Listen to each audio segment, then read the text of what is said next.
Good morning, Susan. Morning, Dr. Chen. How are you?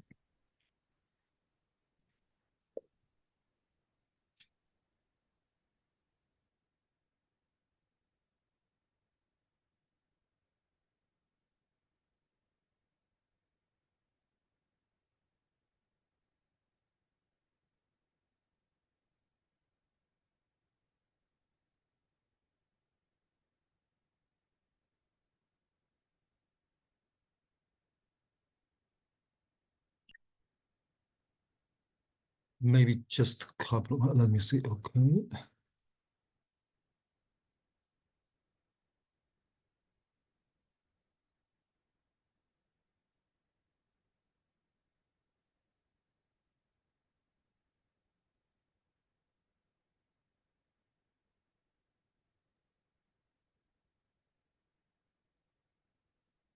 Good morning, Dr. Chen.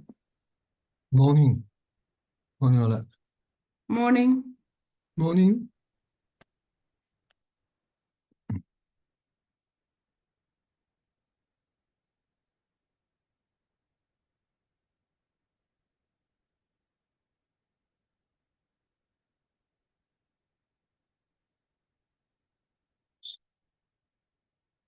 Let's see.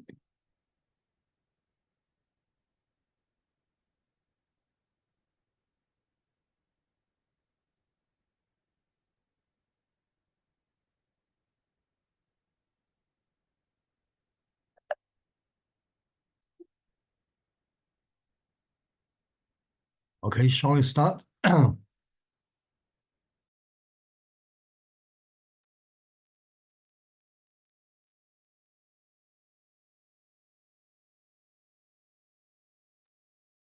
We can start now. Good morning, everyone. Today is a beautiful day today in England. At least it looks so sunny. Last few days wasn't too bad, but before was a bit miserable weather. Now we start this part, carry on diagnosis. Phoenix, because the next Sunday, the tutorial sessions, tutorial lessons with me, because the year one and year two is the same time. So I think Phoenix rearranged that. So I will have the year 2 hour tutorial, so we can carry on with the what we left from the very beginning. And then the year one will be I think Dr. Meng will do it. So for us the plan is still carry on the same. I hope that is okay. And today we will carry on talking about water, fluid, and phlegm, but in a different shape and form, all from golden chamber synopsis, because different water, a different nature of the water, a different form of the water, causing different diseases, and obviously in different channels, different locations, causing different symptoms. And the golden chamber synopsis show us how to deal with different different treatment or different diagnostic different diagnostic signs to help us to guide us how to dealing with carry on dealing with the water, fluid, and phlegm issues. I have to say, in United Kingdom, in Britain, for example, or even in quite a big part of China, water, fluid, and phlegm cause problem is very, very common. It's really have a very high percentage of the issues. I think last time I said, in introductions, we think all the bizarre, or the strange, or unknown diseases more highly likely related with phlegm or fluid or water.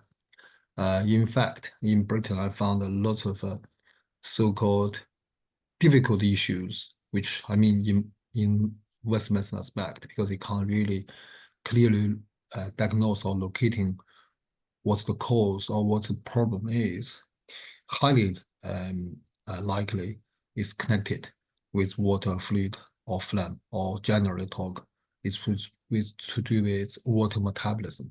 So it's that's why we have longer time to dealing with that. Of course, in the golden chamber synopsis, there's quite a few sections, quite a high percentage of the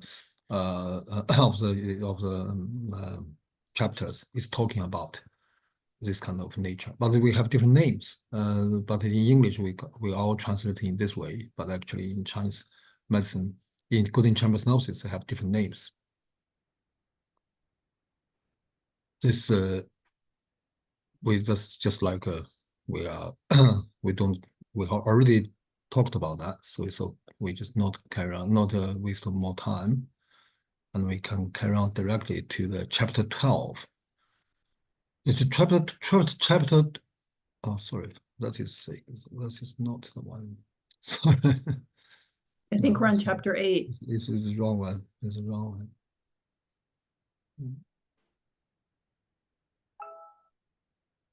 This is module 4.3, what you showed. 4.3. Yeah, well, we need 4.4. Yeah, so got to for this.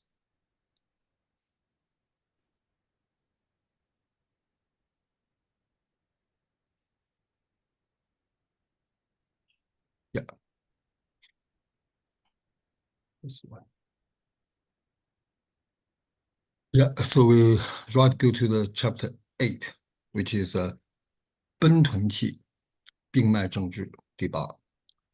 In golden chamber synopsis, like what I said in the introduction, in the first module 4.2, the normally, obviously, in the chapter 1 is talking about in the 脏腑经络病脉先后病脉政治。Obviously, 脏腑经络先后，脏腑 organs 经络 channels 先后 the space or timing aspects.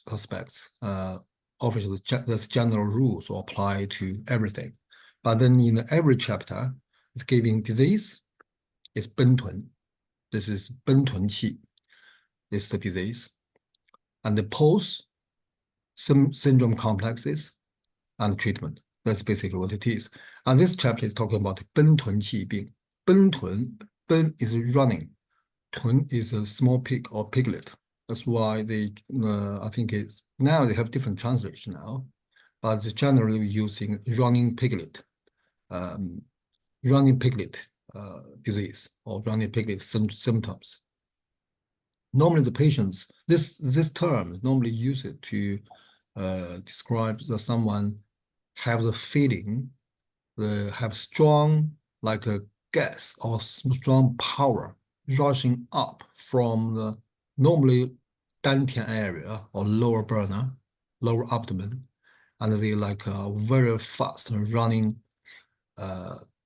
rushing up energy right through up. They could be, some of them can right reach the throat underneath the tongue. Obviously, we all learned acupuncture channels. We know if it's really the energy or this kind of feeling right started from lower burner and right through the underneath of tongue, we know that is kidney channels function. So that's a typical 奔豚气, we call it 奔豚气. Some people not always like that. They maybe just have feelings right reach to the belly button and stops. Some of them reach the chest stops. And I found personally, lots of people have panic attack, lots of panic attack symptoms, very highly likely, very highly similar with the 奔豚气 we described. So what I want to say, the term of 奔豚气 is not only used for classic ones. So obviously, if you right from the lower abdomen, right reach to the underneath of the tongue, the root of the tongue, that's typical kidney channels. But some of them is not going that far, not going that high, if I say, but they are still kidneys. They are still kidneys. So the nature of kidney rationing or kidney cold rushing up, that is definitely what the problem is. And regardless how far it goes, even if some of them just very local, but just feel the feelings like something want to reach up. You can see, you can diagnose that's 苯吞气, not have to have such a rushing thing. Obviously, in Chinese medicine, why we use the piglet is because pig is a black color, and also the head is well down, so it's all water sign. Also, pig is really able to dealing with looks very muddy, dirty, heavy environment, and very healthy, which is all kidney nature too, because kidney able to transform the turbidity or the most heavy or dirty to a very light, fresh energy. So it's like the chapter 4.2 I introduced, that's the 脏腑 center. So because pigs have all sorts kind of nature of the water sign, so we use piglet is to describe the such symptoms is because that reason. Obviously, recently I watched a video clip showing I don't know what's the English name, in the Africa continent, there's like a pig have a very long hair. That was they running so fast, like a bullet running. I realized, wow, that's it. Because in real life, I never see the pig run that fast. But from the Africa,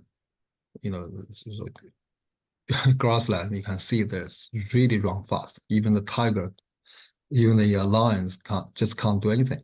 So I mean, just realize the kidney energy or kidney water energy when it's really powerful, it can be so rapid. That's why we give the name called 苯吞气. This term, if I mean now in Chinese medicine, in modern Chinese medicine, we don't use this name anymore. I don't know now, but when I was students, we can't give diagnosis of 苯吞气. So that's not a proper Chinese medicine name anymore. But this could be for example, like panic attack, could be neurological issues. Well, so but in myself, I more prefer this name because this gives us very clear. Only the name itself can give us really lots of information. If we know it's the kidney energy or water energy rushing up, so we know how to treat it actually by the name of it, because there's water energy rushing up, and the water in Chinese medicine, in our 脏腑 system, we know the water should be stay underneath and should be gently raised by liver through the 冲脉 and through the 督 and the 任脉.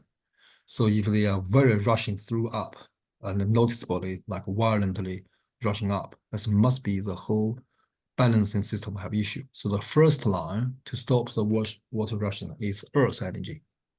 Obviously, behind earth energy will be the fire, which is hot fire. So the hot fire weakened, and earth energy is also lost the control of the water. So the water couldn't stay to where it is and rush through the earth, through the stomach. That's why the belly button is quite an important sign. It's like a front line of the water defense. And then if water can't stop, then if the earth can't stop, they reach to diaphragm, which go to the chest, causing panic attack, causing like palpitation and so on.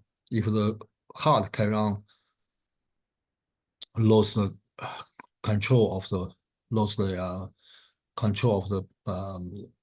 capitals of the body, lost the territory, and then the water will keep rushing reach to the top of the kidney channel, which is underneath of the throat, underneath of the tongue. So if that is the case, from that name we can roughly figure out what we should do.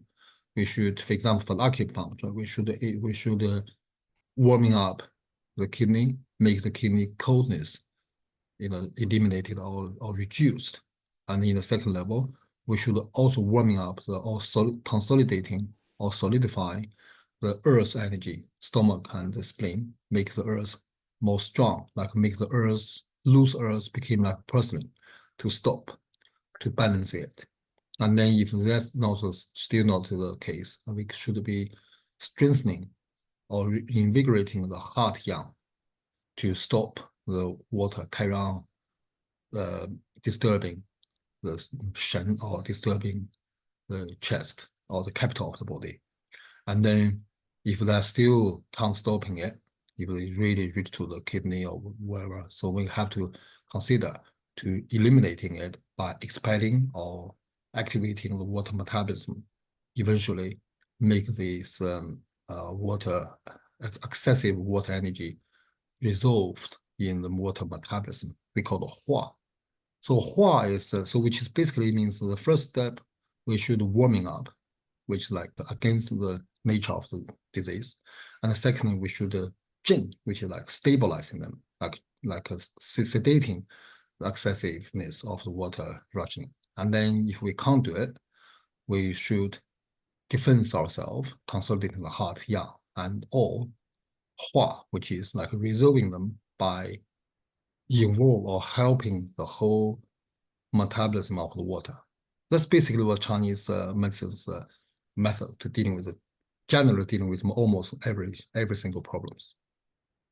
But in water, we can see that's how this sign is applying. So basically, when we understand the Zangfu centered system, when we understand the nature of the Zangfu and the channels, and we normally easily by understand the name of disease can give us general ideas how should we dealing with the problem.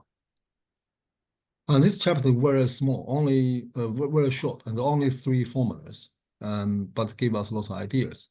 So firstly, the first line, the master says there is 4 kinds of disease, all caused by shock. And that is the first one called Bentun, which is running piglet, is what was its term. And the second one is called Tunong, vomiting pulse, vomiting stuff. And the third one is called Jingbu, shock and fear.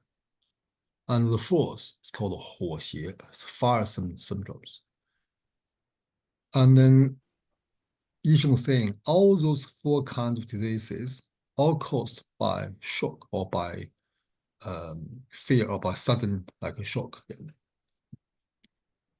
Obviously, the Jingbu, which is this name we like Jingbu, Huoxie, Tunong, Bentun, this name we're still using it. The term we're still using it, but no longer use it as a formal names of disease.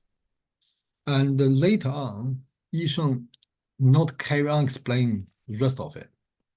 But why Yisheng seems like not really have any connections, give us this idea. But I do think that's quite a lot of information tell us. Particularly in the Western country, we know the Chinese medicines in Western country, the majority, the high percentage of symptoms we're dealing with, like my experience, is emotional, emotional related diseases. For example, like stress, like ADHD, like insomnia, those kind of problems, like panic attack. Quite high. I think it's much higher than generally one was working in China. Obviously, one of the reasons maybe because people don't really know what is going on, and also those kind of problems, modern medicine normally not doing that well. And secondly, it's for this kind of issues, maybe people looking for some alternative medicine. They don't want to take the drugs like antidepressants or tranquilizers, this kind of things, because people are worried about side effects. And so to understand the shock or or emotional turbulence causing diseases, which is really helpful. You see the third one, the Jingbu, which is basically shock and fear, which is very easy to understand. Obviously, from shock, we feel shocked, which is fine, easy to understand. But the hard part is the rest of 3. So we leave the Bentun the last to talk about. First one, the very last one called Huoxie, fire syndromes. How could the shock causing fire symptoms, fire syndromes?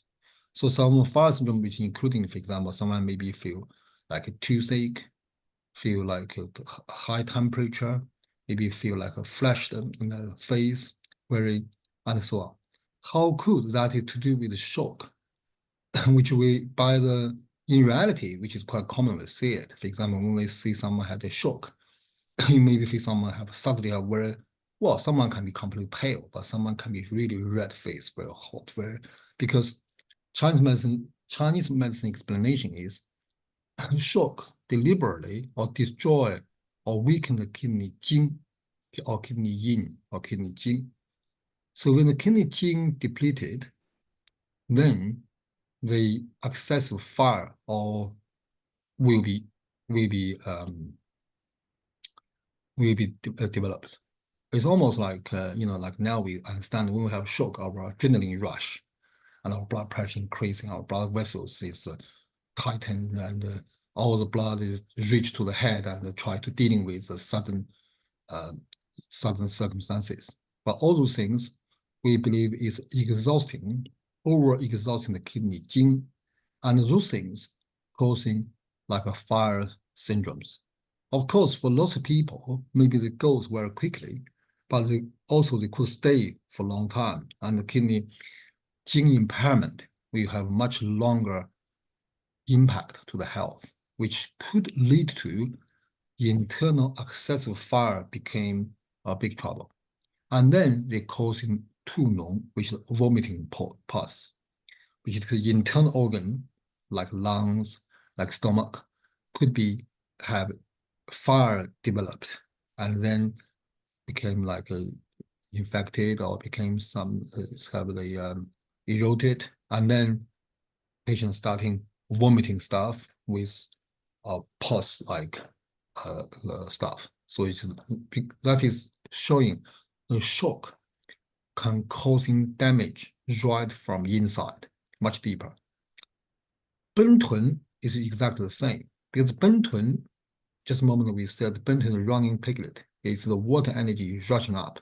But why water energy is rushing up is because excessive cold or very strong cold energy stuck it in the lower burner and could not cycled or could not be developed or transformed to other shape of energy. It's almost like, for example, in the winter when it's really cold, it's lots of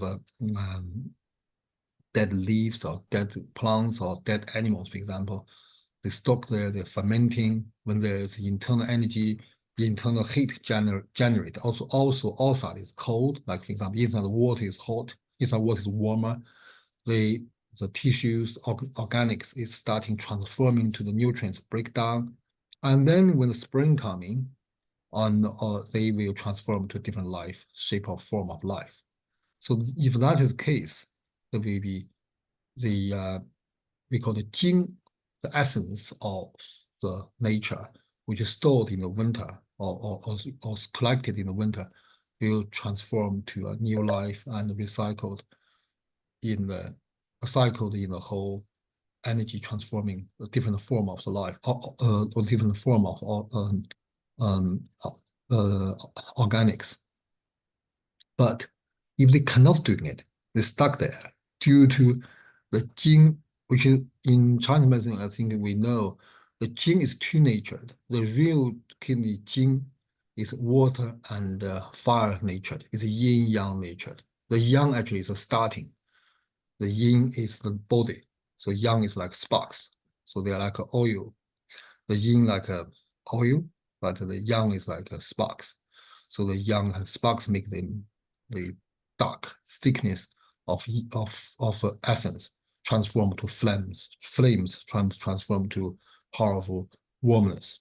So if that mechanism is damaged, so jing is purely exhausted, then they stuck there.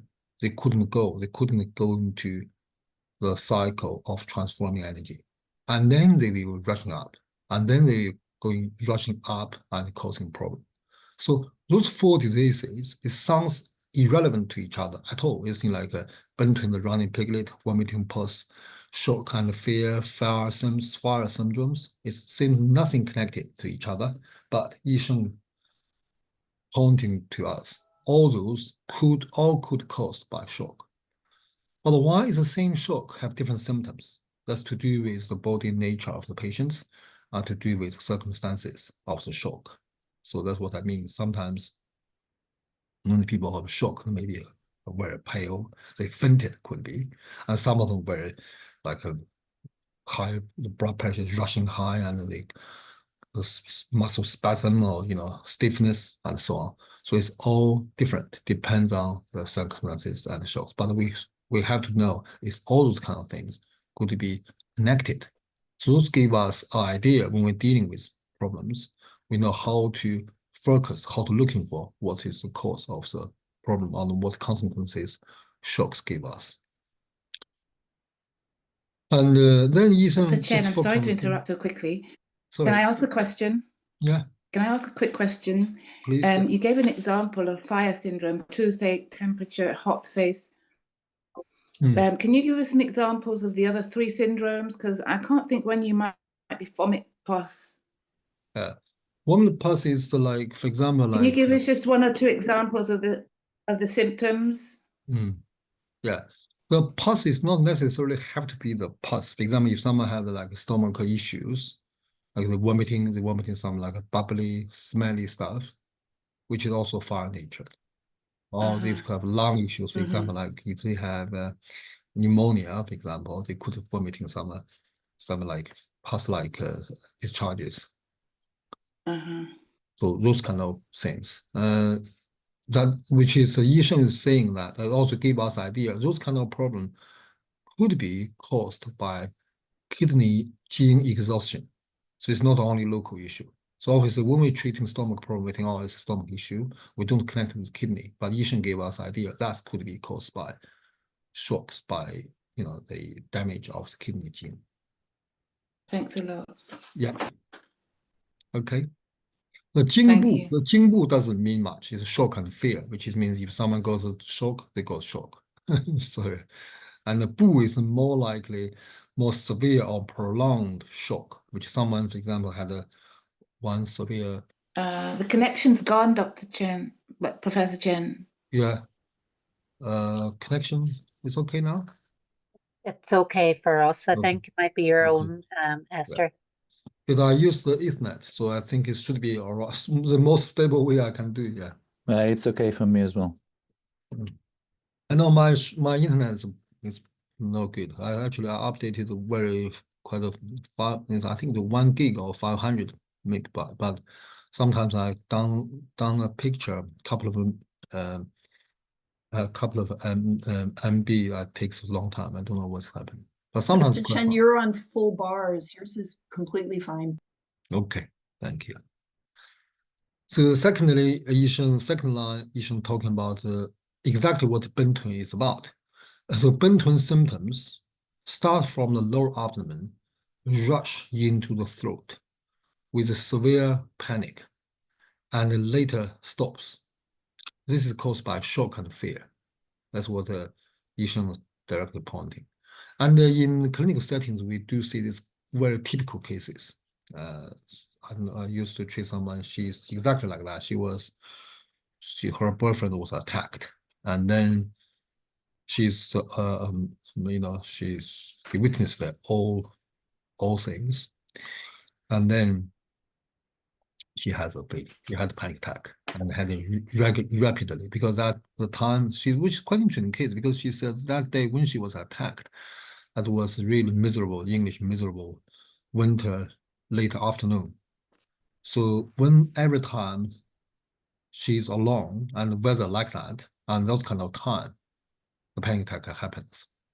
So which is, and then she's feel not every time reach to the throat, but every time she happens, she feels she's going to die. It's like that. So it's exactly like what the Bentun symptoms is.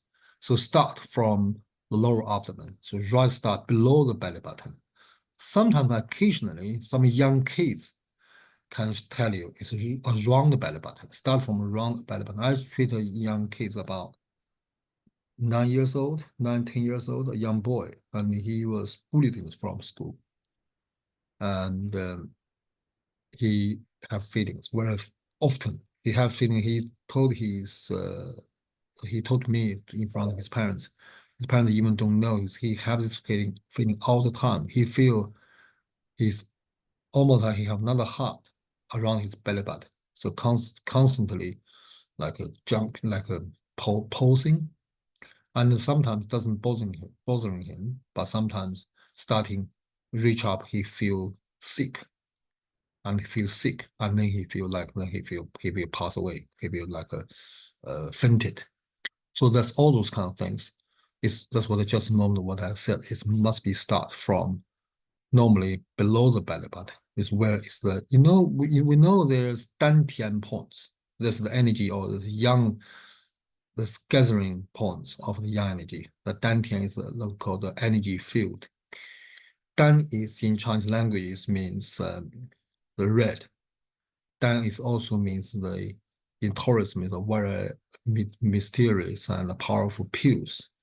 And Dan in Taoism meditation also means the essence of life. So by Taoism practice, believe after if somebody focus on the meditation for long enough, energy gathering long enough, your body will form like round ball like of the energy, and they will concentrate it. They are really is the life of this person. And this ball and then this energy became more and more consolidated, and they became a small figure of this person. And I think if you're interested to see the Chinese like a film or something, cartoons, you can see some people, masters their body comes up, some light, very highlight small figure, exactly like this person, but they can fly, they can transport from one to another place like a light. So there's no space, no space. So that is what's called Dan. So that's why this point called Dantian is where the house of this life. So which is basically, if we try to deliberately, we try to remember easily, it's really roughly like where we came from from our mother. So it's like when we were fetus in our mother's body, roughly in that area. So that there is a life where the life forms, or where the original energy or the original energy field is. So around that area, which is kidney stalk, where is the kidney energy or kidney gene stocked, or often invisibly. It's not necessarily some cyst or some organ to contain it. That's where the energy is start. So if vibration or if the feeling originated around that area, we can pretty sure it's kidney issue. That's applied to all sorts of problems, not only for rushing up. For example, if someone have pain, have strange sensations in that area, we should immediately think about it's connected to the kidney, rather than connected with the bladder or uterus or whatever. Because in Chinese medicine, all those could be in modern medical diagnostic ways. Maybe it's a prostate or the bladder or the rectum or colon issues, but in Chinese medicine, we have to think about that is kidney connected. Could I That's ask a okay. quick question about Benton? Yeah.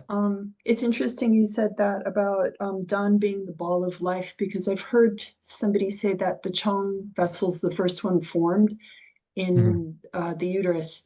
And isn't the Chong vessel related to Benton as well? I don't know. Sorry, what's Oh, Chongmai. Chongmai? Is the Yeah, Chongmai Chongmai. related to Yeah, Benton? exactly. Chongmai just a channel. Chongmai just channel. Chongmai is our life supposed to be started because Chongmai is connected with the liver. So Chongmai is mixed energy with the wood and the earth, with wood and water. They give like the initiating, the starting the life, but they're not done. Dan is like essence of life. Dan is basically by tourism practice. The Dan basically is ourself. So if I practice Tai Chi, if I can form a Dan Dan is actually me. It's like my, if we think about, that's what we always quite difficult to explain because I'm not good enough to talking about that. But from theory, we knew we have physical body, which is what we are dealing, or modern medicine dealing with. We easily to find out organs or whatever, tissues. And we also, in Chinese medicine, believe we have a qi body or energy body or spiritual body, which is invisible, but we can feel it. So who is myself, for example, who's yourself? We know it's not only the flesh and skin and blood, it's something behind it. And those things, obviously in Chinese medicine, we believe the 神魂魄意志, all the like mental activities, or in modern medical term, neurological feelings or sensations. In Chinese medicine, generally for all over the body, they are spreading to all our tissues. So they are manage our leading our flesh and the ligament and bones and so on. But by gathering or practice exercises in them, they could be formed to they strong enough that this became form Dan again. They became form like a like a ball again. And then if it's dense enough, they could be have a shape and forms just like visible, but actually some people do tell me they can see some bodies done, which is very I can't say they are true or not true, but no reason they lying to me. So that's what basically what Dan is about, which is they are like the person's energy body, energy appearance. And in Chinese medicine or in Taoism belief, those things can last forever, and they don't have time and space which is really, that's what I mean now. It's really like a quantum science, because by the theory in Chinese Taoism belief, the high level of Taoism master can have 身外身, we call it body outside the body. So there's this kind of 身外身 can appear in different places, have no time difference. So for example, if I think about I'm in China. I think about in moon, something like that, which is that is because they are really wrong, which is like quantum science. Like in quantums, when the quantum communicate, they have no time lagging, for example. Doesn't matter how far they are. Which before, in Chinese medicine, we always believing that, and in the history, there's lots of masters claim they can do that, or some people say their masters can do that. But this kind of people normally they don't talk themselves. And yet, before we always think that's impossible. But now with quantum science, it seems physically have similar scenarios with different like quantums, which is quite fascinating. So that's why recent years, lots of Chinese medical doctors have hugely encouraged by the quantum science ideas, because a lot of them is really, the nature of them really similar with the qi itself. Because qi, like I think I said before, like when my daughter was young, was about a few months old, when she had a temperature, and she took herbs. I think the first time or second time, where took herbs, within minutes her temperature drops. So we think, wow, that's impossible, because from theory by modern medicine, it can't be to do with herbs, because in that short period of time, the herbs can't reach to the bloodstream yet, blood circulation yet, it's still in the stomach. How could that quickly affect it?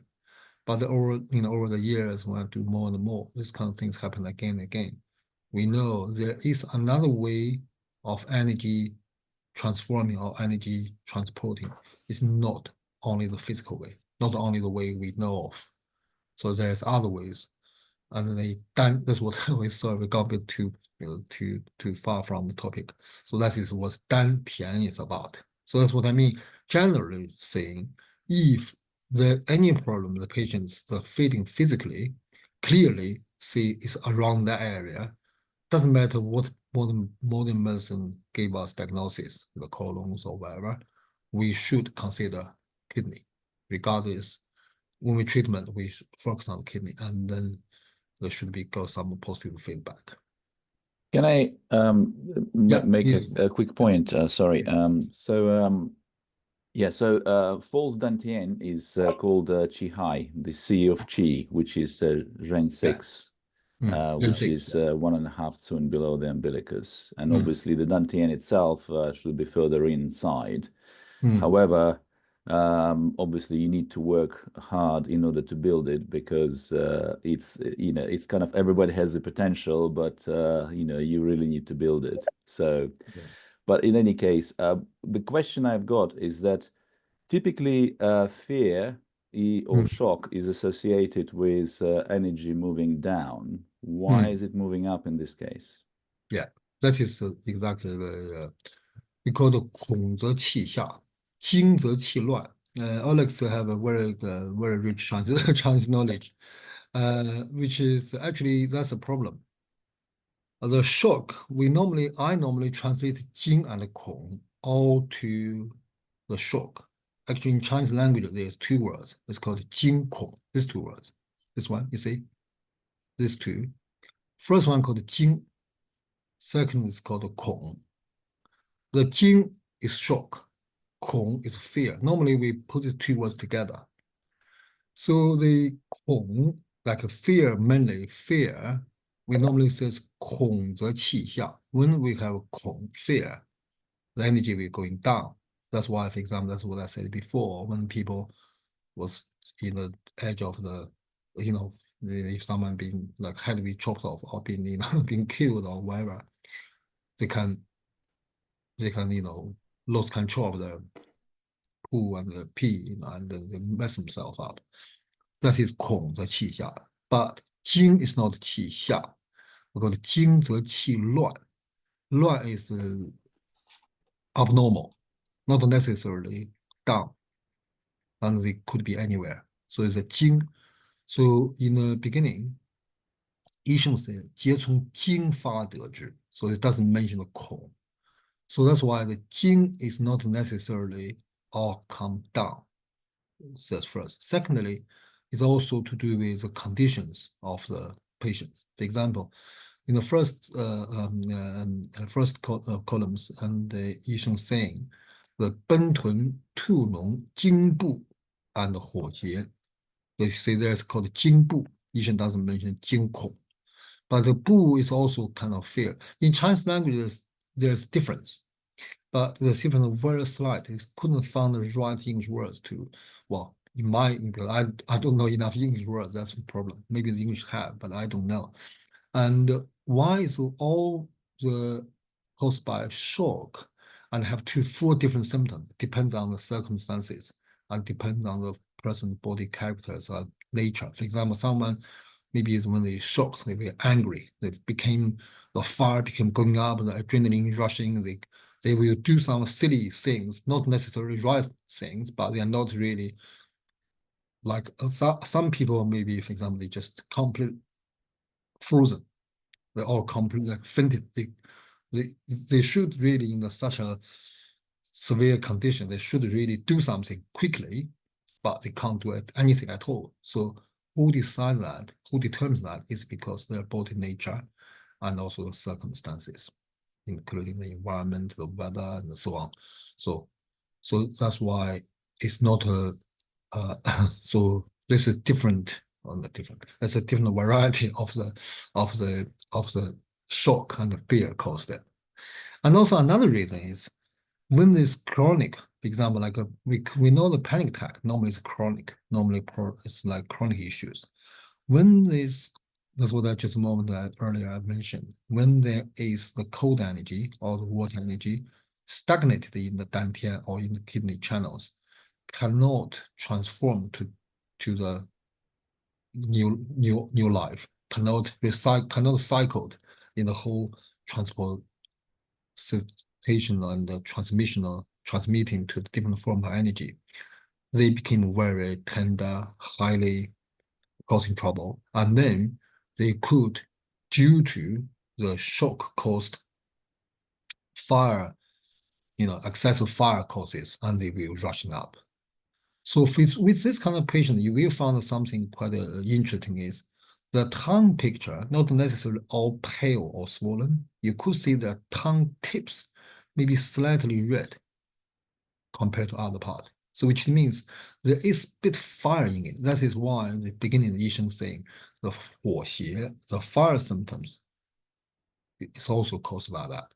So it's one of the, it obviously not all the shock and fear causing the panic attack, but this is time. But the fear and shock can also cause weakness. For example, someone can be completely, like weakened in different results. Okay, Oleg? Yes, thank you. Okay. So the difference between, for example, the panic attack compared to like a heart attack or whatever, or the brain hemorrhage, difference is normally 复缓止 and later stops. When it stops, everything not disappears, normal. So we know that is caused. That is 本豚. It's not something. It's not 中风. It's not something else. But the patient normally, the very beginning, they will very scared. They think they really had a heart attack. They really have some severe physical problem in modern medical term. And then normally they will have a thorough checkup, and then they found nothing wrong. But when this happens, even second time they knew there's nothing physically wrong, they wouldn't die for that. But they're still feeling so vivid, so real.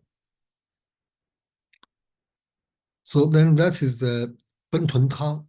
So Yi Sheng say giving the formula 奔豚汤 is only formula named by the symptoms of 奔豚. 奔豚汤 is 奔豚 decoction. So when the patient feels 奔豚气, qi is 奔豚, sometimes Yi Sheng call it 奔豚, sometimes call it 奔豚气. It's exactly the same thing. But what difference is qi is invisible. So which is more form name, because 奔豚气 is like all the patient feel really vivid, like a running piglet rushing up to the heart or to the chest. But actually, it's nothing there. You're palpating it, you press it, you can't find anything physically there. So that's why it's called qi, 奔豚气. In Chinese language, we call all the things in the planet, we call it 聚则成形, 散则成气. So when they're gathering, they became some form of shape stuff. And when they're separating, they became like qi. And the qi can be recycled, can be easily transformed to different form, different places, and it can be easily transmitted to different energy. So that's why it's called 奔豚气. So if the patient feels the 奔豚气rush into the chest and combining with abdominal pain or to alternate the cold and fever, and this should be treated with 奔豚汤. So it's a typical 奔豚气, which is basically the patient have the 奔豚feeling and running, picked it up, and also have abdominal pain. And the 奔豚气is right from the lower, around dantian field, rush to the chest, and have stomach pain, and then also have a bit of fever and the chill, cold and the fever and the chill, or cold fever, or whatever you call it. And then 奔豚汤is the right formula to use. But with 奔豚汤explanation over the, I know it's come back for 2 minutes. over, Bye. I just need to go to. I can't talk when I'm talking now.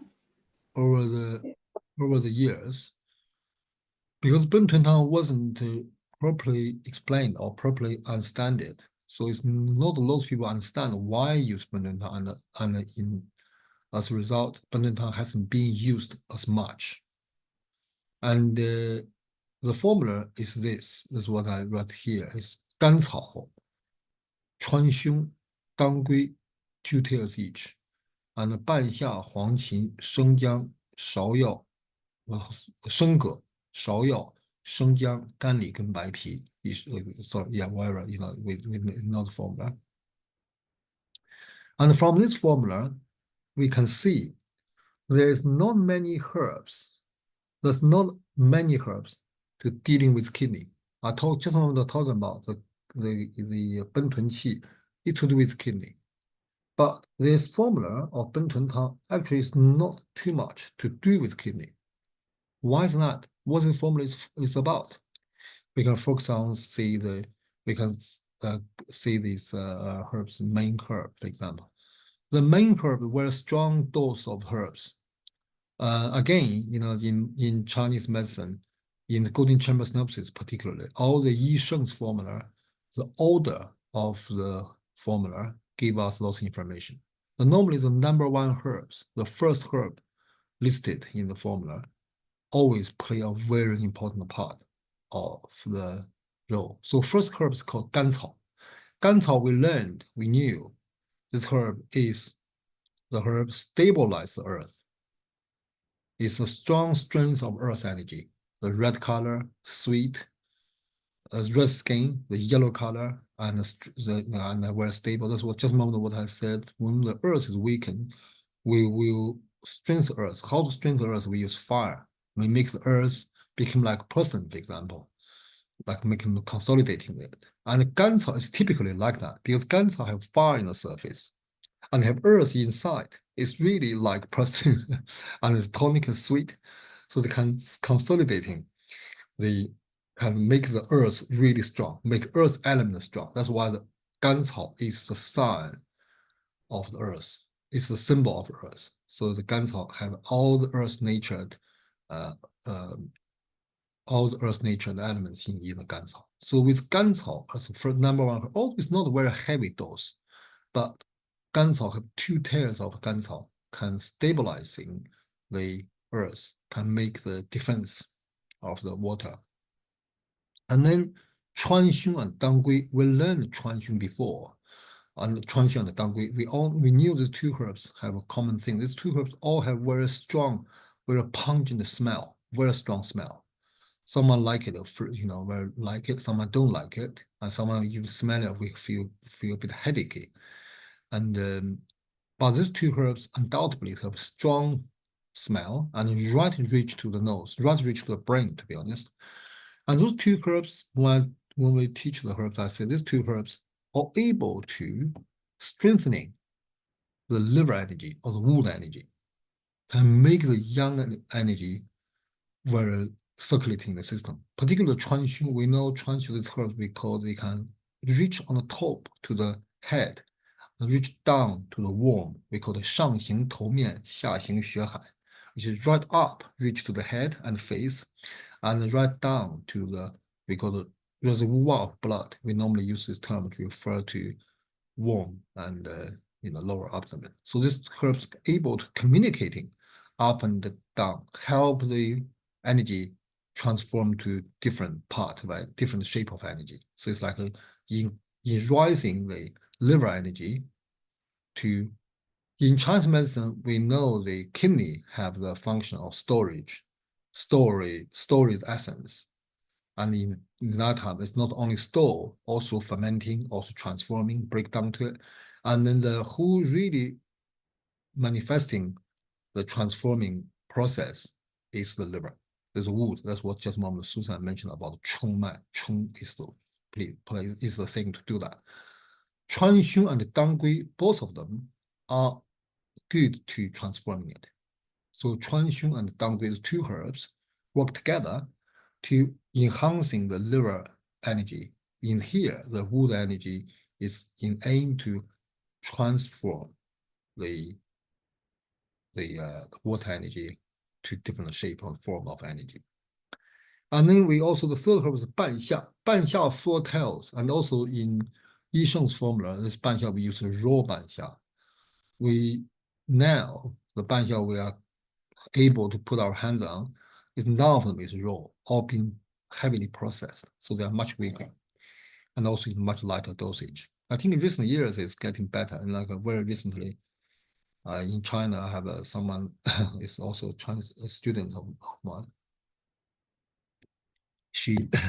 Her son have problems, so I gave her a formula, and I used the Yi Sheng's formula. I put the Banxia and the foods together. I told her you can't normally get it. I advised her to go into someone I know personally, and she is a pharmacist. She knew me very well.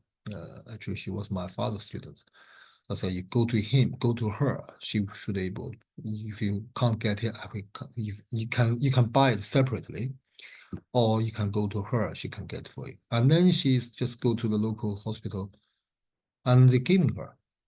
And they just need a signature. That's it. Because before you can't do that, which is, means like China medical management is getting better because 半夏 and the food used together is usually being used so many times. But now, not now, when I was students, that is being when I was working in China, it's been like banned, forbidden way to using it. And now it's starting much more losing in much more follow the traditional way, which is I think is much better because really those two herbs used together is very common because 半夏 can break down the stagnations of a fluid or phlegm, stagnations of any form and shape of fluid of water. 半夏 is really good at. The thicker they are, the deeper they are, 半夏 is better. So that's why 半夏 we're using it for all sorts phlegm issues really well. So use 半夏 forte, and because use the raw 半夏, the raw 半夏's function even stronger. So 半夏 also have a function sending down the energy. So because 本屯气 is up, so 半夏 can sending the water or fluid excessiveness, calming them down. 黄芩, two tails, is interesting because 黄芩 is cooling nature. 黄芩 do have detox feelings, removes the heat and damp. That's what we knew. And 黄芩 clear the lungs, clear the liver, clear the gallbladder, is the things. In 黄芩 here, using it to balancing the 川萇 and dangui's excessive warmness, because although 川萇 and dangui can strengthening the liver's transforming mechanism, but 川萇 and dangui is right, maybe overrising, so use 半夏 and 黄芩 to balancing 川萇 and dangui to not make the 本屯气 overrising too much. Just more like Alex says, why is the fear should be coming down, why it's going up? That's so which means in 本屯气 there is energy really rushing up, so they need something to helping transforming this excessive qi, excessive energy, but not making the overrising too strong, and that will be not the direction of using. And the most interesting herbs is those two herbs, 生葛 and 甘梨 跟白皮. So the fifth one, sorry, the sixth one and the last one. 生葛 is 葛根. 葛根 we learned. 葛根 normally when we're using 葛根, we normally peel the skin. We only use the inside of 葛根, so it looks white. And we also know 葛根 have very important function. 葛根 lift the Yang-Ming energy up, because it lift the Yang-Ming qing-qi up. So Yang-Ming is the stomach energy, and the light stomach energy, the light Yang-Ming energy, we can moving them up. So 葛根, we're using it to stop thirsty, to help stop the diarrhea, chronic diarrhea, for example.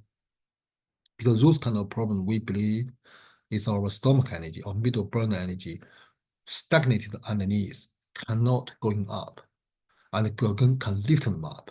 For this reason, we also use 葛根 very commonly to treating stiff up necks, particularly neck muscle. If someone have a neck muscle very stiff, doesn't matter it's caused by the cold and the flu, or caused by like neck issue, like muscular issues. For example, like someone have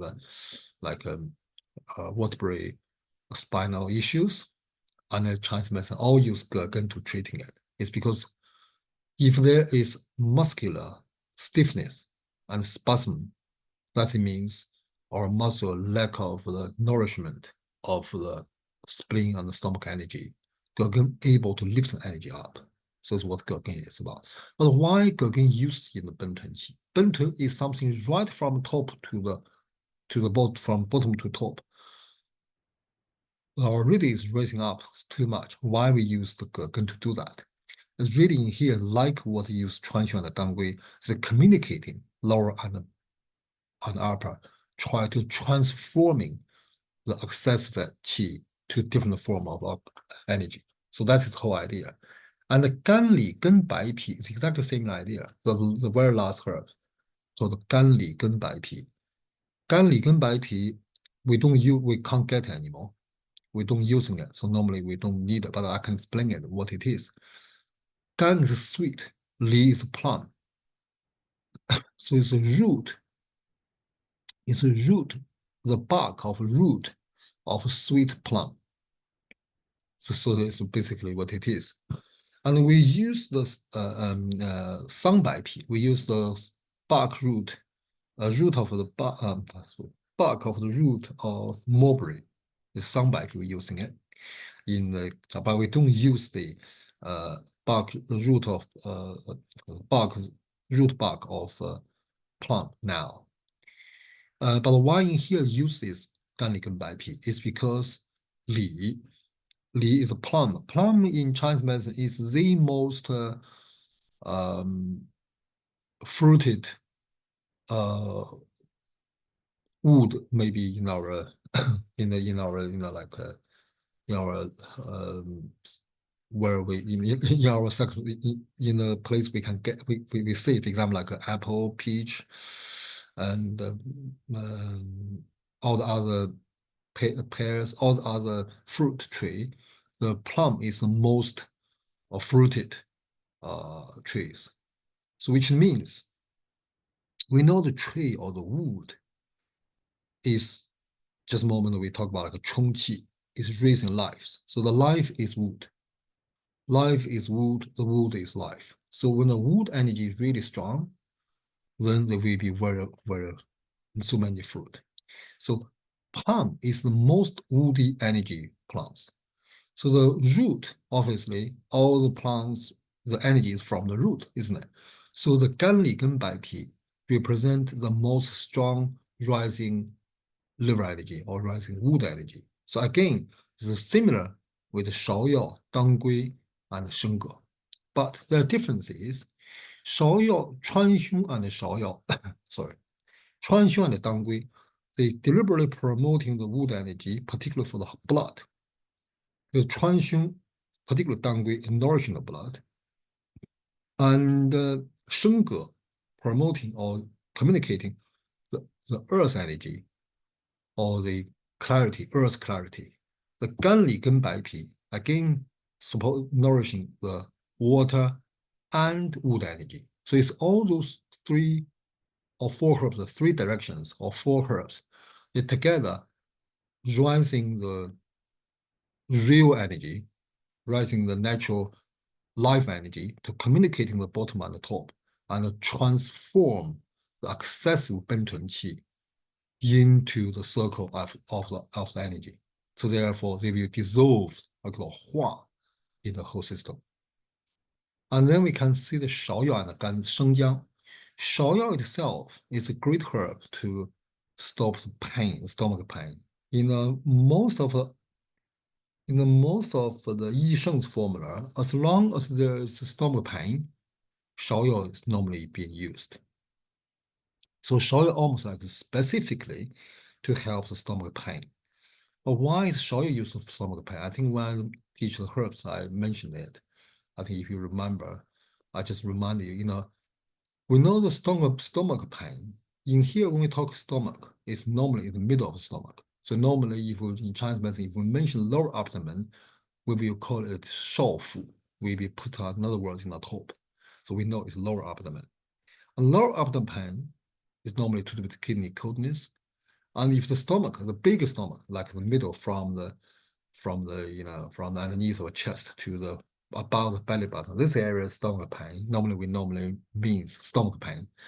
This area is belong to earth, is middle, belong to earth energy in charge. And when the earth energy overpowered or overregulated by wood, they will cause pain. And Shaoyao, sour, white color, the very hard and crispy, like a hard and natured. This can regulate.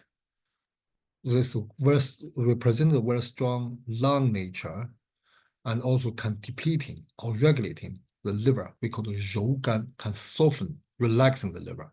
So because of that reason, 芍药 able to soothing the liver. In the same time, when there's 奔豚气, when there's a 奔豚气 rushing up to the chest, and then the stomach combine at the same time, which means over rising is the issue. Although there's water energy, we can transforming them.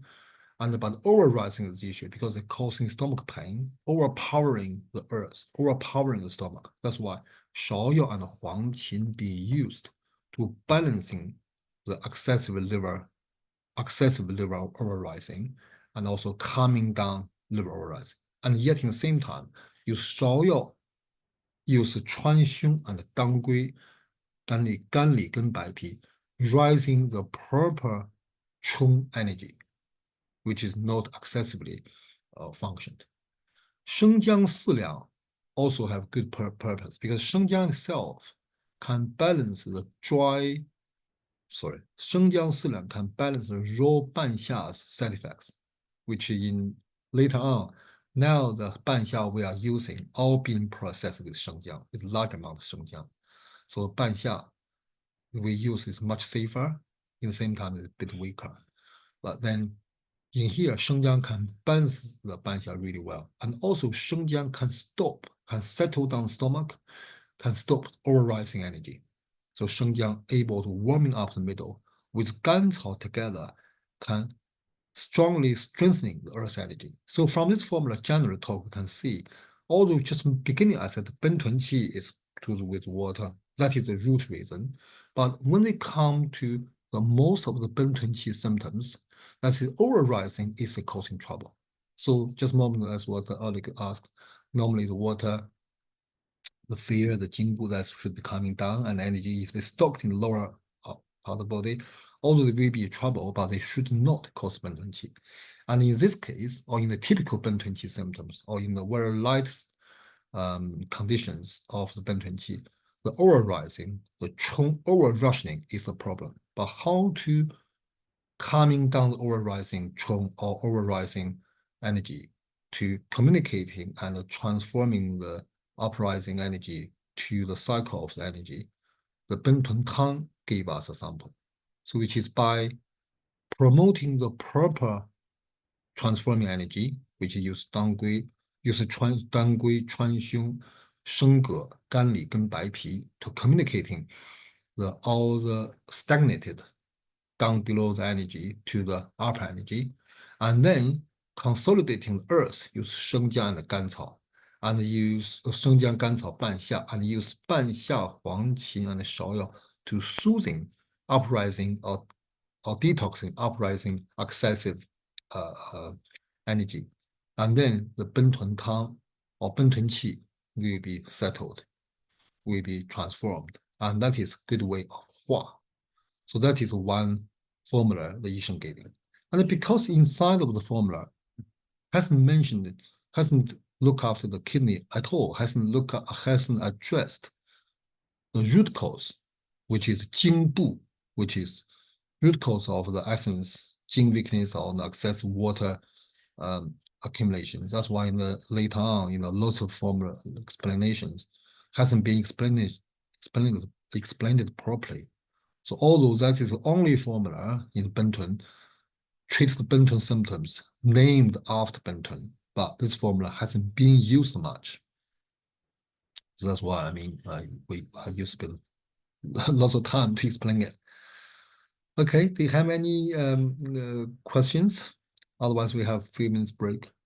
Dr. Yeah. Chen, do you use this formula very much? I do. And if you I do you use it for a couple of weeks or some time, because it sounds like it's chronic? And do you also substitute ganli genbai pi for something else, like you mentioned sanbai pi? No, the Sanbai, sorry, I think I was talking about Sanbai. I know I made a mistake. I mean that Okay. it means we use the Gen now we use the root bark, only use the Sanbai, but it's not means Sanbai we replace the Ganli Genbai. It's different thing. It's a completely different thing. We do not use the Sanbai to replace Ganli Genbai. we don't need it using it now. We can just while using it, just don't use anything at all. We don't use Ganglion BP, just completely, because the some BP does not have the same nature of increasing or increase the and what I use Ganglion BP if I have to. The similar mechanism of herbs maybe can use shengma to rising the shaoyin and rising the black like water energy to irrigating the top of the body. I do use this formula. That's what just Mamada said. If we see the just very beginning, I said, if the Bentun Qi, you can see the tongue, the tip of the tongue. For example, if we take the pose, if we see the tongue, we found in the upper part of the body, the heart channel, in the upper part of the area, we see some fire, we see some heat there. Then we cannot like sedating too much.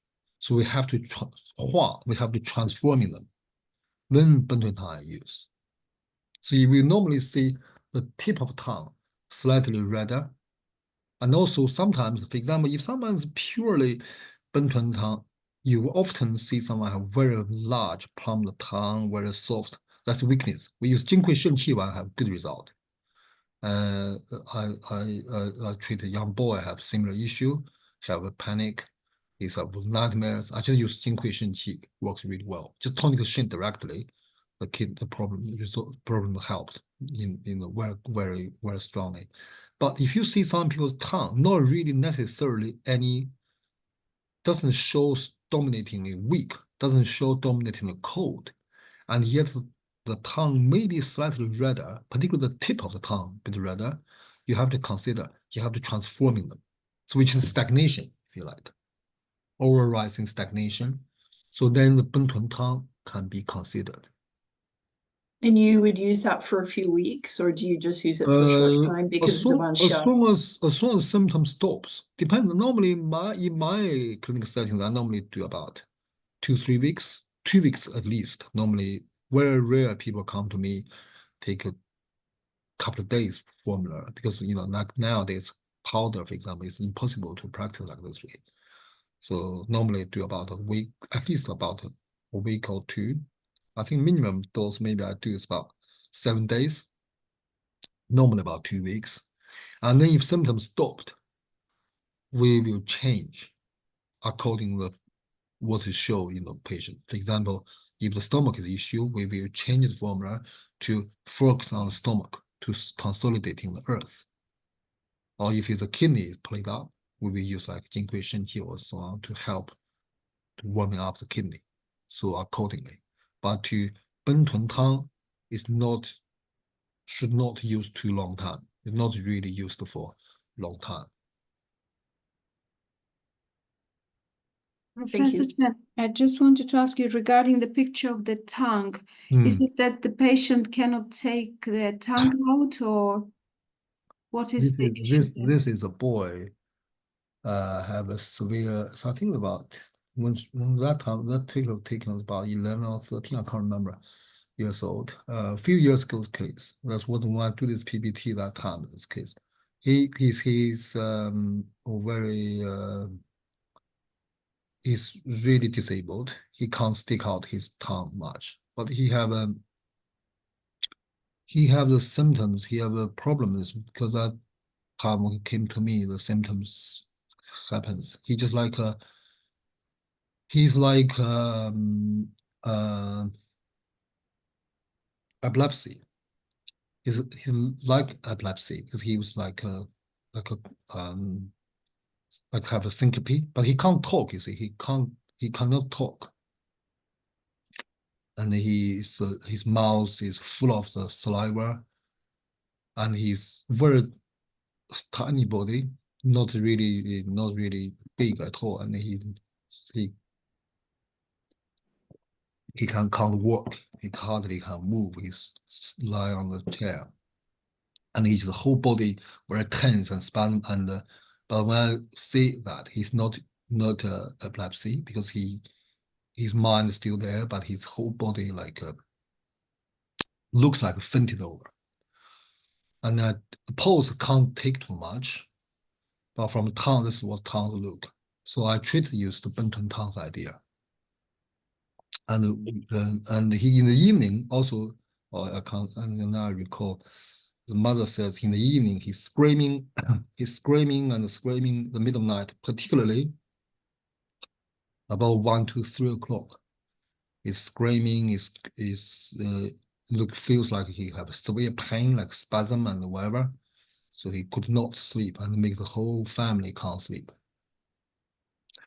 And that's what I used to the Benton tongue, the idea to treat it. And in the same, I think we're same night, I think what happened. Later on, his mother says he sleep really sound. Nothing like that happened again. So that's what I mean. I think that means the cold energy or the water energy overpowering his body. The water because full of his mouth is salivas. There's water and cold energy is flourishing through. But you see his tongue is not that pale. So it's communicational issue and also fluid retention issue as well, fluid stagnation issue as well. So that's what it is. Dr. Chen, you write down the name of the other formula you talked about for a child with panic attack?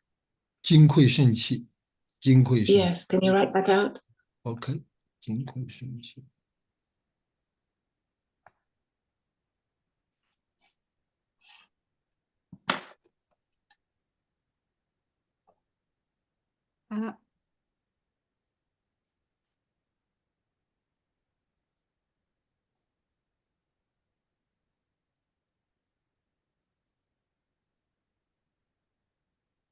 Yeah, this is the formula we used. We generally use for kidney issues.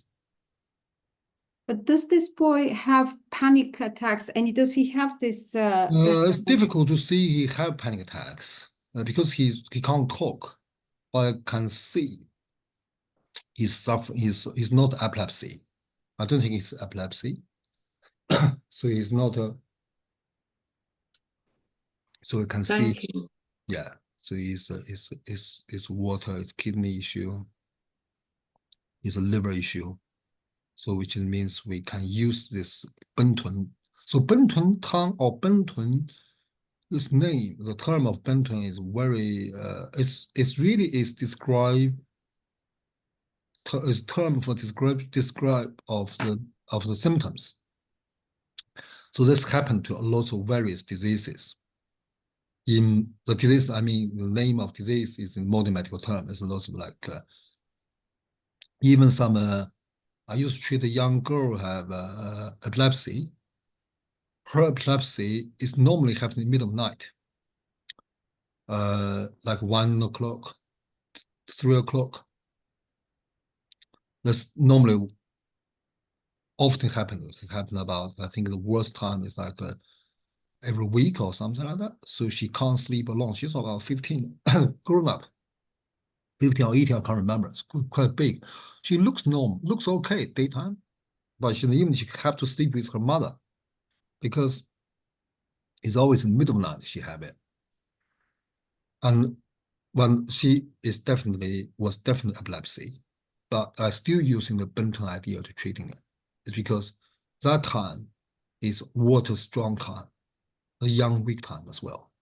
So what I mean is, if we understand, my understanding is if we understand the nature of the Benton is about, the formula Yishen giving us, we can use to, later office we have another 2 formula to talk, or more to do with water issues. Also, Benton tongue also is to do with water issues, but this way is not to sedating or pressing down, it's by resolving or transforming. So that is ideas give us. But how do we know what time we should use transforming? What time we do use calming down nature? That's what later on we will talk more details. So that's what I mean. Building chamber synopsis, Yishen give us idea. It's not only idea, give us possibilities, so different tools to use. So if this is certain condition, we use this way. All the same disease, for example, same disease in Chinese medical term is exactly the same disease name. Why do we have so many different formulas? And some formulas completely different. I say because in certain circumstances we use this way. Other circumstances we have to use another way. But they have logic in between. Okay, we have a few minutes break, 10 minutes break.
Okay, now we can carry on because we have to be slightly faster. It's a bit too slow.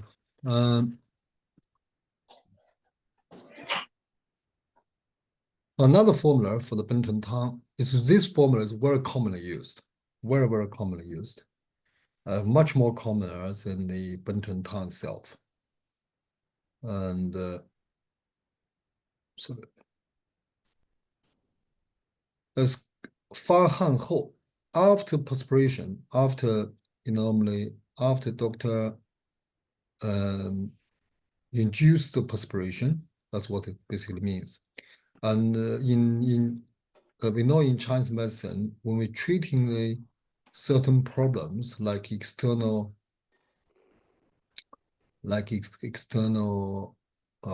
pathogenic factor cause the symptoms, we normally will be induce the perspiration or by using expelling herbs or sorry, wrong. Or use the acupuncture method to using the to induce the perspiration. So if after the perspiration and then induce a sweat with burning needles, very commonly when we in the old time when use acupuncture, if there is a cold stagnated in the body, we use burning needles or fire needles to needling in a particular point, like for example, like in the back, like a bladder channels, even dew channels, they will induce the sweat because the heat put in and burst the cold. And the cold has attacked the needling place because the old time the needles must be much bigger. If it's not, you see, normally when we use acupuncture treating problem, when we take off the needles, I myself normally will automatically use the cotton pad whatever to press the needle where we insert the needles. That's like a habit.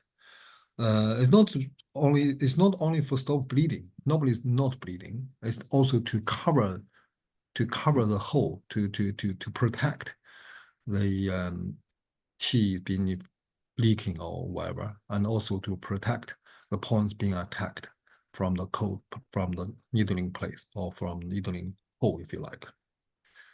So, and then if the pain is raised up as a bump and red, called 合起而赤, if that's the case, then the patient will have a Benton. The Benton will start developing. And then the qi of Benton, sorry, this is wrong spelling. The qi of Benton will rush to the heart from the lower abdomen. Then the treatment is use the moxibustion on the every needling, like the bumpy and the red raising place from the needling place, and then take 桂枝 plus 桂 formula. So the 桂枝加桂糖. That is basically what it is. If I just explain it in a different way, it's if someone after acupuncture to induce perspiration use fire needles, and then the fire needles where the fire needles going, they starting inflamed, like they starting rising, will become like small bump and red, inflamed sensations, the patient more likely will have Benton. And if they have Benton, and then we should use moxibustion the top of the needles, the top of the bumps, and then take the 桂枝加桂 internally. And what is really that means? Because we know when there is the coldness attacking our body, when we use fire needles or acupuncture to inserting or to improving the inserting the heat to the system to chasing the cold and stop the symptoms. And then if the cold energy is really strong, they will stuck in the they will find a way to get into the body even stronger, even deeper. That's what I said myself when before we talked about the vaccines, whatever, because well, I was advised don't talk about these terms at all in the future, because otherwise we have trouble in a YouTube. So it's really amazing, but doesn't matter what. So what I think is generally talks by injection something to our body, although it's like a fake toxins or even it's been like a deactivated vaccines, doesn't the virus, whatever it was called, and that procedure will directly go through our defense, our qi, our biao, our external defense will be superficial resistant. It's being easily get through by this mechanical way. So this is basically give us idea. Yishen tell us this must be based on lots of real cases. Although I myself I never experienced that, but basically the idea is if the needles right the cold, external excessive cold, right through the where the needles was the needling place where the needles was get through to the body, and then they right deep down to the deeper channel, rather even maybe able to reach to the much deeper layer, or even go to the ligament or bone level, and then they will make the coldness inside, like a kidney coldness or water coldness inside super strong. And then they could be manifested to the Benton. That's basically what it is. To treat that, use moxibustion every needling place. That's basically to close the door, make the yang energy back to where it is, to seal up where the leaking area. But then inside the coldness, we have to calm them down.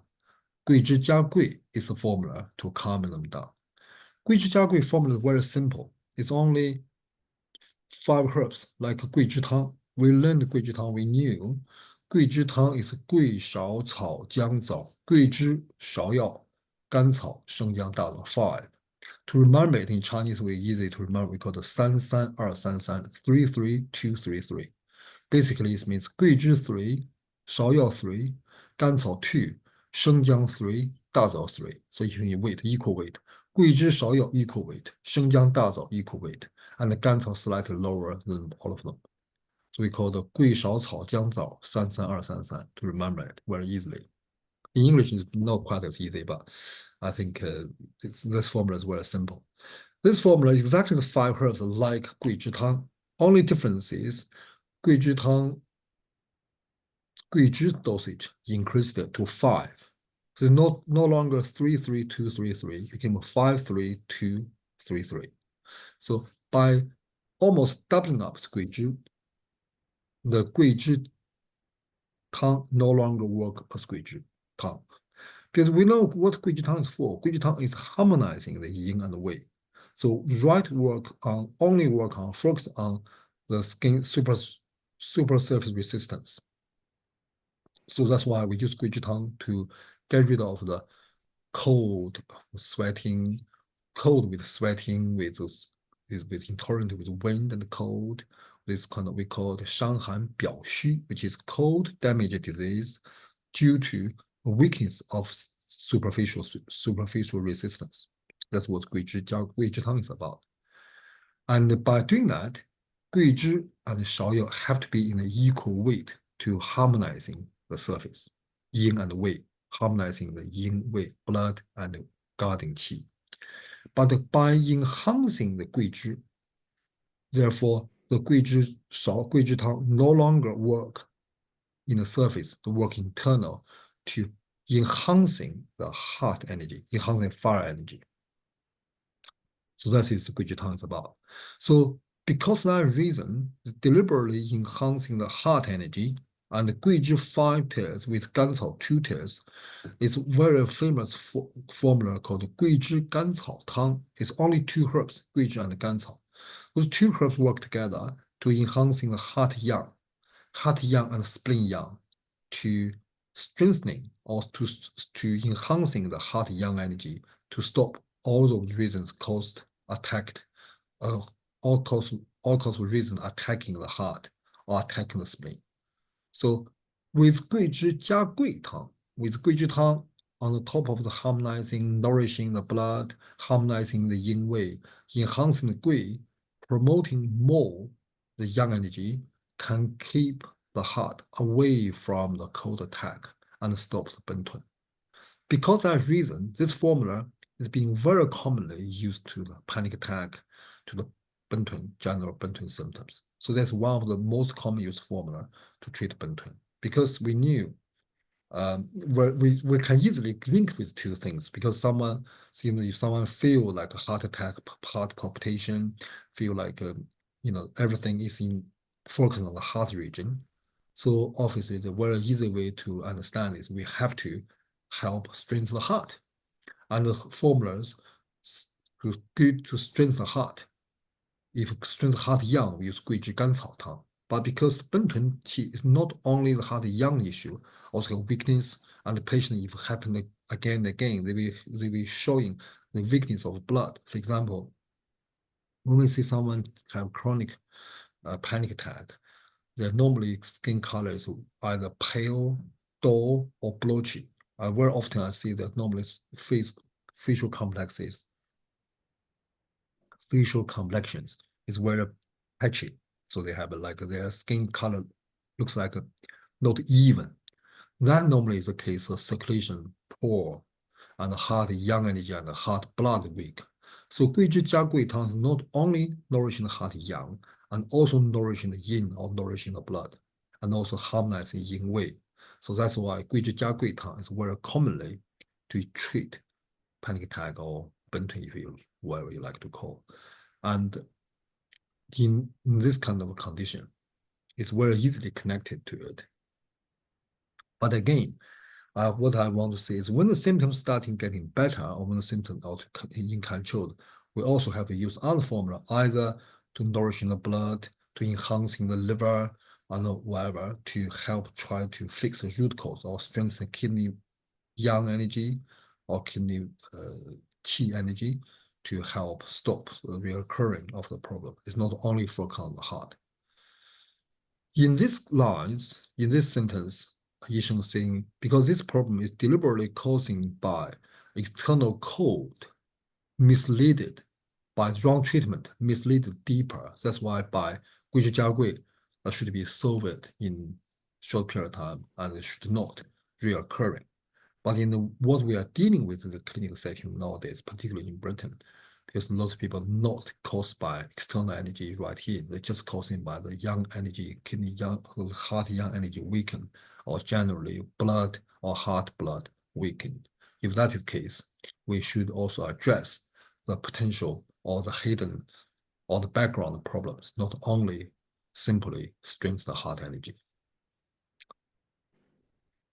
Okay, so that is Guizhi Jia Gui. So this formula is much simpler, much straightforward, and very commonly used, and also very effective too. So interestingly, to say is like some people, for example, they have or sometimes have a bit heart attack or whatever, a bit like palpitation, and they don't know what to do, and they ask me, oh, what I food wise can give me advice, whatever. I tell them, you can drink some coffee. They say, oh, I can't drink. Coffee is not good. I said, well, so it should be okay for you, and because I know English people, I don't drink coffee at all, but I know in some drink coffee wherever they put cinnamon in it. I said, with cinnamon, we will feel better, and then they do beneficial from it, which basically is Guizhi Jia Gui's idea. Okay, the last formula is a 发汗后 after perspiration, feeling trembling below the umbilical, 脐下肌. Feel the trembling or feel like palpitation feelings, not palpitation, like a trembling feelings, and like a bumping, like a jumping feelings below the umbilicals. This is sign of the Bentun on the way. So that's basically it means Bentun is coming. This condition should be treated with a 茯苓桂枝甘草大枣汤, 苓桂甘枣汤. What we normally in Chinese we shorten in 苓桂甘枣汤, its name. But 茯苓桂枝甘草大枣, it's very easy to remember. As long as you remember this formula, you remember contents because it's only these 4 herbs. 桂枝甘草大枣茯苓. And the number 1 herbs, and also is quite a strong dose. The strongest dose is 茯苓. We learned before when I talk about 茯苓. I give the name of 茯苓.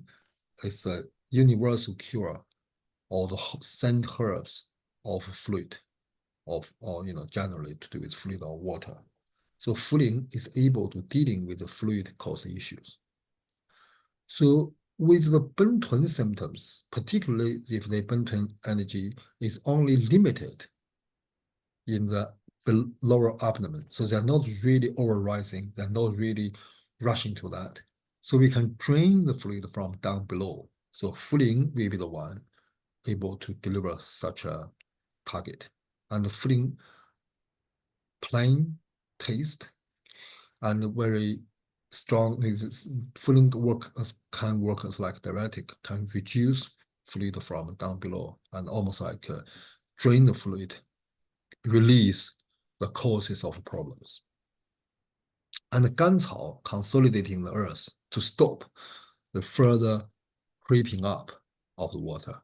With Guizhi together, strengthen heart energy, protect the throat trembling below the umbilicals, going up the umbilicals, and it right reach the chest. So can stop them right in the middle. And the Dazao is a similar idea with Ganzhao. Dazao and Ganzhao together, strongly consolidating the earth energy. So the formula is rather simple. They're not transforming it. They're not unlike Guizhi Jiagui to try to reach the heart region, but they just try to drain them from the lower and protect from the middle. So this Guizhi茯苓桂枝甘草大枣汤 is about. And the most some words to have more explain is about the way of preparation. So it's 4 herbs. Use the 茯苓半斤, half jin, which is equivalent 8 taels. So it's much more stronger dose. It's double up than Guizhi and the 4 times higher than Ganzhao. So you can see the 茯苓is absolutely dominating this formula. So you can see from lower part of the lower burners fluid is flooding, drain from down below is ideal. And use 4 herbs put together and use 甘蓝水 to use water to 一斗 to boil the boil the 茯苓first. And when it's reduced 茯苓, and then put others together. So you can see we we use a strong dose of 茯苓. We also boil much longer for 茯苓. So try to use, we can understand what real is for. Real is targeting to drain the fluid. And also the water is 甘蓝水. Nowadays, we no longer use as much 甘蓝水, but we're still using it. Sometimes we still give advice in China, but not as much. I think if you're interested to the 本草纲目, this book, inside the 本草纲目 have a 60 something different kind of water. So like river water, snow water, like like a morning dew water, evening dew water, and even the horse marks, the pool water and the lake water, all sorts kind of different waters all have different natures. Some of what is sounds very strange and is even mysterious. But the 甘蓝水 is what we normally used. quite common, but just common knowledge we should I just quickly introduce you. The 甘蓝水 is use water, put in a big basin or big bowl, and use something to through the water, and by doing that again and again, and then on the top of the water, we have lots of small bubbles, like a small balls or small pearls. And the original words writing is like a 5, 6, use 2 dou, which is about 2 dou is about so 1 dou is about 2 liter. It's use about 2 liter, 2 liters water, and use a big bowl and big bowl, and you just like play it up, put the air through the air, and again and again and again. By doing that, and on the top of eventually when it's on the top of the water, have lots of small balls. And each of the things like a 5, 6,000 kind of balls in the top. They are starting like play each other, they're chasing each other, and that use that water to boil the herbs. You mean Why like is that? sparkling? You mean like sparkling when it becomes sparkling? Yeah, something like that. I don't really. Yeah, it's just like by, like the water. You just stirring, stirring. Swish it around, yeah. Yeah, swish around, and then there's a lot of balls in the top. By doing that, we believe we can create giving a massive young energy to it. Even the modern scientific term, maybe by doing that, the water can absorb lots of oxygen in it. So the water is still, but after doing that, water is far more dynamic. So in Chinese medicine, before we use that, we lost time. For example, we will use the flow like river water to boil the herbs to treat like a tumor, for example, because tumor is like a blockage, stagnation. But the flowing water, like river water, is more floating. So if we want some nourishing water, we use like a lake water. They are very still. Use them to boil and they are nourished in.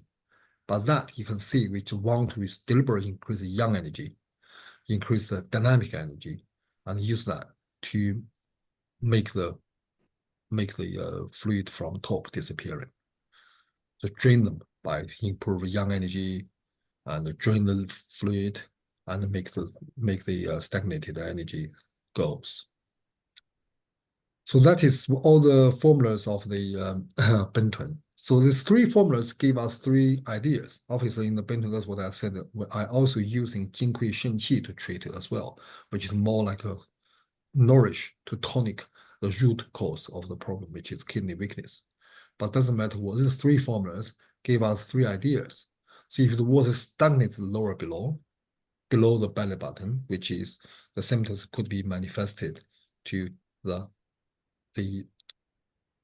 dominated by trembling below the umbilicals, then we should drain them down below, and then 苓桂甘草当汤，茯苓桂枝甘草大枣 will be the right formula, which is easily to understand is filling by drain the fluid, and 甘草 and the 大枣 consolidating the earth. 甘草 and 桂枝 have second defense of heart. That's what at the beginning I said. We put the lines of defense, and then get rid of fluid from down below. That's the solution. And then if they became affected the middle earth, affected the upper jiao, upper heart, and also the energy was misleaded into our deeper body, and then 桂枝加桂汤 by deliberate strength yang and harmonizing the yin wei to dealing with problem. But if the energy already reached right top of the body, right from the down below, reach to the very higher part, and also they have the whole channels was affected. So therefore, we have to communicate in top and below, and we have to help our body transforming this energy to the energy cycle. Therefore, we have to first use 甘草 to put the basic defense to balance the earth, and then we use communicating the herbs like 甘李跟白皮 like 生葛 is a 葛根 and also 川芎 and 当归 to communicate strengthen the 冲 and make the energy transform the proper energy transform, and also use 半夏 use the 黄芩 and 生姜 to calming down to eliminating it, and you also use 白芍 to stop the stomach pain, to nourish the liver, and so on, to balance the liver energy, to balance the Chong energy, and help the transforming energies can go smoothly. So that's what the Bentun, this chapter gave us.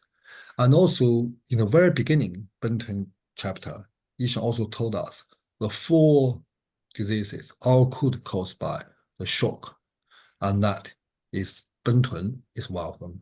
兔脓, which is also nothing related, and the fire symptoms, and also 颈部. And those 4 symptoms seem nothing connected, but they all connected with emotional turbulences. So this gives us a very strong idea is when we're dealing with problems in lots of clinical settings, we should consider, for example, we will, from a Zangfu-centered diagnostic and treatment system, we can connect them to emotional issues. And very often you will find an interesting solution and can give us much different angles to understand what's going on in the body. Okay, so there's a case. The female born in 1988, and it's a first visit, have a depression, panic for 10 years. And the patient has suffering from panic attack and depression since was 14 years old. The panic attack is on and off, can be twice a week, constantly feels scared and insecure, and have a trembling feeling in abdomen. Recently, few times collapse in work. Episode of attack, the patient feels strong rushing feeling from lower abdomen, feeling sick but not really throw up. Thin saliva and mucus can be coughed up. And the period is very irregular, from 20 to 35 days, can be light or heavy and dragging on. Pulse is weak and coming reluctant and going reluctant. But the chi pulse deep, stronger when you firm press. And the uneven complexion, that's what I mean, the blotchy, what I call them blotchy face. Lips dark and moist, pale and plump tongue with a few dark red dots on the tip, slimy coating. So from this case, you can see it's clearly Bentun symptoms, and that actually matched with our Bentun qi symptoms, Bentun tang symptoms, and also the 灵桂甘草汤 sorry, 灵桂甘草汤 symptoms. So you can have a think about it. There is not absolutely correct answer, but by analyzing the formula, you can understand those we called Bentun can be happens in various symptoms. And then normally my personal experience is like a panic attack, depression, and particular fear, whatever, like some like emotional like stress, and very often can be treated with Bentun formula. Sometimes maybe we don't use exact same formula, but the mechanism of the disease, or with conforming similar ideas with the Bentun formula, it normally works. And normally the pulse showing strongly like that. It's normally the general show very weak pulse, but the chi pulse normally entwined. It's normally stronger or tight, or even sometimes can be slippery. So if that is the case, no doubt you can double, you can sure that is caused by kidney issues, either it's kidney cold or fluid retention, and then we should focus on lower part of the issues. Okay, we will carry on the much bigger chapter, the chapter 14. Chapter 14 is 水气病. 水气 is water, 气, water energy cause problems. So that is a much more bigger chapter than compared to, and there's lots of difference. The first sentence says, Yi Sheng is saying, there is 5 kinds of water caused problems: 风水、脾水、正水、石水, and 黄汗. 水 is water. I think you have all heard about feng shui. That's exactly what's in words exactly the same. The feng shui. Feng is wind, shui is water. Because in the feng shui, in Chinese feng shui, I mean, you know this feng shui, in Chinese feng shui, in the feng shui, feng normally means energy, shui means wealth, and the feng also could mean damage as well. Shui also could mean damage, so that's why the feng shui, these 2 words, is being symbolically used to refer to knowledge, how our body, how the human life activities harmonizing with our environment. Because feng and shui, wind and water, is one very commonly seen atmospheric, environmental elements. That's why the feng shui is being mentioned. But in here, feng shui means wind and water. 脾水, pi is skin, is skin water, which basically means where the water is located. 正水 is the proper water. It refers to where the water is stayed. 石水, shi is a stone. So 石水 means the nature or the quality or nature of the water. And 黄汗 is a yellow sweat. Han is sweating. Huang is yellow. So if you yellow sweat, you know this is heat stagnated. And Yi Sheng is saying the disease and water the 水气 disease is have 风水, 脾水, 正水, 石水, and 黄汗. And what's the feng shui is about?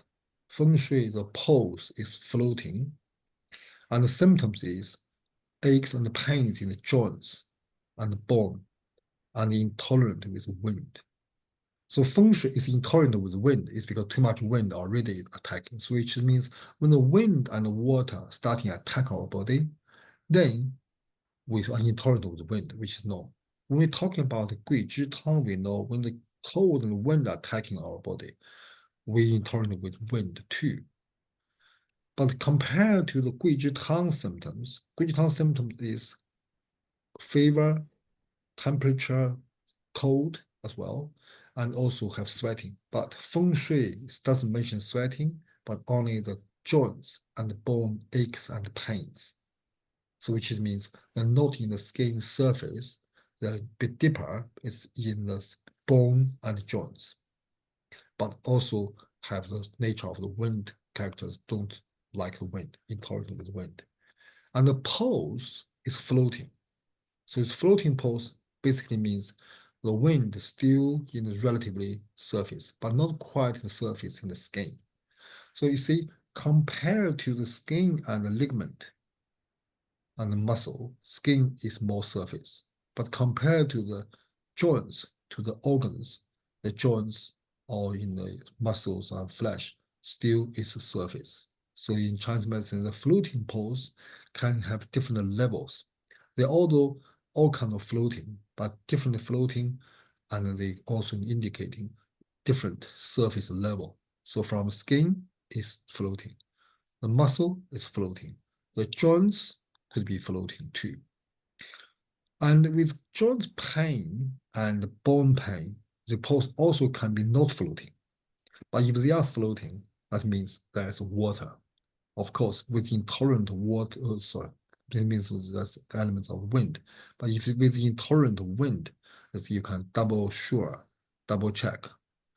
you can confirm there is wind involved. So the feng shui is wind and water combined attacking, and the symptoms is joint pains and aches. But because they have water, so then maybe the temperature is not high, maybe they're not so surface, they are slightly deeper. But because there's wind, so they are not that deep either. That's compared to zheng shui and pi shui. The second disease called the pi shui. The pi shui also have floating poles, but the difference is pi shui do not intolerant with wind, so the wind doesn't really matter. And also, when you press the skin, press the particular press around ankle, there is a edema. So when you press it, you could be by the words. The original words is you could they could make your finger disappear, which basically means there is a deeper sink. Pitted, Pitted, yeah. Pitted, yeah. So it's pitting much, edema, yeah. yeah, pitting edema. So there's in the surface of there's a skin things, and also the stomach could be swollen, and they're not sweat. They're not thirsty. They don't want to drink water. And the treatment of treating pi shui, Yisheng saying, is that should be induced perspiration, so which is basically get rid of them from the surface. So we can see, although pi shui and feng shui all kind of floating poles, but the pi shui is deeper, feng shui is more shallower. And also pi shui, Yisheng doesn't mention what is the cause of the pi shui. It's only say the water is the cause, but the pi just means where the water is stagnated, where the water is located. So, well, this kind of concept, you don't need which I explain it. You don't really need to very clearly remember it, but we should understand how do we find out, how do we find out where the location of the water is, and then from that we can give the relative treatment. That's basically what the idea is. The name, it doesn't really that matter, to be honest, because those kind of names no longer used as a formal diagnostic name. Dr. Chen, how is pi shui different from yi yin? Yi yin, yeah, it's similar, but it's way different way of talking. The yi yin also very similar with pi shui. You are right, but the difference is shui is what I will talk later. Shui is water. The water normally comes down. That's why in the water, in the yi yin, there is a floating to the limbs, like arms and whatever. So in the young places, and you will not feel like a edema. You don't really see a facial edema that clearly. But because pi shui, they are water, they are far more tangible. So you can see the edema, office edema, but in the lower part of the body, because there are water coming down.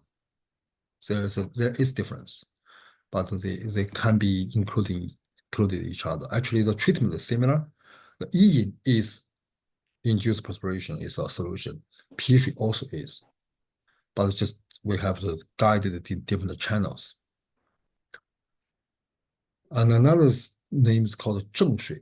Zheng shui, zheng is like a purple water, which means the real, like the real water cost problem is the poles is sink and slow or retarded, hesitated.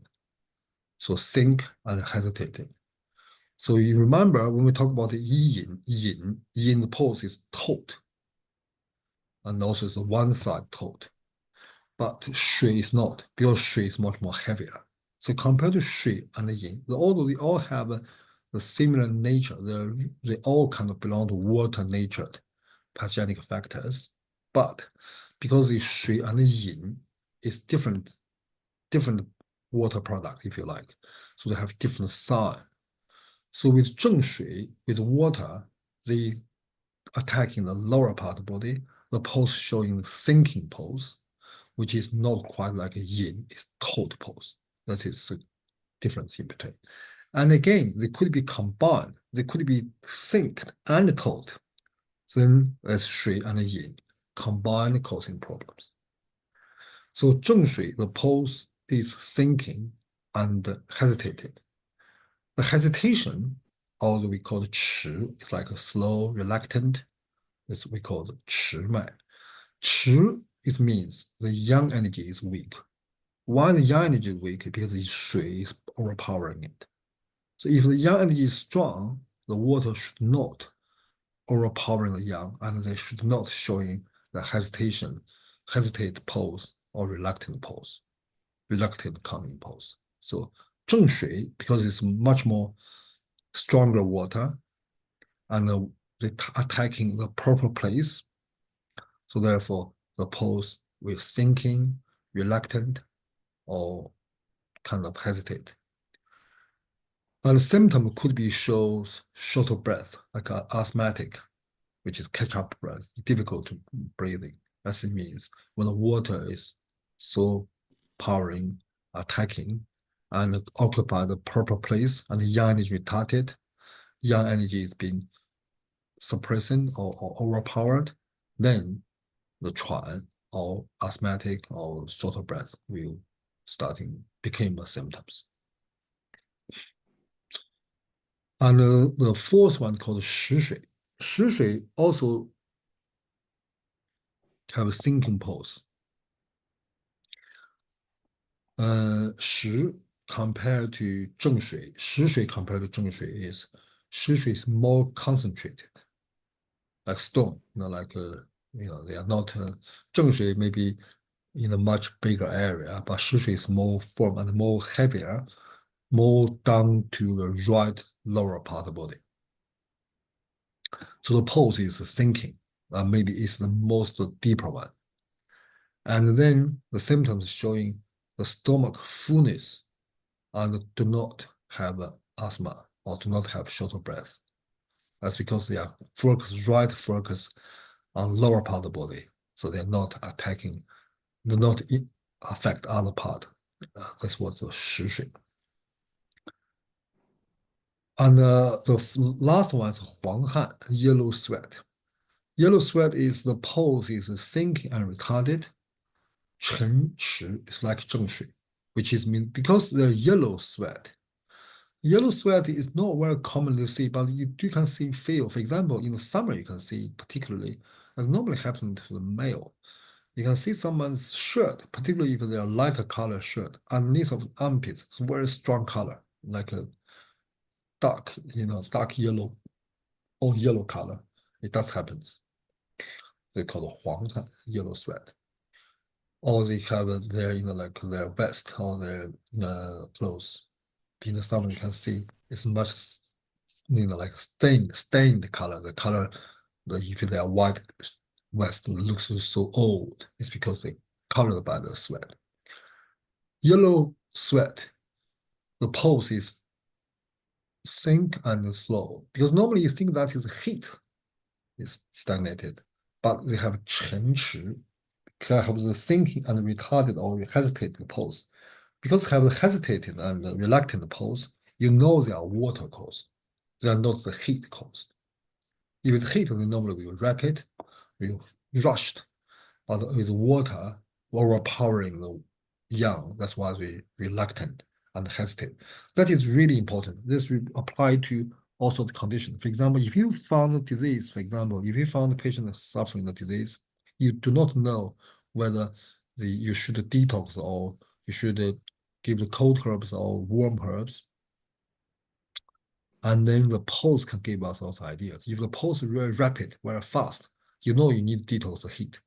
If the pulse is really slow and hesitated, you know, although they showing the heat symptoms, you should not deliberately, you should not strongly detox the heat. Or when you really think there's infection or there is something you worried, you always still when you're using herbs, try to address the young victim's nature. Otherwise, you will find the treatment won't work like your way, or maybe the symptoms helped, but other symptoms developed. So that is the reluctant or hesitate and rush and rapid gigantic pose. It's have completely different directions, and they really give us very clear signal whether are young excessive or yin excessive. Professor Chen, would Yeah. the tongue also show that, let's say, that they wouldn't the tongue wouldn't be red if they have the Huangkan? Can be the coating can be slightly red. In my Or experience, yellow, red yeah, or yellow? yellow, exactly. It could be coating slightly yellow or darker. Even the not yellow, you can see the coating is not very yin, not very slimy or very cold natured. It's very difficult to say, it's hard to explain in the words. For example, when you see the tongue maybe lots of like a slimy, maybe lots of water, but with the heat or flames stagnated, they are not like water washed feelings. If like water being just drink mouth of water or gargling with clear water, you can see too much water, like just moment of the kid boy's tongue picture. It's lots of clear saliva around. But you see some they are not red or they're not yellow or not dark color, but you can still see they are sticky, they are thicker. So you see this not purely cold natured. So, and the body will have fever, and the chest will feel full, and the limbs and the face and the head will swollen. And if long time not being treated, and will causing the impetigo or like causing the pus, developing the pus or developing like infections. So this kind of problems. So you see Huanghan itself compared to Feng Shui, Pi Shui, Zheng Shui, Shi Shui, they have heat inside. The heat combined, but the water nature still not change. But if we don't treat it properly, because it's stagnated, the heat can, because in Chinese medicine, if everything, even including water, if the long time being stagnating, they could developing heat.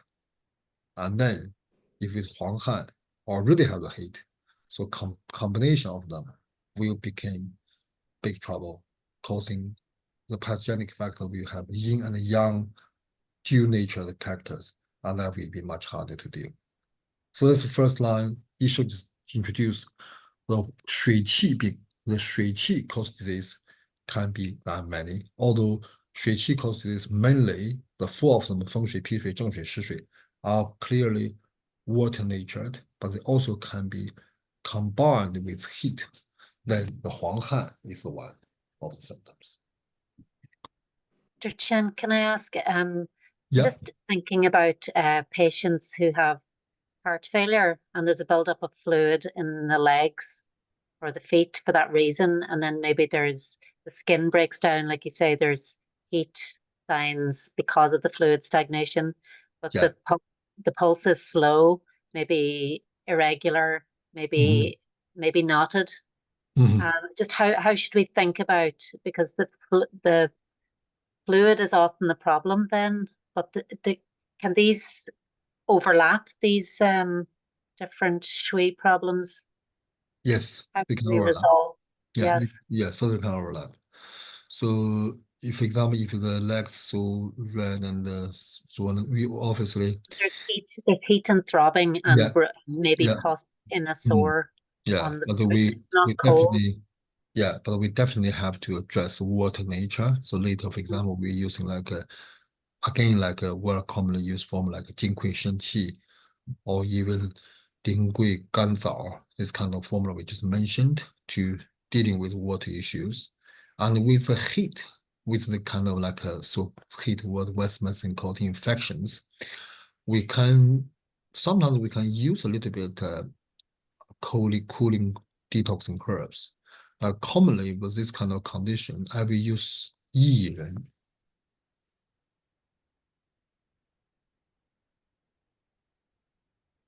薏仁, if it's really strong, 黄柏 or 黄柏 also could be used. There's a formula called, I think maybe we know, maybe not introduced.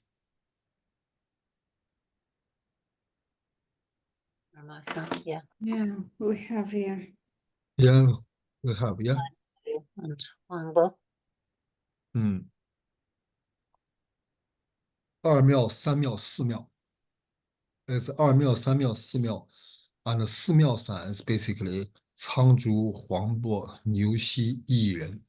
And 薏仁 is a herb, then a bit cold natured, but also not not that cold. I mean, not um, not not weaken the kidney young much. So, which is basically what I want to say is in Chinese medicine, we have a overall, particularly for the chronic problem, we have to consider thoroughly. That's why we have to choose the right herb. So, there's a lot of choices.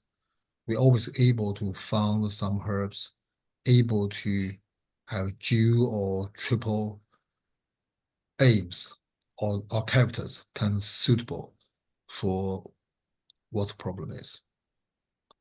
So, I mean, the more complicated cases need more precise herbs. And what is precise is the herbs we're choosing should be able to address major challenges we are facing, rather than, okay, I just want to do this, or I just want to do that. If like that, if we don't have, we have to use other herbs to balancing it. And that balancing sometimes can be, very skilled, need to be lots of practice or lots of understanding to do it just right. Okay. Yeah, I know, when we talk about this kind of syndrome in the clinical setting, we see very common because for problem have that kind of ulcers or edema combined with ulcers, infections, or even skin complaints is very difficult to deal. And in fact, the modern medicine have very limited ideas to doing it. And also drugs they use for that normally have other issues. For example, when they use strong antibiotics, normally the patient have bad stomach, poor appetite anyway. So they will make that even worse. And then if they use, for example, sometimes they use blood thinners, whatever, they causing other issues as well. So in Chinese medicine, we normally combine these few things together, particularly dealing with water issues. And dealing with water issue, we don't use like diuretic like modern medicine use. We're using herbs to enhancing the kidney yang or enhancing the kidney qi hua mechanism, which is 金匮肾气 I use quite a lot. It's welcome. And also 苓桂甘枣, 苓桂竹甘, we will talk later. All kind of good formula to choose. And those herbs also have good side of it is they are very, very safe. They don't, because normally, like not yesterday, or once I can remember, and someone had quite a bad issue, kidney and liver really bad. So he wanted to try acupuncture with me. I said, well, acupuncture is good, but I think herbs is better. But he worried because his doctor says his doctor is quite open minded. So that he actually his doctor recommended to try acupuncture, but his doctor said, "Oh, you better not use herbs because herbs can cause him kidney damage." So I said, "Well, don't worry, that's not a problem at all, because all the herbs for your issue is very safe and actually." Last formula I gave him, I showed him, I explained each herb. I think the majority are in our food chain, particularly in the Chinese food chain. So it's not a problem. So it's easy. But some problems, sometimes when there's some toxic crops need used or strong crops need used, it's very difficult to pursue because people think, well, that sounds very strong. They're worried about because their kidney and the liver already struggle. It's like that. Although we know that's not the case, but to explain it, it's not easy. Okay, so the second line, let's carry on. Yisheng introduced the symptoms, for example, like Huanghan. So the patient is showing floating and a gigantic pose. We know the floating pose and gigantic pose is excessive pose for sure. But what is excessive? Yisheng carry on explain. So floating pose indicates wind, which floating pose in Chinese medicine is indicate some engagement in the surface. Obviously, the wind is one of them. So in here, Yisheng saying the gigantic indicate qi, or excessive qi. So it means excessive qi with excessive wind combined. What that qi means, which means strong defense with strong wind attack. So that made the pathogens, although there's strong pathogen, but because we have strong energy to defending it, so the pathogen cannot go in deeper to our body. That's why when the wind and the qi entwine together is maybe is not it's direct translated from the words, but actually the deep meaning should be the real meaning should be when there's qi and wind conflicting, like battling strongly, then if the wind is strong, then the skin rush will be the problem, which means if the wind really strongly attacking and the qi defending strongly, and then the disease can't get any further, they will causing problem in the skin surface. So then the body will feel itchy, will feel very itchy by scratching the itchiness, by itching at the skin, and then the wind being reduced. And then if a long time starting scratching, itching, and then became permanent or became like tangible scars or leave the scars or leave the skin damage. That's first lines say. So which means the skin complaints like a rash, like eczema or psoriasis, whatever you call it, as long as the skin problems means the disease is rather shallow, as means our body able to defend in the surface, which is good sign. So therefore, there's a saying actually, there's lots of people talking about that. For example, in severe problem, for instance, the modern medicine found lots of autoimmune disease, internal autoimmune disease like Crohn's, particularly like Crohn's, like ulcerative colitis, or even some cancer patients, particularly in the digestive system cancers. They found have a very strong connection, very strong sign is before they diagnose this kind of internal issues, the very high percentage, I can't remember, there's a figure, 60 or something percentage of people complained or developed skin problems. For example, someone maybe suddenly have a patch of skin is itchy and whatever, I don't know where it came from, and maybe later diagnosed by dermatologists like eczema or psoriasis, and then later on they found out they got this or that internal immune related diseases, including like cancer or ulcerative colitis or Crohn's, whatever. It's very common connection. And in Chinese medicine, that means those pathogens getting deeper down, but it's the same nature. But yet, in the same time, in Chinese medicine, particularly in China, also some people think, like for example, if someone have a cancer or liver cancer, or whatever, if the skin during the treatment, if they starting developing skin problems, normally doctor will explain, or maybe it's good sign because the problem or the toxicities starting coming out. I don't think it's very common. In my personal experience, I don't think it's that common, but I do understand the explanation is not a bad, does match with theory. So which means when our body have strong defense, then the pathogenic factors or the battlefield more likely engaged in a much shallower stage. So which is like what we said in the very beginning of the chapter, the module 4.2 is like the 脏腑经络先后, which is 脏腑 is the center, 经络 is external. Obviously, compared to 经络, the skin surface is far more shallower. So therefore, if the engagement in the surface is better side than inside. But Yisheng carry on says, qi, if the qi is strong, then it's water.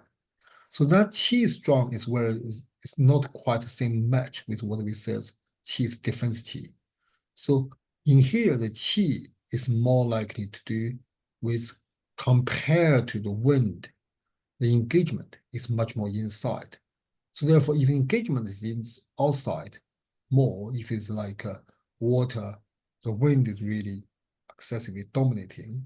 And because wind is a shallow and a young surface, and also because our defense is strong, then the skin surface will be the battlefield, become skin issues. But if not able to defend in the surface, and then it became water, and then the movement, 难以俯仰, which means the movement will be affected. And when the wind and the qi battling, then our body can be swollen. Our body can be 红肿, which means like a very badly swollen, and like some people can feel their skin and their muscles like puffed up. And then if that's the case, so perspiration will get rid of it. So if they have induced perspiration, sweating will be reduced all the issues. If intolerant of the wind, that means weakness. That means feng shui. That is feng shui is about. This is feng shui. If they're not intolerant of the wind, also the waterwork is smooth, and the upper jiao have cold without a lot of salivas, that is a huanghan. So it's very confused. It's very complicated. It's because that's why, in the golden chamber synopsis over the 1,000 years, the interpreter or in this, is not quite as much as Shanghai, because Shanghai is more organized, more clear, and the golden chamber synopsis sometimes very complicated. It's because when the miscellaneous diseases or internal cause diseases, they are far more complicated conditions. So, and we use the limited sentence to try to explain all the possibilities. It's not easy to find out the internal logic. Sometimes you need a lot of knowledge lots of studies to get through. But I think that is beauty of it, because by doing that, we can really expand our understanding of the 脏腑 sentence system. That's what over the years of my study I found. When we put everything in the whole holistic 脏腑 sentence systems, we can find we can really open our eyes, give us lots of ideas what it is. So in here, they talk about the skin complaints, the jia, we call it jia lai, which means like skin damages. And with the feng shui, it's a similar nature, it's just a different depths of disease.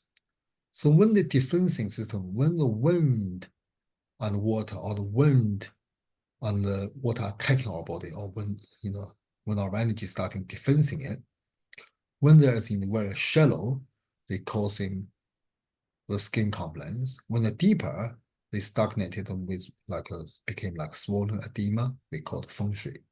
And if they are not intolerant wind, they are stagnated in upper burner and have the cold. Upper burner have cold and also have lots of salivas, and that could be developed to huanghan. So although the Huang Han, the yellow sweat, just a moment we're saying, like they have a strong nature. They have strong from the look of it. They have nature of heat because the first sentence is saying Huang Han have a temperature, have fever, have a fever and chest swollen, chest fullness, which means the upper part of body stagnated.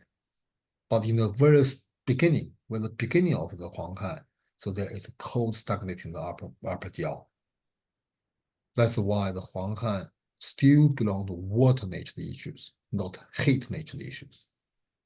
So with this, although later on Yisheng will talk Huang Han again, but this gave us idea. Those things, Huang Han, feng shui, and skin complaints, skin damage, they all kind of wind and water combined and together due to our defending levels difference.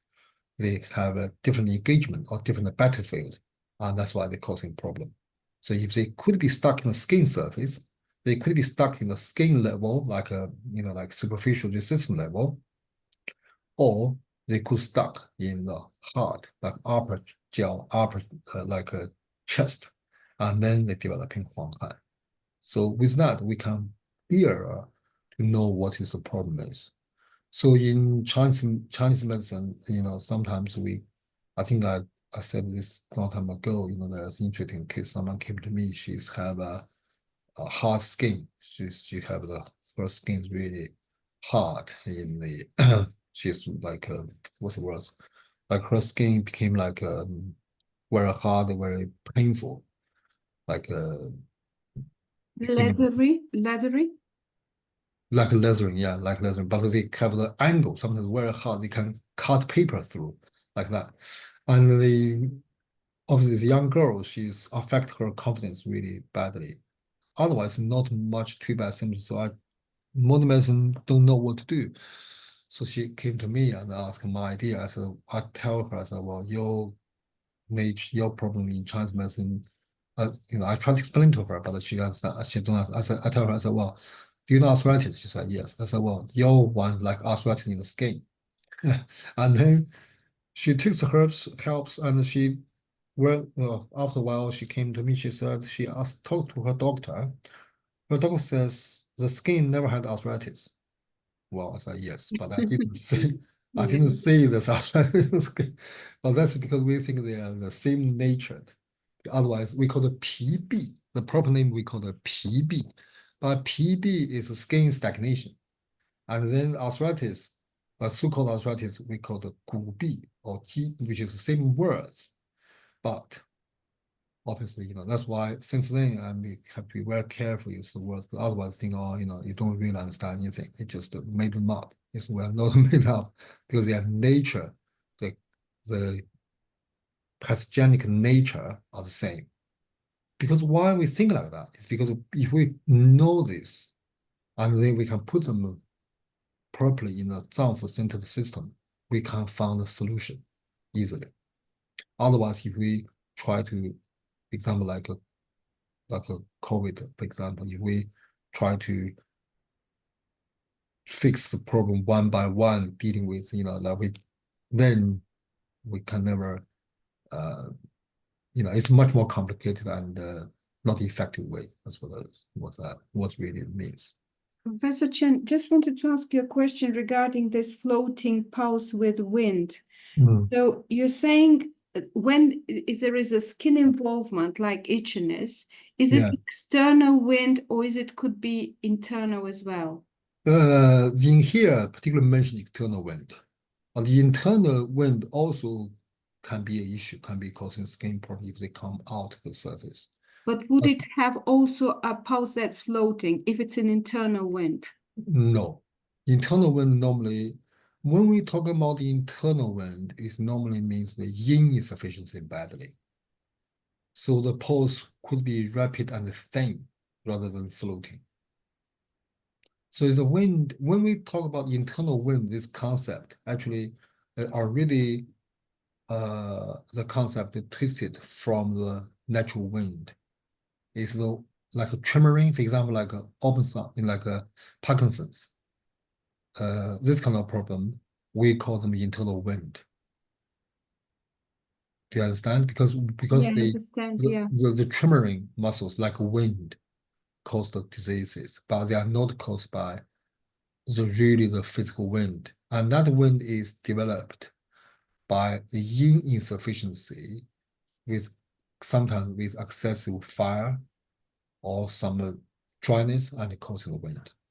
And the pulse normally is not It's not floating. Yeah. floating, but will be rapid and in a rush and a hurry nature.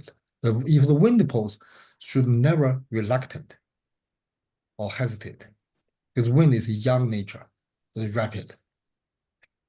So if someone, for example, you have a muscular, normally it's muscular tremoring, and you feel a pulse is reluctant, then that's highly likely it's fluid rather than the wind internally. Even if there is trembling. Even the trembling, because water also can cause twitches and like a throbbing. Oh, all right. Yeah. Professor Chen, I lost you. Why did you start talking about eczema and the skin problem here? Yeah. You talked about thick skin. Is it eczema or psoriasis? Yeah, it could be eczema or psoriasis, skin damage, skin complaint. Caused by what? That is caused by the nature of wind and water in the skin surface. I see. So Thank although you see, although that doesn't show feng shui at all, it's not to show water sometimes, but skin complex also could be. Particularly eczema. You know, the eczema in Chinese, well, we say eczema in Chinese name, in Chinese language, it's called a shizhen. We call it damp rush. So in skin complaints, in Chinese name, we call we have fengzhen, shizhen, rezhen, or huozhen, for example. Fengzhen is a wind rush, and shizhen is a damp rush or water rush. So therefore, there is a name now. Actually, that's for Chinese diagnosis. With Western diagnosis is different. For example, if someone have eczema, but they never weeping, always very dry and flaky, in Chinese that belong to fengzhen, the wind rush. But if someone have the maybe not diagnosed eczema, just diagnosed dermatitis, but it's very weepy, particularly like a clear water, not infected water, and we call them eczema, a damp rush. So therefore, if it's damp rush, obviously we have to get rid of damp. We have to dealing with damp. Obviously, if there's a rush, itch is wind. Itch is a sign of wind. Hot or burning is a sign of heat. The color change or stubborn and also the skin texture change is a sign of damp, or a sign of cold, or a sign of blood stagnation. So we use that when we treat skin complaints. We use that to form our formula rather than use the Western medicine diagnostic names. Because in China, in Chinese language, there's disease, modern medicine called dry eczema, which is called 干湿疹. That in Chinese medicine doesn't make any sense because damp rush is damp rush. So dry damp rush is not a damp rush. That will be like, for example, there could be weakness of blood, could be wind dominated. So that is this second sentence, what Yisheng talking is make the skin complaints with the feng shui and huanghan have similar pathogenic nature just because of different. So they attacked different layer, different level, and cause different disease. Thank you. Okay. So 寸口 pulse deep and slippery. 寸口 pulse deep slippery. That means internally there is a water retention. So the symptoms we show in the face and eye puffy and swollen. And if you also have the heat, this is feng shui. As you say, we just want to mention about what feng shui is. And then with the floating, just when we talk about the floating pose and the gigantic pose, causing the feng shui. And now the deep and slippery feng shui, slippery pose also cause feng shui. We also, in the very beginning, we said feng shui is wind in the surface, and the deep pose should not be the feng shui, isn't it? But because this patient's symptoms showing the face and eyes puffed and swollen, that's why we still call it feng shui. Why? Is because although the pose doesn't really engagement in the surface, but because the symptoms showing in the surface, particularly engaging in the upper part, which is face and the eyes, and that means the problem still strongly connected with surface, so still called feng shui. The very famous symptoms, very famous disease is the nephritis, the kidney infection. Then with kidney infection, some kidney infection, the very beginning, they will showing the face and eyes puffed and swollen. And in Chinese medicine, that is a typical, and then they will showing, like, for example, they show, very frequent urinations or difficult urinations. And that in Chinese Western medicine think it is kidney infection. In Chinese medicine, we think it's a lung stagnated by the cold or by this. And when we talk about Zangfu central systems, I mentioned that the lung is the upper source of water metabolism. You remember? That's typical case is the teapot. You remember that teapot things. So that is means feng shui. So that is feng shui is about. So if the patient has a swollen eyelids, looks like a silkworm shape, called the 如卧蚕蚁状, and then the pulse in the neck is beating rapid and strong, and cough frequently, and the pressing the hands and the feet, the sinking is deep. This is feng shui. So that's just show us what the feng shui symptoms is, particularly the pulse in the neck. If the pulse in which I think the beginning the introduction, the 4.2 section of it, we patched up in the evenings in the tutorial courses. I think you remember we talked about the lungs. We mentioned how important the lung is to do with water metabolism. That is basically in here, all came from here, all connected with here anyway. It's not came from here, but in person much earlier. But yeah, that's what it really is talk about. So if the pulse may be showing that, which means the engagement could be external and internal in both ways.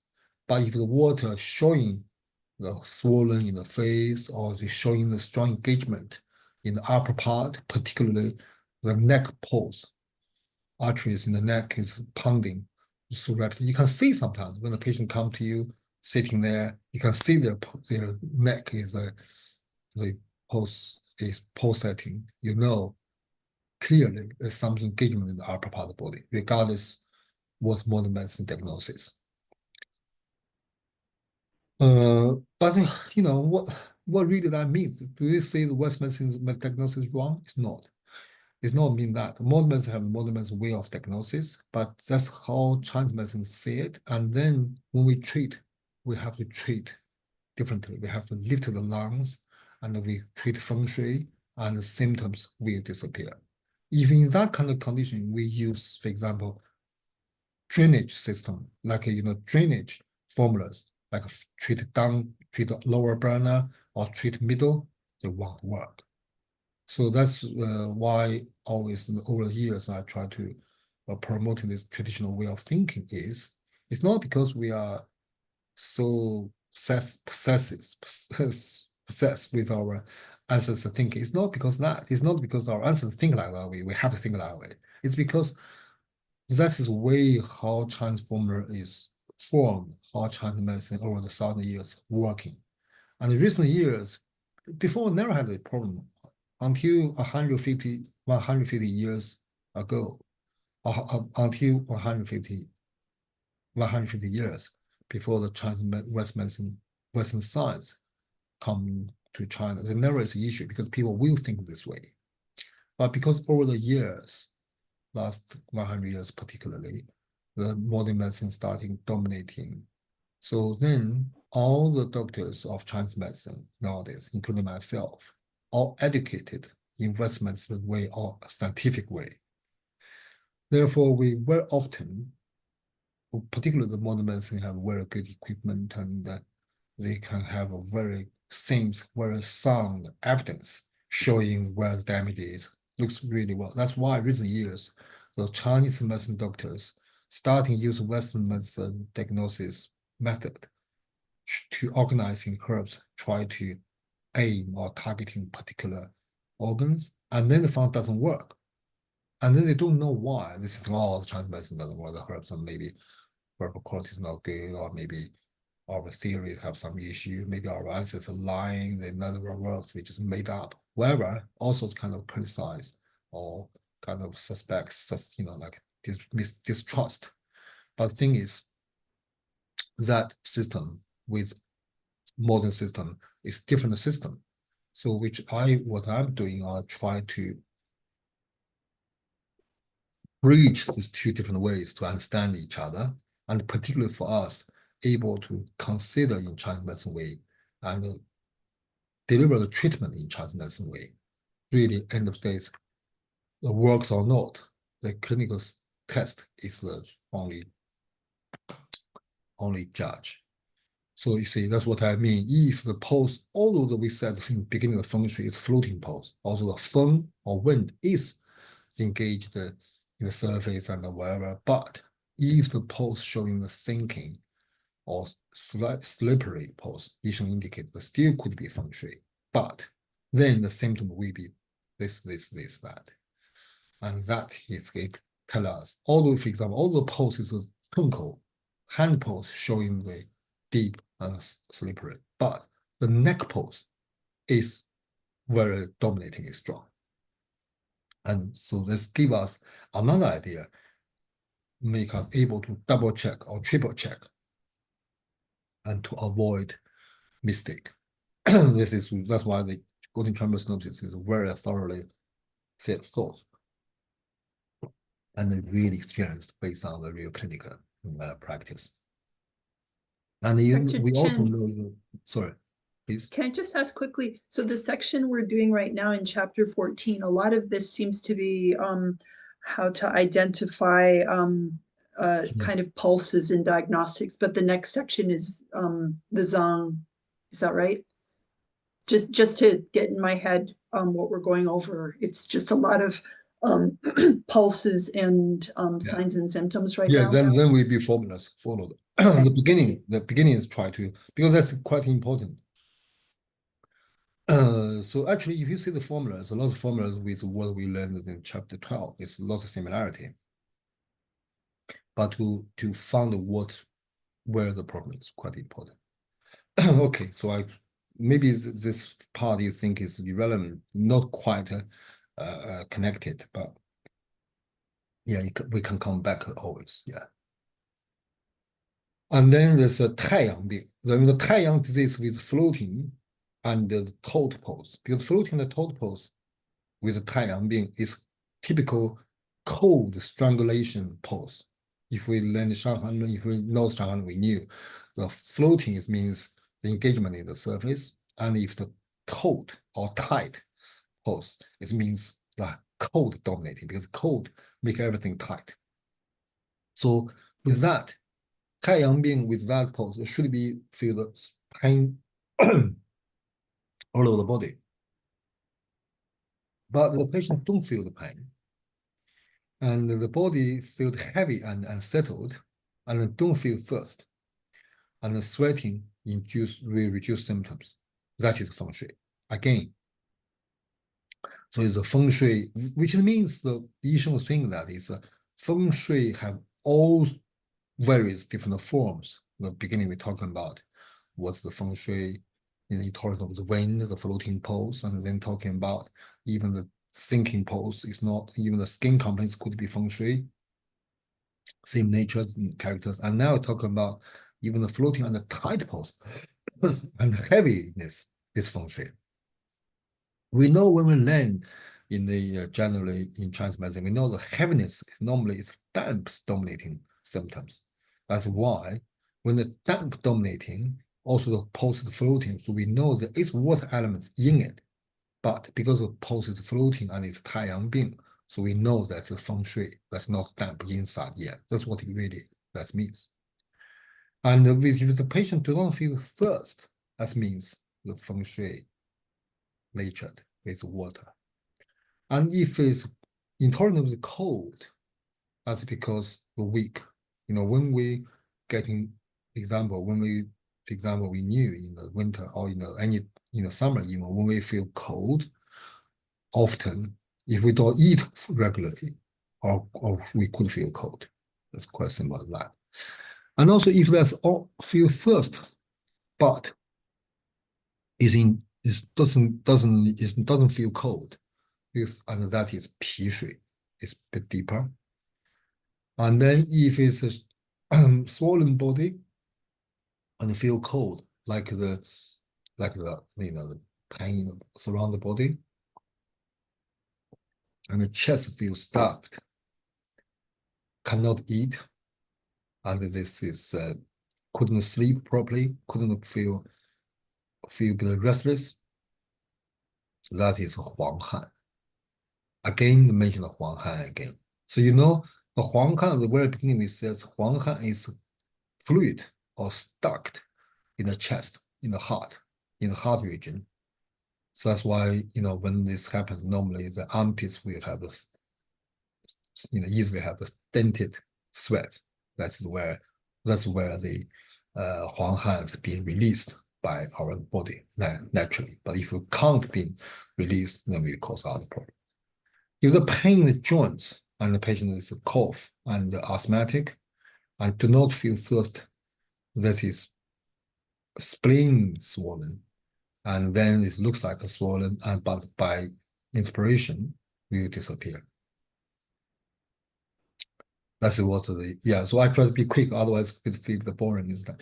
So if all those kind of diseases, symptoms, if the patient feel thirst, and then diarrhea, have loose stool, and also have very frequent urination, then we cannot induce the sweat, which is quite easy to understand. That's because if we're doing that, we will further weaken the fluid, because if you already feel thirst and already losing the water from the down below, from the urination and the bowel movement, and we should not induce perspiration anymore.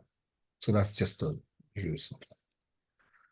And that is more important. That's the first formula, which is a very useful formula. 月碧加竹汤 is very commonly used, called 离水.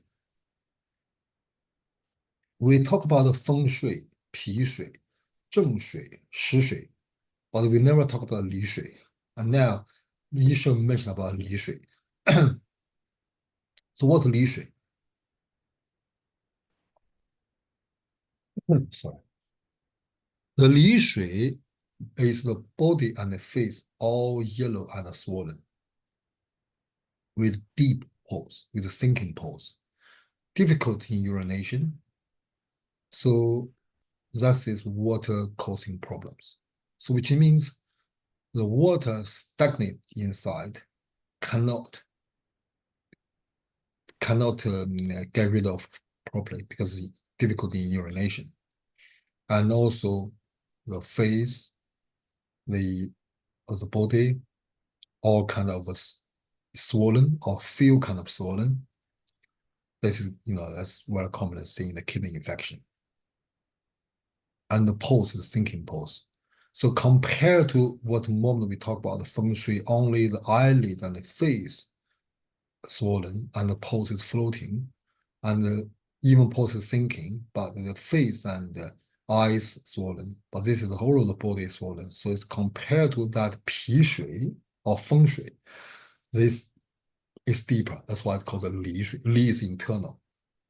Just compared to skin or 皮水, which is skin water, the 离水 is deeper than skin water. So, I mean, these terms are very complicated, very, I mean, it's not really like most of the textbooks nowadays are kind of very clearly writing in each terms, but it's not difficult to understand because this all the words Yisheng try to tell us is different layer being attacked. So there's all relatively talk. So there's not a very strict line, say 5 centimeter, 1 centimeter is a skin, 2 centimeter is skin, sorry, the 1 centimeter is of wind, 2 centimeter is, sorry, 2 millimeter is the skin, and then 3 millimeter is a 离水. It doesn't have that. In Chinese medicine or Chinese language, we never have such precise thing. That's what I try to tell people in Chinese, for example. In Chinese kitchens, 99% of Chinese kitchens don't have the scales and the jugs to measurement. So Chinese cooking always, Chinese cookery books traditionally always some of this, some of that. We never have very precise amount. It's because we can judge it by our feelings, which is a problem, but also an advantage because nature is like that. Nothing really comes like a mathematical textbook. So we know the 离水 in here, it means a bit deeper, but how we know it's deeper because all of the body is swollen. So that's why it's caused by the water. If the water, What does it mean if the body is swollen? so it's like your feet, hands feel swollen. Edema, like Yeah, not only the face, not only the face. So you see, with the previous sentence we talk about the feng shui, talk about eyes and eyelids like a silkworm shaped. So it's clearly on the face puffed up, but the body is okay. But this one is not. This one is limbs, legs, all feels. You know, the very beginning we talk about the 实水. We talk about 正水, 实水. We say we how to diagnose the 正水 or 实水. It means our feet, our legs or feet have swollen, have edema. But the feng shui is upper. So we use that where the swollen or where the edema is to determine are the feng shui, 脾水 or 实水. But why we doing that is because if this give us idea the different treatment. So if the feng shui is, if the water is stuck in the lower part only, we should drain them. If they stuck in the surface, we should induce perspiration. We lift them up, get rid of them from surface. Maybe that's why we use, you know, the Yisheng use lots of words, try to explain this and that, what's called, what symptoms. It's not because only try to record what it is. It's most importantly is this can give us an idea what to treat.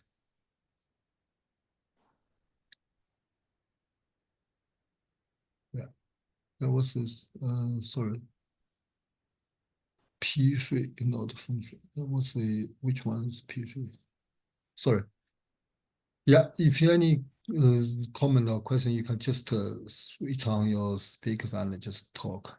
Otherwise, because I can't normally I don't check the chat. Okay, then if the urination is, if the water work is okay, they have no more urination, then we're causing fluid, losing the fluid, impairment of fluid, blood, body fluid. So the patient will feel thirst. So thirst will be expected. And then 月碧加竹汤 is the formula. So with this all over the body, feel like swollen, a bit swollen, or feel swollen. Sometimes you may not able to find clear swollen by pushing it, but by press the skin. But the patient feels it swollen. For example, someone can tell you, oh, my ring is so hard, can't take it out suddenly or whatever. So that we also consider that is swollen. Again, I mentioned this so many times in Chinese medicine, patient's feeling is very important. We trust patient feeling more than not more than equally the machine test. So machine tests give us ideas, and then the patient feeling also were equally important to if the patient feel heavy, it's teeth weakness or damp stagnation. It's not means if we have Professor Chen. Yeah. I'm just reading the first paragraph.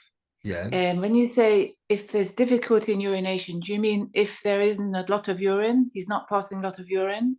Yes. Like it's quantity? And so it's water retention? In here is more, maybe both quantity and the easily or not easily.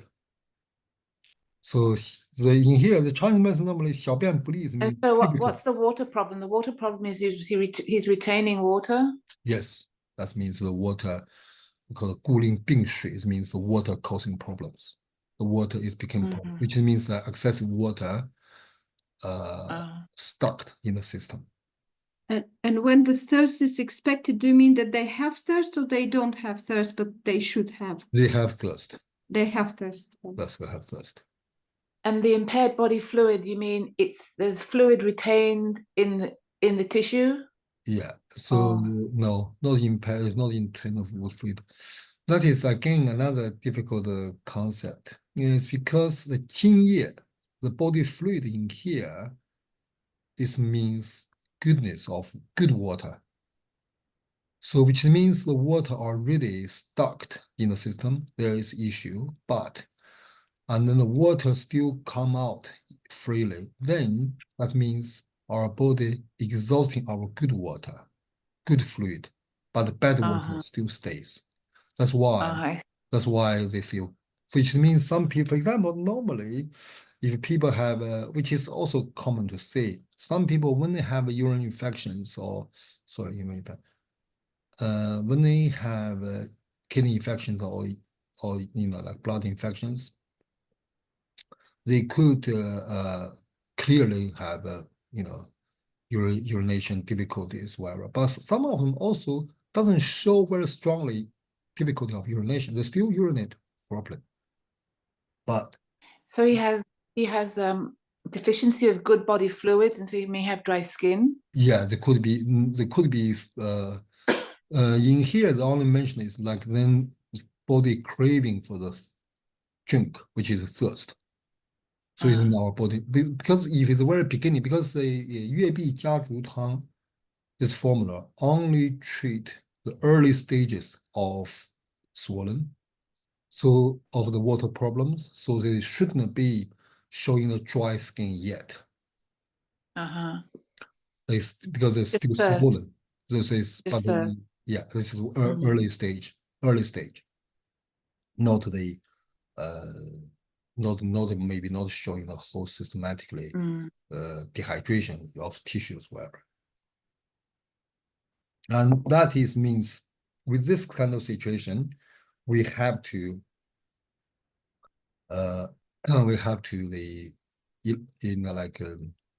lift the energy and expel the water from the surface.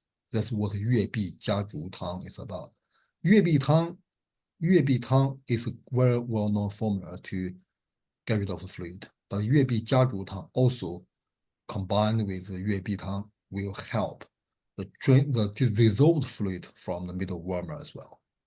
The formula now we can't use exactly in Britain because Ma Huang is such a strong dose. We're not allowed to use Ma Huang 6 tails, which is equivalent nowadays 90 grams. Because 1 tails in 100 state equivalent nowadays 15 grams. So it's 90 grams of Ma Huang. It's impossible to use such a dose. We're using it. But we can use 紫苏叶 to instead. But 紫苏叶 you can use like, for example, like formulas with that, you can use about 30 grams. If you use dry herbs. So if in the herbal concentrated herbs like herbal granules, we can use like percentage, will be fine too. So Ma Huang to open the pores Ma Huang is a very great herbs to open the pores, to get rid of the fluid from the skin surface, which basically induce perspiration. We call the lift the upper source, like lift the teapot. So that is what it's for. And the 月碧汤 and the 月碧家竹汤 is commonly used for acute urine infection or kidney infections. And the 石膏 is gypsum. 石膏 is cooling down the ma huang. We know with this ma huang is warm character, so quite warm. So we don't want further exhausting the essence. So with 石膏 cooling and the heaviness. So ma huang and 石膏 together as a team. One is lifting the pores, induce perspiration, and 石膏 calming down the energy, not have excessive rising, and also avoid further excessive exhaustions of the body fluid. You say we want to get rid of the water, but we don't want to get rid of the body fluid. It's a different thing. And then 生姜甘草, that's the herbs we're using to settle down the middleworm. 生姜甘草大枣, these three herbs has been appeared in the 奔豚汤. Also, it's the three herbs using to balance the middleworm. And then the 白术4两 to activating the stomach and spleen, to resolve the damp and water, and also help induce the water work to help. But the 白术 is not diuretic. Compared to 茯苓, the difference is 白术 can resolve the fluid or water, also strengthen the spleen qi. So that's what the 月碧家竹汤 is about. So we can see this formula is formed by two directions. One direction is open the pores, induce perspiration, and get rid of the fluid stuck in the surface. Because when this whole body, like limbs and the face and the eyes, all swollen, particularly yellow and swollen, that means the stagnated fluid blocked the surface circulation and causing issues. So with ma huang, to open the pores, help circulation, relieve them from the surface. And yet, if there is thirst, if there is a 津液, the body fluid damage or loose, we also have to make our body absorbing or process water properly, make the water transform to body fluid in irrigating our tissues and the body, and to avoid damage of our body fluid by either ma huang perspiration, induced perspiration, or by the stagnation or blockage of our water metabolism by the water pathogens. That's why the 甘草、大枣、生姜、白术 is 4 herbs being used as a team up to resolving the dampness, to absorbing and process fluid, process water became fluid. This is very useful formula. These 4 herbs, 生姜、甘草、大枣、白术. I always use this formula to treating. If you found, for example, if you found someone, for instance, if you found someone came to you, like when they're sitting there, when they move their body, you can hear their stomach is like rattling with water. They have water sound. You know the water not metabolism processed in the stomach properly. These 4 herbs can be used to transforming, help the body absorbing the fluid, because the water come to our stomach, not necessarily automatically became our body fluid to be used to irrigating or nourishing our tissues. And that need a process of spleen and the stomach to dissolve them, to process them. And 白术, 生姜, 甘草, 大枣, sometimes use the 干姜, the dried ginger, even warmer, as a very good team to help such a procedure. So that is the 月碧汤 is about. So in here, 月碧汤 used, 月碧家竹汤 used to treat 梨水. This 梨水 compared to the moment we talk about the 皮水 is a bit inside of 梨水. And the difference between them is that is the whole body generally yellow and swollen, particularly the yellow, 黄肿. The yellow is a strong sign. If the skin color, our skin color showing yellowish or kind of like a weak yellowish color in Chinese medicine is deliberately indicate the weakness of stomach or deliberately indicate the lack of support of stomach to the skin or to the flesh. So with that, whenever we see that, we will class as weakness of stomach or some kind of weakness of stomach and spleen. So therefore, the 四君子汤 we use like also the 茯苓白术 can be used if it's water strongly associated, and then 姜草竹枣生姜甘草白术大枣 is a very good team to using to treat such issue. So this formula, although 粤碧下汤 sounds complicated, but if we separate in the two sections, it's pretty simple to use. So that's almost, we know it's fluid stagnation, we have to open the pores, activating circulation. But we know because they are in the face and the eyes, the surface, although they are not as a surface as feng shui or pi shui, but they are definitely not zheng shui and shi shui. They're not really inside that much. We can't drain them from inside. We still have to open the pores to eliminate them from a skin surface or from superficial resistance. But because there is the, like a thirsty and body damage, and also the yellow, saggy, swollen, this means the spleen weakness, we have to enhance the spleen weakness as such. That's why the 姜草竹枣is being used. And in the preparations, Yishan office saying if the patient is intolerant of the wind, but the foods 1 piece and processed. So if there's wu feng, it means the yang weakness, so energy is weak. Therefore, foods will be used. Again, because we can't use foods. So, but we know if there's few intolerant of wind, we know there's weakness. We should enhance the yang a bit. For example, we can't use foods, but we can replace shengjiang to ganjiang, for example, or maybe we can even add guizhi instead of the foods. And that is applied generally to every to the other conditions as well, not only to this formula. Which means if you see other patients, for example, some patients feel weakness of stomach, feel always shivering, feel cold compared to others. On top of the, if you give them like a strengthened stomach energy use like Su, so your 四君子 or 十全大补 or whatever, if you still feel cold, you should consider put the yang energy a bit. You either use 金匮肾气, but you can't use foods here either. And you can use 桂枝甘草, for example, particularly 桂枝 to enhance the yang, heart yang, to stimulate the yang energy and make this kind of intolerant wind and cold disappears.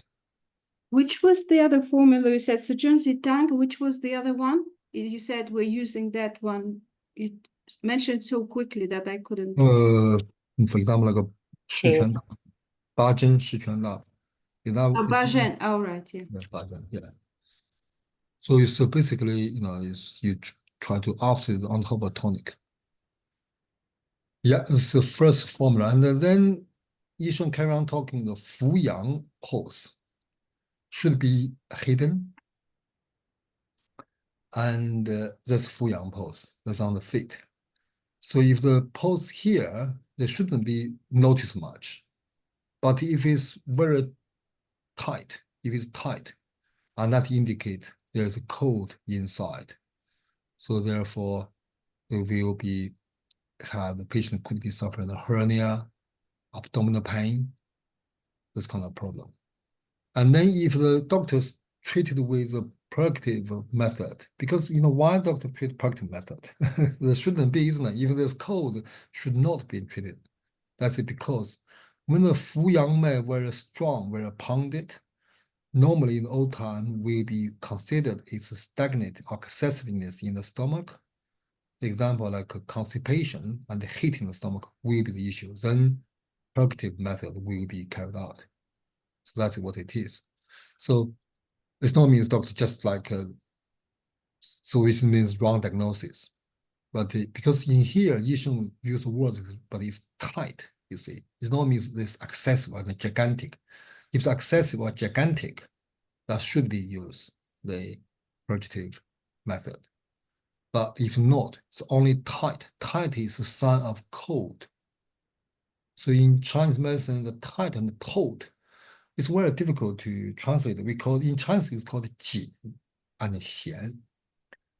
紧 is very tight. 弦is also tight. But the difference is 弦is mainly means the body tight. The 紧, including the body tight, also have the feeling of like rationing or kind of congested feelings. So normally we think when we mention a qin in Chinese medicine books, if we mention a qin, always indicate a cold, because cold, particularly external cold. External cold can make everything shrink, and that's why the tightness is happening. So which means they have taut body and also have internal attention, so they are full up. So with that kind of reason that is not gigantic or it's not large or not slippery. So that's the opposite of slippery. So slippery is definitely excessiveness, but it's a heat there. And the tight is not heat there. It's cold, sealed or cold, strangled surface. That's why in the Taiyang, typical Taiyang symptoms pose is a fujin, is a floating and tight. So that's a difference. So, but if doctor don't distinguish that properly, and the thought was gigantic and slippery, so he used the purgative method, which is wrong basically, and then the patient will suffering fullness on the chest and short of breath, because that cold is lower, but in the beginning, the cold in the Fuyang, in the foot pose, feel the cold, that is the middle or lower cold. But by purgative method, it's drag the energy down even further. That's why the chest is being affected as well. That's what basically it is. So this is saying nothing because we don't do the Fuyang post-diagnosis anymore. But this no means this line is useless. This line is just showing us if there is a lower burner cold, we should not use purgative method to treating it. If we're doing it, we will make the energy further sinking and causing short breath and the fullness of in the chest. And if Fuyang pulse should be hidden, but it's rapid, and then that is indicating there is a heat inside. And then fast digestions, frequent urinations, and that should be symptoms, which is heat symptoms, particularly fast digestions. Like yesterday, treated a lady. I hasn't seen her for a year, more than a year actually, and she came back and I take just before I have on record she's doing complete different, treat her complete different things. But it means I take her pulse. Her stomach pulse is slightly slippery, but her pulse generally weak, but her pulse is slightly slippery. So I told her, you have very lots of appetite, good appetite. She said yes. She said surprisingly, that's what she came to me. She said she feel recently her problem is she really like to eat, but after eat she feels so bloated. So that is typical. That is exactly like that, which is a heat in the stomach. That's why she has a fast. She has a hunger all the time, but because her pulse generally weak, so she cannot digest them. So stomach craving stomach heat, but spleen is cold. So stomach fast craving the food because the energy quickly burned, but digestive system, which is a spleen qi or spleen yang, cannot match up with her food intake. That is what is problems. You see, so these things we can take by the normal pulse can find out. But if it's a Fuyang pulse, if you try to do the Fuyang pulse diagnosis, which I don't do it, I normally don't do. But if you want to, you can try. That's quite interesting too. And then the frequent urinations also showing there is heat. So it's fast water metabolism. But if the patient have the difficulty to urination, then we will be edema. We have edema, which is easy to understand, which is heat caused edema.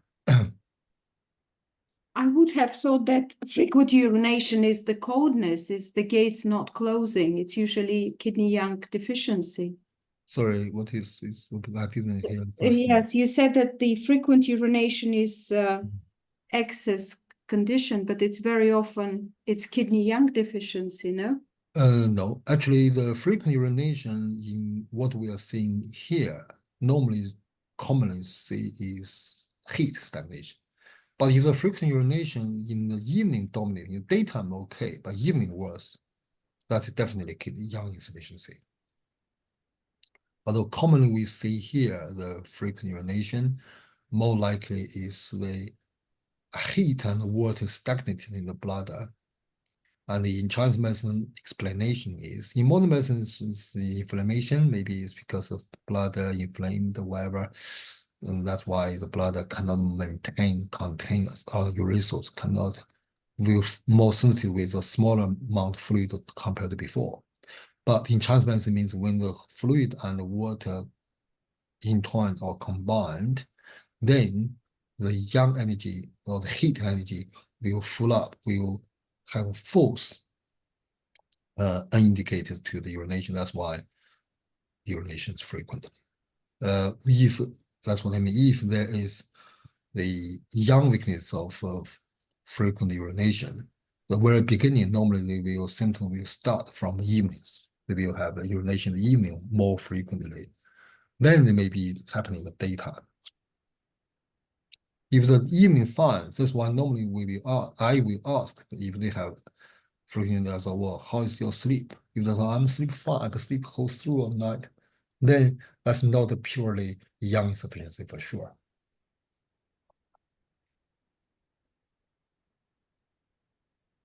And in reality, when we see the urination problem, the common cause of protein I see is normally due to the kind of infections or whatever, which is normally some heat elements in it. Maybe not purely heat, but at least some heat inside.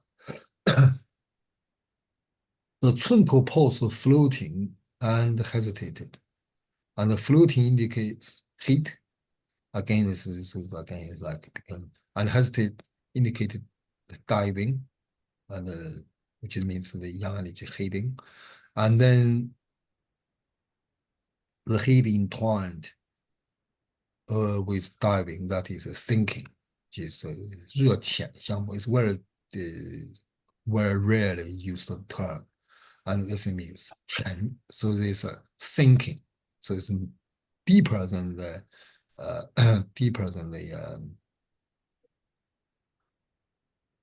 it's difficult again, because this is special term, like Chen is sinking strongly, energy is falling down to it. Although the pulse is floating, how could be floating is sinking?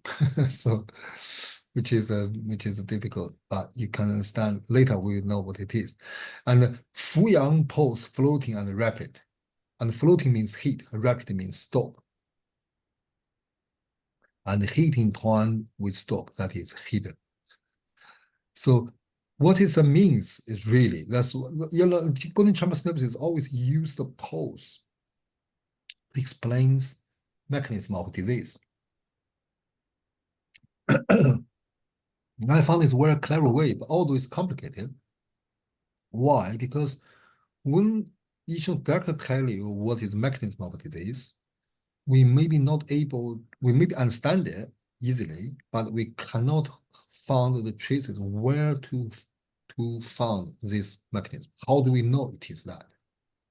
But with the pulse Yishan giving us, we can have something to link, or we can have something to locating what it is. That's why I highly recommend you to consider or read the post part carefully, because this part give us a lot of information and give us tools to looking for the patterns of symptoms. So this means if there is a sinking pulse, if there is a sinking energy, or if there is a hidden energy, then that means water stagnation. So 寸口, which is the arm, is normally the normal pulse what we use is 寸口. And 俯仰 is feet. It's hands and feet, all the young part of our body. I think I told this before. If we consider our body, our torso is our our center, like because our organs all sitting in our torso, or hidden, all kind of stayed in the torso, and then our arms and legs, our limbs are stick out, and stick out is young. So that's why when we feel cold, when we feel low energy, normally people shrink, like they crouch, a hand and the feet all combined. That's why when people are getting older, we normally shrink. It's because our young energy is not strong. We're shrinking. Our young is like not many. So, which is quite interesting. If you see the animal world, when the animals fighting, they always stick up there wherever they can stick, because it looks bigger and then makes them the young energy stronger. Otherwise, if they became a shrink, they're hidden. That means they are weakened, they are losing, they are lost confidence. Exactly the same like human nature, human activity, human behavior. So it's no different whatsoever. So if the limbs, the arms and the feet, the energy opposed, all showing kind of hidden energy, although the pulse showing floating and hesitate. The floating and hesitate is not add up. It's not normally go together, because floating is a young location, and hesitation, it means young weakness inside. So it's one is same often see excessiveness, and one often see in the weakness or insufficiency. If like that, that's what the Yisheng tried to explain the complicated situations of the water. So if that is obviously, that's clearly say they are not matched. So which one should be dominating? Or we should consider the floating as the major cause, or we see hesitation as the major case. So Yisheng telling us that means sinking. So which means although they are floating, this floating is fake, or this floating is not really showing the real nature of the body energy. The hesitation shows the real nature of the energy. That's why Yisheng is saying that is qian. Qian means the energy is deeply hidden and not enough strength to pushing over. And why is that the case? That is a sinking pulse, that is water. And the Fuyang pulse, floating and is rapid, that is all heat. But this lower part of it, heat, because Fuyang is indicate lower part, you see.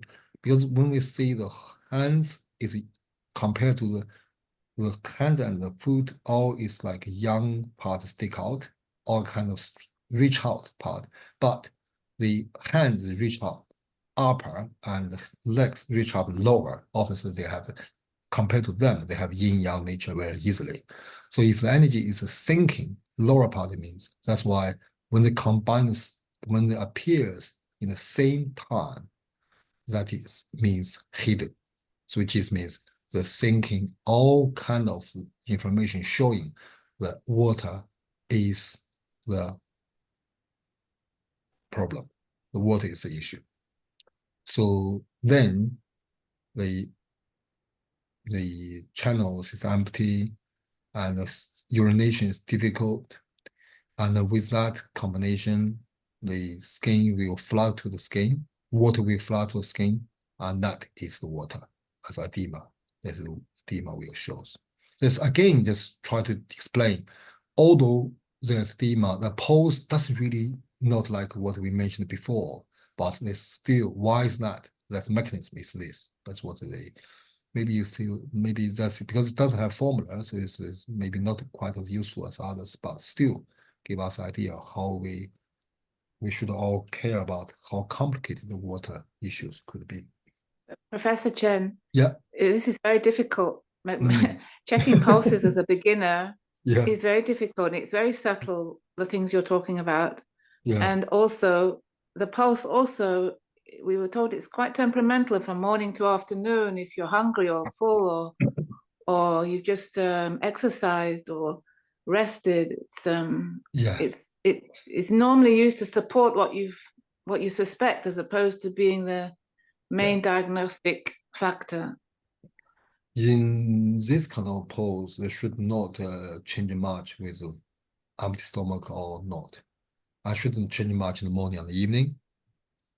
Sometimes, for example, after this, like the wrong, whatever, of course, the pose will be rapid, more rapid, but the hesitations will not change or not change much. Obviously, if when we take pose, we normally ask them to have a rest and whatever. So, actually, the pose change, you can try. You can when from tomorrow you're starting to take the patient pose, you write it down.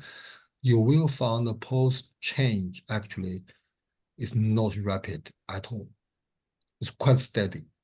I found the pose change much harder to notice differences in the tongue changes. The tongue can be sometimes changing more than the pose even. So they are quite steady. They are quite steady. But I mean, it is, I have to say, it's very difficult. Even myself is not always able to clearly distinguish the pose, what is called.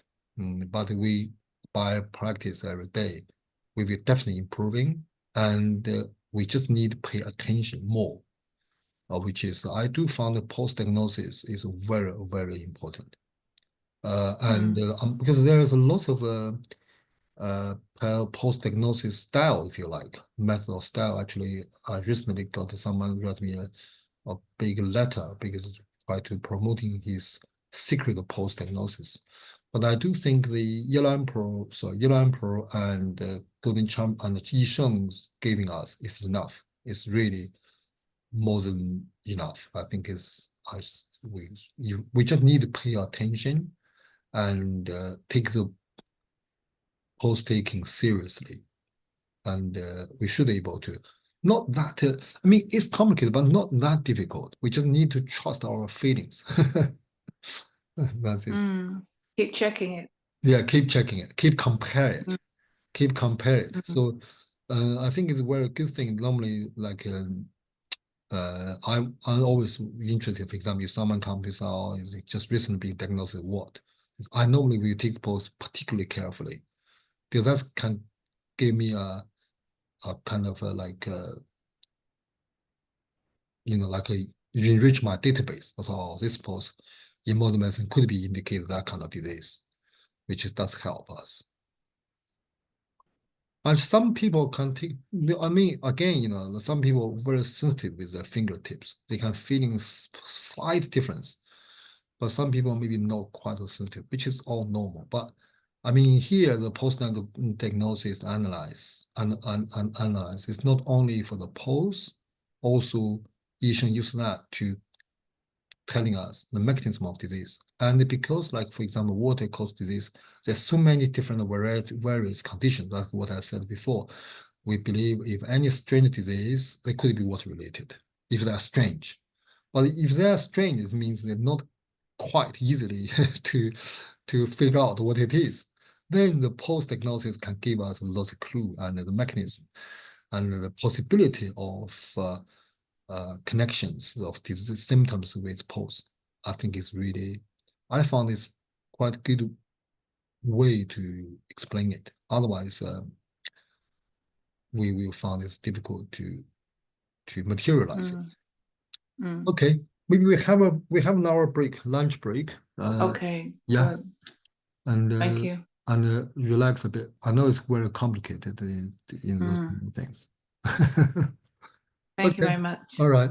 Have a break. Thank you. Thank you. Thank you. Thanks. Thanks.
Okay, we carry on.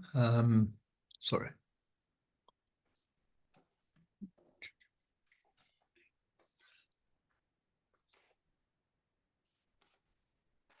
Yeah, basically the with water caused diseases, that's because it's so complicated. This is why I mean so many sentences. It's just talking about what is caused by and how do we distinguish this water and this is basically what it is really. And it's carry on.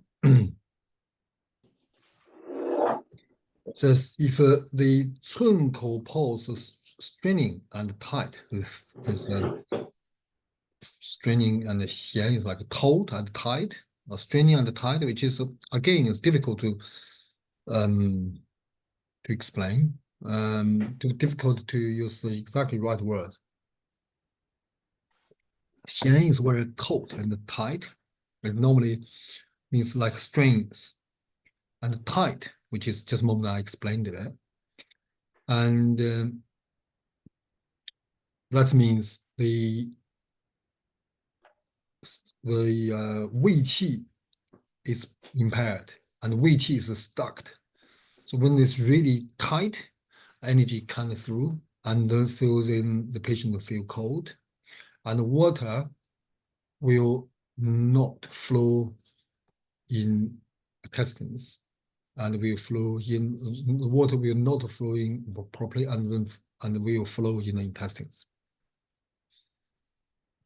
And the Shou-yin pulse, Shou-yin, which is kidney pulse, if tight and deep, then the tight and the deep indicate pain. Normally the tight, if the pulse tight, will often combine with pain because the cold normally causing contractions and causing stagnation, and then the pain will develop develops. Normally that's the case. So if cold, tight, and very strongly strained. Normally, when you found the pulse like that, highly likely the patient's the relevant part of the body will feel the pain or feel some kind of very strong noticeable discomfort. So we can, for example, if someone have back pain, you can pretty sure if it's like a very strong, very noticeable back pain, you can highly likely 80% plus, you should feel the pulse of lower, like a chi pulse, feel taut or tight or straining. That's normally the case. So all those kind of things indicating the the deep indicating the water, because water normally is sinking. Then the difficult urination may be expected. So that's what that really means, saying that. That means the cold and the stagnation of tightness will block the water metabolism and causing induced difficulty of urination. So compared to the earlier we said about the sinking, the energy, yang weakness, and that is particularly emphasizing the cold or the cold stagnation could causing the water situations. So therefore, if we see that, we know all those water things, but it's not like what we told about, like a 脾水, like a skin water, like a 风水, like 正水. Sorry, like 正水, 脾水, 风水, they are different.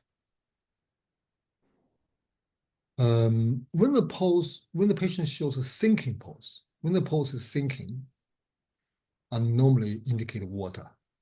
Last time we talked about the taut pulse in one side, it means fluid, And then the sinking is comparatively, sinking is a very strong sign or most certain indicating of the water pulse. Then if the body swells and feels heavy, combined with water pulse coming up, which is combined with the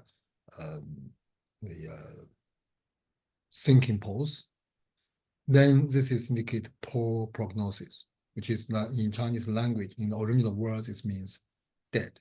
This is 死 or dies or whatever. So which is if we see the because there is traditionally in the Chinese medicine, if we see the dead pulse, we should refer to the patients normally or tell the family, which is firstly is the respect to the death. Not dead person, but respect to the death, because that's I think in the traditional ideas of the Chinese medicine or Chinese culture, is because that is part of the human life anyway. So it's respect and to have preparations and so on will be important. So and also it's a self-protection for the practitioners, because when we foresee what is going on, and then patient is know what's there's no means when the cell is good, and then after the doctor treating it and the patient died, then that will be a big problem. It will be a problem. So that is showing. But why is the swollen swells and feels heavy, which means the young energy and all completely weakened and strangled, and the pulse dominating, water pulse dominating, and then that's a severe condition. So the water can kill. The patient who's suffering from water. Professor Mark, Yeah. sorry, Please, yeah. Chen, sorry. Yeah, I was please. just wondering if the whole body swells and feels heavy, but the pulse is floating, would that be a better prognosis? Which not better. Because that's what I thought initially. Previously, the previous module, we were talking that when there is a discrepancy between the pulse and the symptoms, but in this case, they're both synchronized. So I don't see, I mean, it's not a good thing, but at least it's not, there isn't a... Again, that is, if we take the words religiously, that will be an issue. But if we think that what the Yi Sheng try to tell is, again, what my understanding is, it's just showing how strong the water energy can overpowering of our yang energy. So if we completely, for example, because if it completely the limbs, why is because our body, the water have directly and controlled by Earth in the five elements theories. So if the complete overpowering, so yang energy being depleted, Earth being destroyed, for example, then that is bad. So that's why the bad prognosis. It not means, well, I don't think it will be dies, but that is bad condition. And you're talking about the floating pulse with water, which is contradictive, and that is not good either. But in here, Yi Sheng only emphasizing or highlighting that kind of situation also is bad. So yeah, I think it's just probably the final stage, this one, when everything's disintegrated. So While the other one, the body is still fighting, but it's like still stages. So it's not a prognosis, it's just basically end stage. Stages of the situation. All right. So the patient who's suffering from water and then swollen under the eyes, bright color in the face, hidden pulse, thirst, bloating, abdomen with water, difficult urination, the pulse deep and exhaust, and that indicate the water and indicates water and can be treated with purgative method. You see, if the the underneath of earth, underneath of eyes swollen, is normally we think is kidney area. So this means the water is low, although it's showing on the face, which is a bit higher part of the body. And the pulse is hidden. So it's like a kind of sinking, similar level. And the patient feels thirst, which is all kind of exhaustion or kind of engagement of kidney being affected. And later we will learn the 消渴, the thirst sections. And that is really, in Chinese medicine, is kidney issues. And the hidden pulse is refer to the kidney area. Then there's urination difficulties and also swollen or like abdominal bloatiness, abdominal situations. It's all indicate there's water concentrated or focused on the lower part of the body or lower in the lower jaw, if you like, and then the purgative method can be used. But in here, this in Chinese language, this is again a language difference. In Chinese, it's 可下之. The 下 normally refers to purgative. Normally, we believe it's that, but 下 also including induced urination. So, which means drain from a lower part of drain from lower jaw ducts will help, which is keeps the water channel, keeps this waters out of the body. And this is what it was in the clinical setting. We can see a lot of people, particularly when the people getting older, you can see the underneath of the eyelids swollen. It's very common, and in fact, there's lots of plastic surgery or like a external use method to treating that. But difference is, if they are red and a fresh color, bright color, that means some heat or some stagnation there. So we can use either like detoxify method. But if they are plain color or the dull color or even sometimes dark color, we can't do that. They have to be bright color, that's for sure. And then I do see a few people like actually they have skin conditions underneath of the eye bag. They're puffed and they're itchy, they're red, and they're swollen. And with that situation, normally you just need to see the tongue and take the pulse. You can ask the symptoms. Normally, this kind of people also have constipation or difficult bowel movement.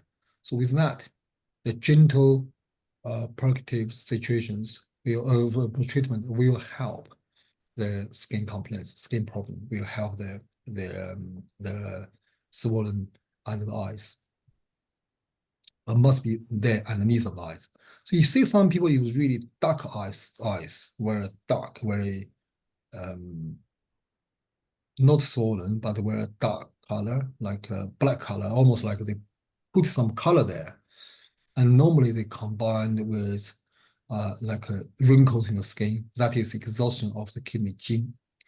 This normally in Chinese medicine, we believe that is for male, normally associated with we call it 防老, excessive maybe sexual life.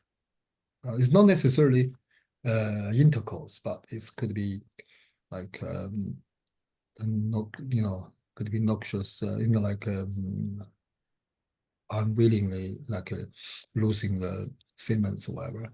And for female, we're often seeing bad period pain, infertility, and so which is all indicating, but then normally it's dark. Normally it's dark, at least not colorless, very often wrinkled, and it shouldn't be bright, swollen. That is completely different things. That for that kind of situation, we should not use purgative method. And the question is, the patient had diarrhea and had thirst and craving water and very want to drink water, suffering the urinary difficulties. and feels full and swollen in the abdomen. Why is that? Could master explain why? And the master answers, this is caused by water. You see, obviously, because patients have the urination difficulties, and then it's swollen, which of course this is water, or water will starting having problems. But after the diarrhea, after the patient had the diarrhea, then normally we believe after diarrhea, if patients thirst and craving water, as good sign. So if someone have diarrhea, for example, and then particularly chronic diarrhea, not chronic, particularly if they're not like a food poisoning or even a food poisoning, for example, if they had a diarrhea and patient starting feel thirsty and want to drink water and can drink water, I mean, can drink a reasonable amount of water, normally that's a sign that diarrhea will stop. Which means which is very easy to understand, because when the patient normally have diarrhea, the digestive system is being badly impaired, and then normally they don't want to eat, they want to eat and drink, because there is very functions overwhelmed by whatever it is, stagnations or food poisonings or whatever. But when they started to want to drink, which is good sign, the young energy starting coming back, digestive system starting working, so diarrhea will stop.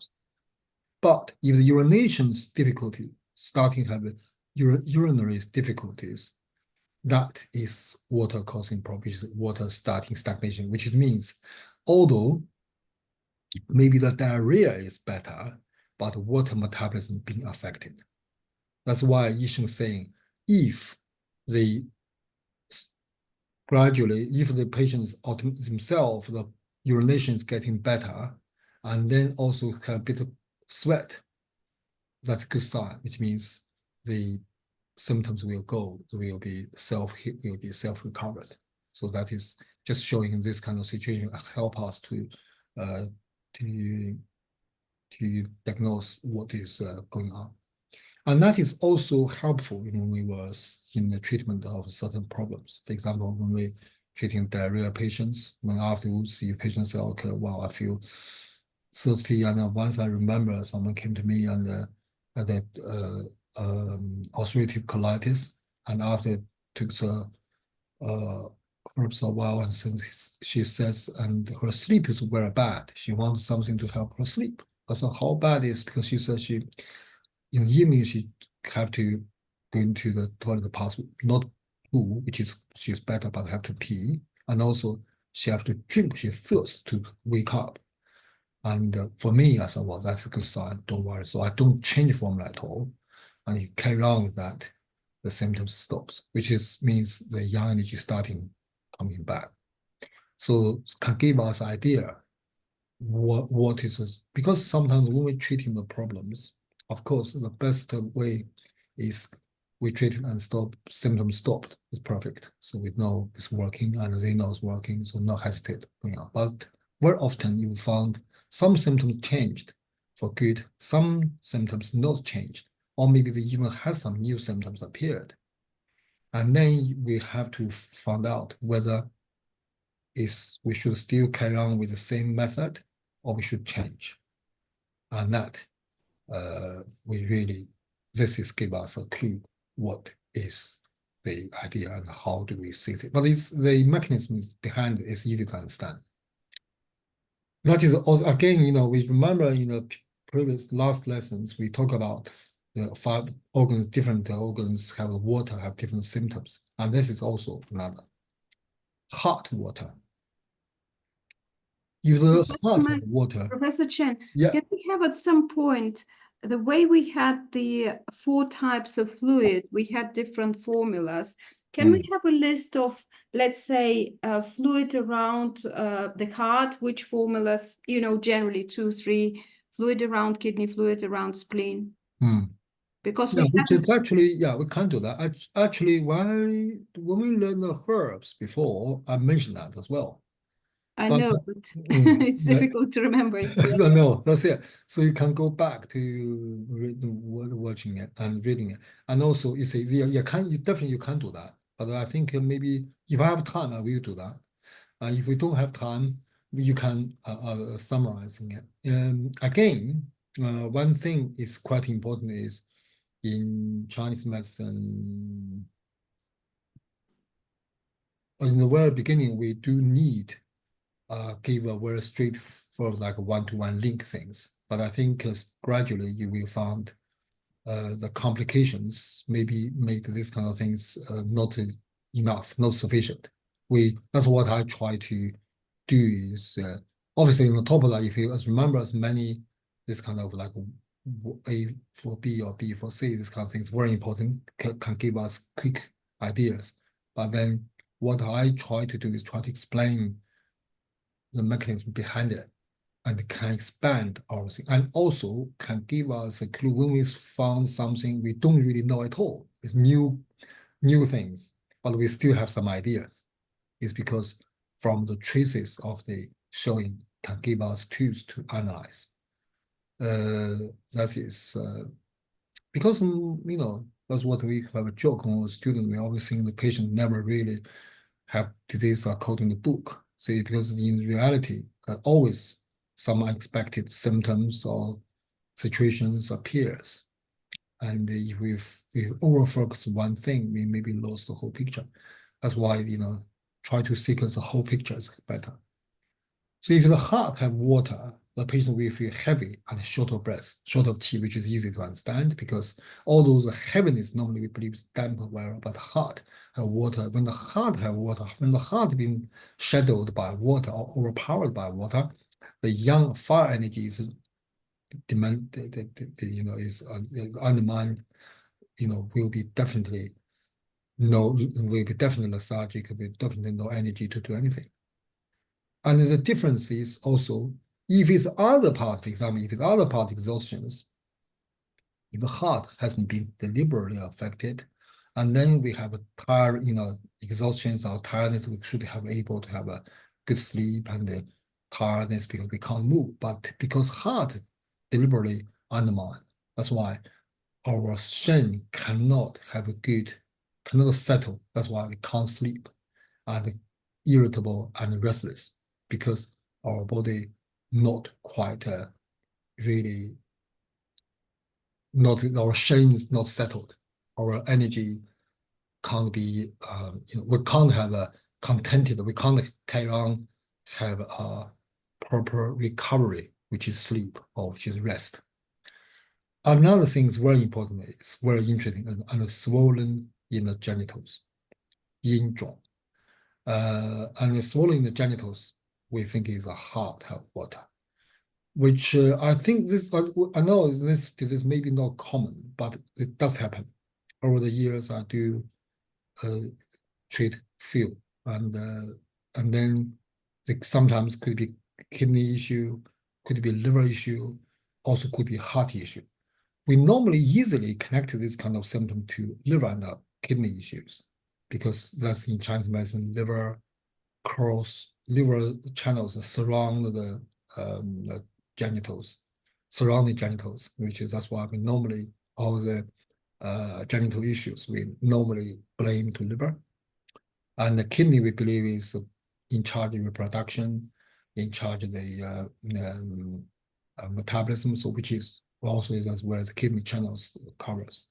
And the use acupuncture will also do that. But they also have certain amount of them is caused by heart issues. The sign of that is swollen and it doesn't have pain.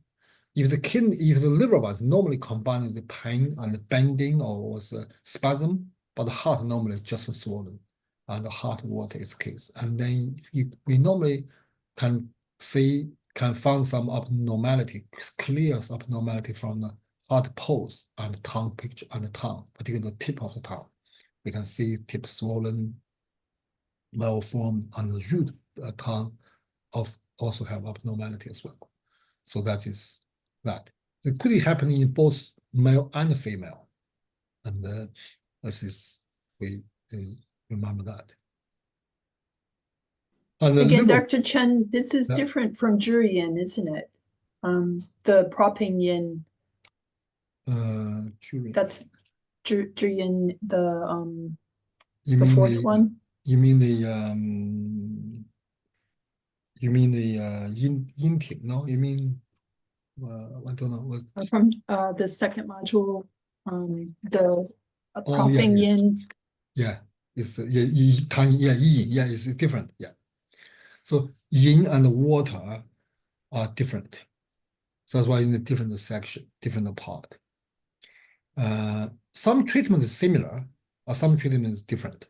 So in Chinese medicine, Tan, the phlegm, yin, and water, and damp, they all same nature, but they all very complicated themselves, and they are different. And a lot of time they could be combined. They could be treated in the same formula or similar formula, but and they all have their own special characteristics. So yeah, there's a difference. The liver water, the patients suffering swollen abdomen cannot turn around freely. When the liver have stagnations of either water or whatever, it always have issues. The side of the body will be affected.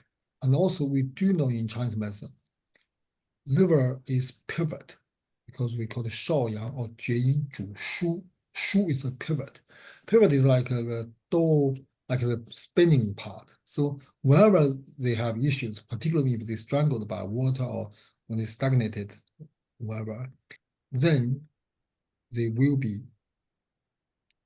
issues with the turning. So you can't turn around freely, or like last time we learned the fluid, and the patient will be like feel queasy, feel bended shapes, all those kind of things. It's all caused by the liver water. So, for example, if patients like some you can see which is quite interesting. You can see some I don't know what's his English name. It's a Chinese martial artist. He's really big. He's quite big, and particularly have a big stomach. But interestingly, is he can move really fast and turn quite rapidly. So that's different. But that looks very funny. But now actually he have a big problem. He can't. He's he was well known. I think he did few Hollywood films, but he's now is not very not very well, not very well. I mean, so it's on the wheelchair, I think. So it could be to do with the liver and whatever. So feel pain and around the coastal region. When we learned the last in 4.2, 4.3, last previous ones, we know when the water is stuck in the liver, fluid is stuck in the liver, which is more likely and then the coastal regions will feel full and also feel the pain, and particularly when the sneeze feel the pain. So it's relatively tall, they are much more shallower. But in the liver water, it's much deeper water because water is heavier, deeper. And then the coastal regions feel the pain and the stomach feel the pain. And sometimes, and often there is a saliva coming up. So it's lots of saliva is coming up because it's water. We know the liver is rising organ. So with the water, too much water in there, so they will some saliva coming up. And urinations back to normal. Urinations when this saliva is coming up, the urinations back to normal, which means because water can help the liver. So when this liver and the liver able to transforming the water energy, that's why they can be up and down and on and off, this kind of things. When there's a lung have the water, then lung water, the patient will have a swollen body, difficult to urinate, often very loose stool. That's again, it's much deeper than the last section we're talking about. The last section is when we see the lung have fluid in the water in the lungs, or we call the water as well, but it's more like 痰液 in the lungs, and then we be cough up, like mucus or cough up something, and because it's not stuck in the stomach, so they're still able to drink normally, but they cough up so much mucus or kind of saliva. But if the lung deeper, they affected lung organ deeply affected by water, and then the swollen body, urination, and because the lung organelles are affected, so the lung fu, which is the more external organ, more cellular organ of lung, will be helping to to protect the lungs. That's why the stool will be loose, which means the water will be released or will be come out from the stool because the lung and large intestines are closely related, internal and external related. So Professor Chen, yeah. is there any Western diagnosis parallel to or lung water and liver water? And for instance, is lung water is there water in the lung, and so is it heart failure that we're talking about? No. No. It's not congestive heart. It's not that deep yet. It's not that deep yet. No. Yeah. No, not that deep. So lung water this is is just a shorthand of saying that there's excess water. Yeah, if we connect it with that, then there could be, for example, like chronic diarrhea. For example, if like colitis, like ulcerative colitis or Crohn's. I do see, actually I collected quite a few tongue pictures. It's interesting with that because I treat a few people like have similar issue. They have the Crohn's disease, but their tongue picture showing quite a swollen lung area, lung swollen tongues. And yet the symptoms is not really mainly showing the lungs, it's showing the diarrhea. And that is that. So which means, and then I will treat the lungs. I use the crops to lift the lung, and for example, exhaling like I use 桔梗、紫苏叶 and 枳壳, this kind of herbs, which help the diarrhea, help the Crohn's, or help the also colitis. Not necessarily ulcerative. Ulcerative is normally deeper because blood involved. But if it's only water involved, they often sometimes just have a chronic diarrhea, IBS or whatever. But if you see that's what I mean. When you see the pulse, when someone come to us like IBS, for instance, of course we will firstly think about there's a bowel or stomach issues. Then we're looking for proof from bowel and the stomach. But if bowel and the stomach doesn't show much, but then you see the pulse and the tongue showing lungs, and then you know that is lung water caused. That give us, this is what in my understanding, obviously that's my way, but maybe it's even more useful for this kind of thing. But for me, that is give us the golden chamber symptoms give us idea. There is a lot of first, the water can be various in the form and shape, and symptoms of each organs can show in different connection. And that by doing that, again, we will have more considerations, more tools to think what it could be. Of course, we have to find another proof. We just can't think, okay, well, this is people have diarrhea. We immediately think it's lung water. It's not. And the majority or the higher percentage of the diarrhea highly likely is to do with stomach or intestines. But there is a case to do with lungs as well.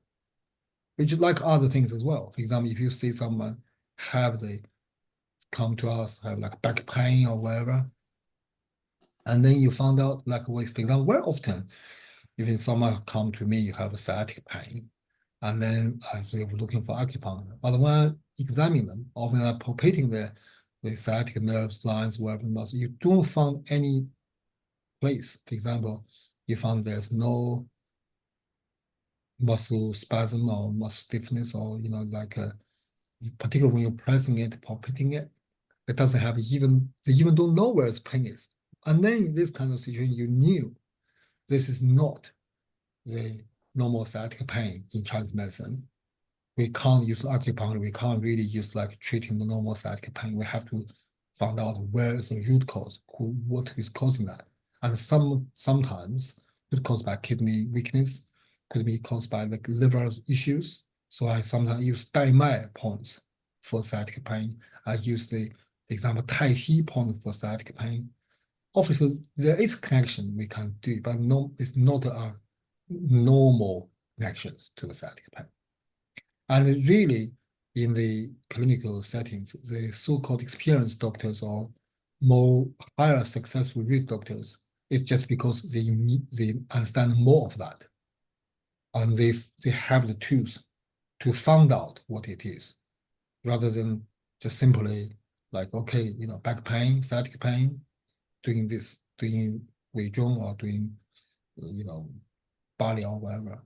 And that does work for sure, but not always works.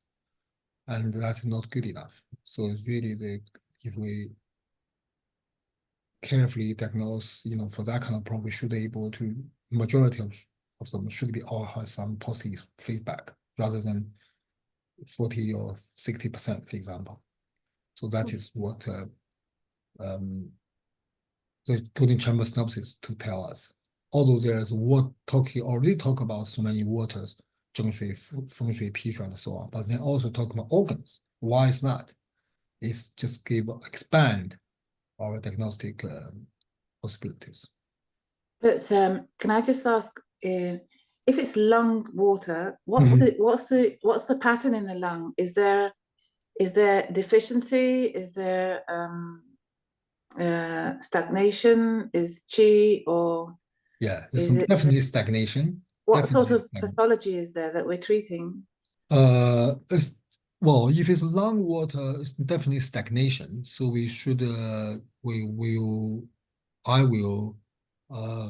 like lift the lungs, because as long as the lung able to open and close freely, the water will disappear. So we just use like for example, like more earlier we mentioned like a 月碧汤, like a 麻黄, this kind of herbs, 白术, this kind of herb, will do the job. 麻黄加竹汤, 月碧加竹汤 will do this. Even for example, so previously we talked about like 小青龙汤, 大青龙汤 will do those kind of jobs. So if Ma Huang is working, it must be cold stagnation you're talking about. No, not qi stagnation. No, really. Ma Huang is not. Ma Huang itself obviously expel cold as well as open the pulse, but 月碧加竹汤 not necessarily for the cold, because when the Ma Huang combined with other herbs like 石膏 or 杏仁, it's no longer only for the cold. Ma Huang just open up the pulse, open up the skin, open the lung, because the lung is like respiration, open and close. You see the open and close, like expand and yeah. So Ma Huang is lift them. I call them we call it 宣肺, which is like lift the lung, and then we use 杏仁 to soothe the lung. So the two can almost like if there is a door is stuck, so you try to push up and drag down, drag back. By doing that, the energy starting moving, and then the water will move. So what's causing the stagnation? I'm just thinking, what sort of clues could you have? There could be accumulating of a gradual, prolonged water attack, for instance. Which is means, in this sentence doesn't mention what is causing that, but also the reason can be causing that. For example, like a feng shui, like a pi shui, like a zheng shui, all those kind of waters, if they stuck in our body, and then the lung is the weak organ, if you like, and they will collect the water or be stuck in the water and then causing problem. And just when you talk about like a heart failure, whatever, obviously the could be the reason too. So which is means if the heart energy is weaker, then the lung less likely able to expel the water properly, and then water could sit in. But there's a difference as well. So if it's later on in the different chapters, we will talk about if it's a heart and the lung combined have issues, we call the 胸壁. That is another problem. So which is a bit different. But in here it's only to do with the lung organ itself have excessive water energy or water stuck there.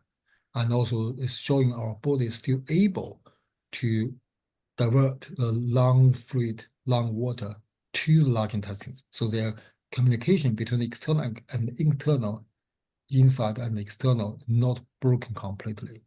So that's why they have different symptoms. So this sounds serious, like lung water, almost like lung is kind of a in Western term is a really severe condition, but it's not quite as bad as that. Is that clear? Yes and no. Oh, no, it is. I mean, that's what I mean. It's just one kind of possibility. When we learn all of them, say back again, you will understand what's better because that is just like a big map. It's a small piece of that. When you join them all together, you can see clearer what the issue try to say. And 脾水 spleen water, the patient have the big abdomen because that's where the spleen is. In Chinese medicine, we module 4.2 I mentioned the spleen or earth is right in the center of the body. So everywhere if the center of the wherever the center part of the anything, the building or body organs is all belong to what earth. So if the spleen have water, and of course that part will be issues. That's why when we see the tongue picture is the same. So if the middle of the tongue is swollen, raised, and piled up, that definitely spleen stagnated for sure. And they feel very heavy of limbs compared to heart. Also, we said body feel heavy, but heart water will feel heavy generally everywhere. But the spleen will be more focused on the limbs because spleen in charge sending clarities to the body. Of course, when the spleen struggle, the most end of energy supply chain is our limbs. That's what I just moment I said. Our torso is the center, and our limbs is like a reach out part. So that's most far-reached energy supply line. So therefore, that part will be showing the most of things. For example, if someone like restless legs or someone have restless joints, for example, if it happens all over the body, like in the back, feel like that, this could be the cold stagnation all over the body. But if it's only happening in the legs or arms, for example, it's only elbows and knees, wherever, and that's more likely to do with spleen qi weakness because if there's that is again this complicated of things about the Chinese medicine is always have to comparison to talk. So if the knee pain, for example, it could be anything, could be arthritis, could be spleen weak qi, spleen damp stagnation, could be the qi weakness. But if this whole body have the pain, including the knee, that's more likely it's cold, all over the body, like for example, like cold, flu, pandemics causing that. But if it's nothing else happening, only the knee, or even the one side of knee pain, you can pretty sure it's more likely it's physical damage causing that. There's blood stagnation happening. More highly likely there's old damage, because old damage create local stagnation of energy, and poor circulation developed. That is why only that part have issue. Even the both side knee is not a problem. But if the both sides of knee, for example, if someone have like a frozen shoulder, both sides, normally you have to consider it's probably not the frozen shoulder, not the local inflammation. It's more likely maybe to do with spinal neurological pressure, or maybe to do with other energetic issues. Because normally, if both sides have because like a frozen shoulder often is caused by overuse or damage or draft or cold attack.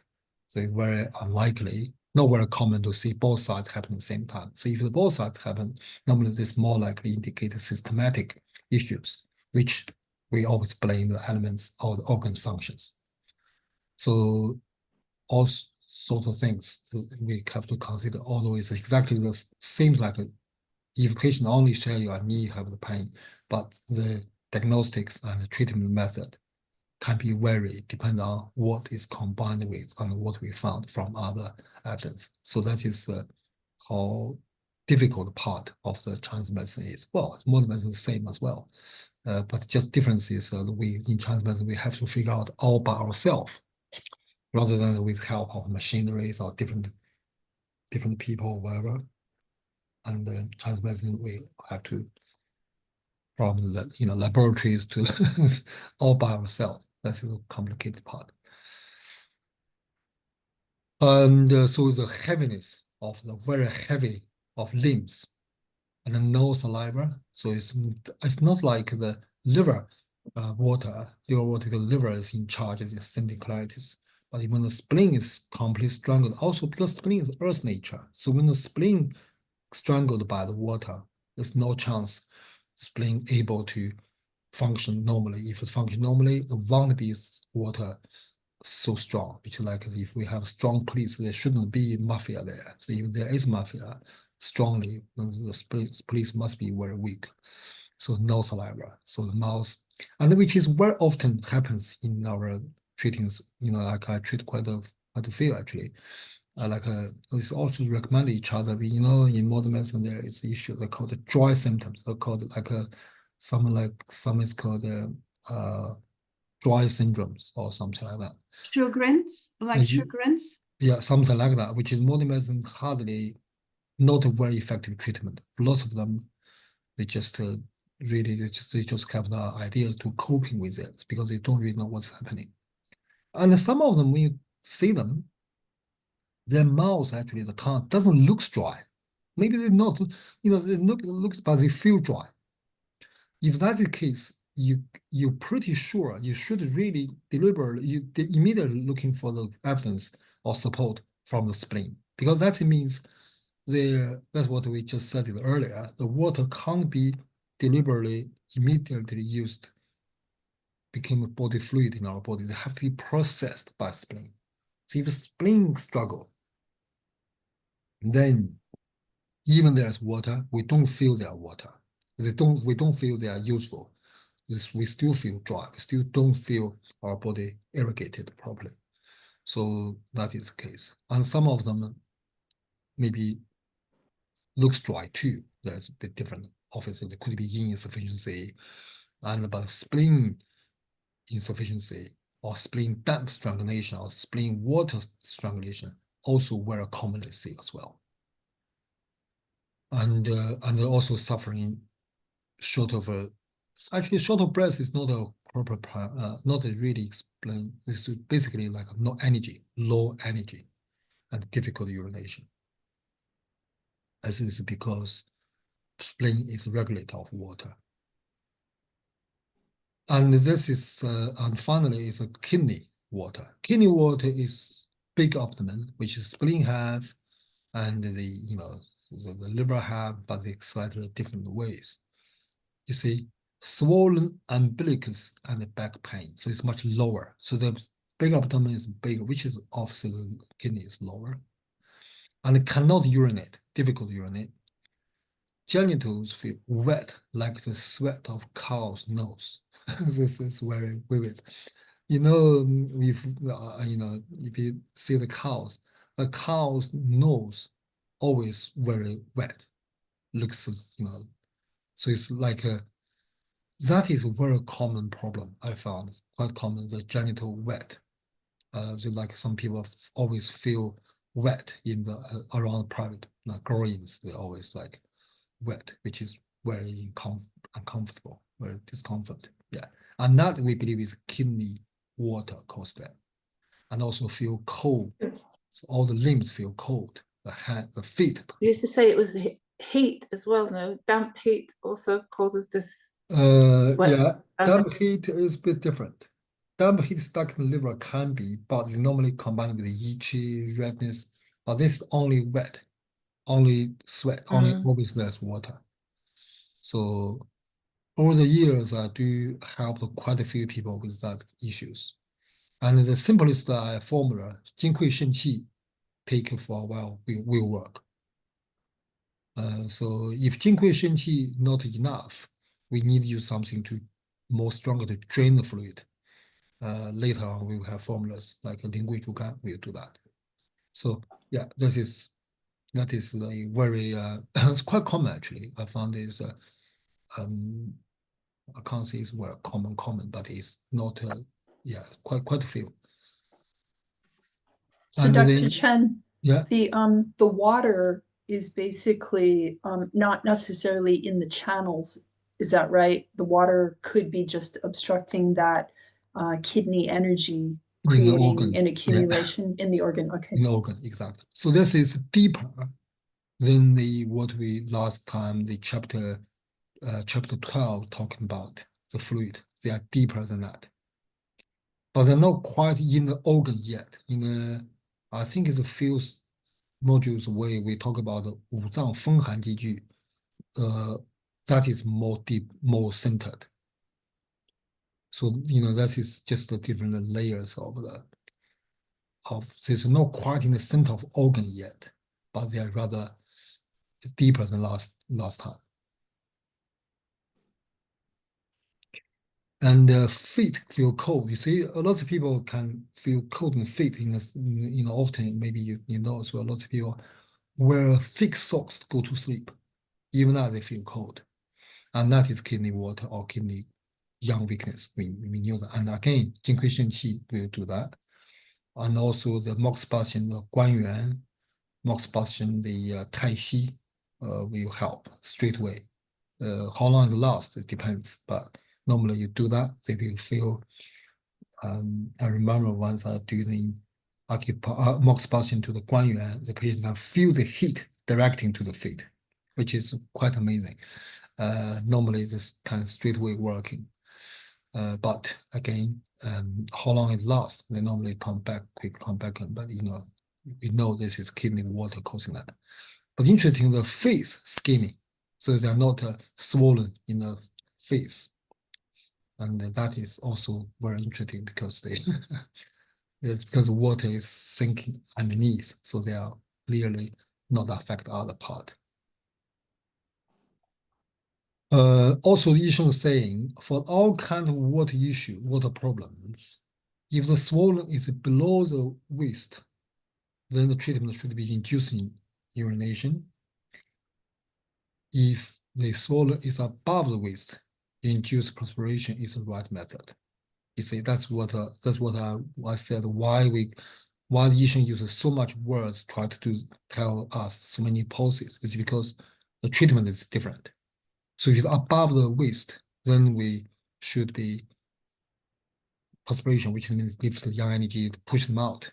But if it's below the waist, then we should drain them.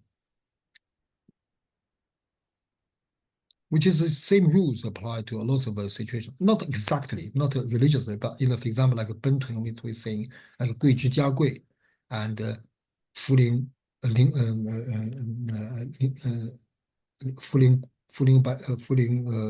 桂就是甘草生姜大枣汤苓桂甘草汤 that is different ideas. One is drain from down below, one is consolidating the heart on the below on the top.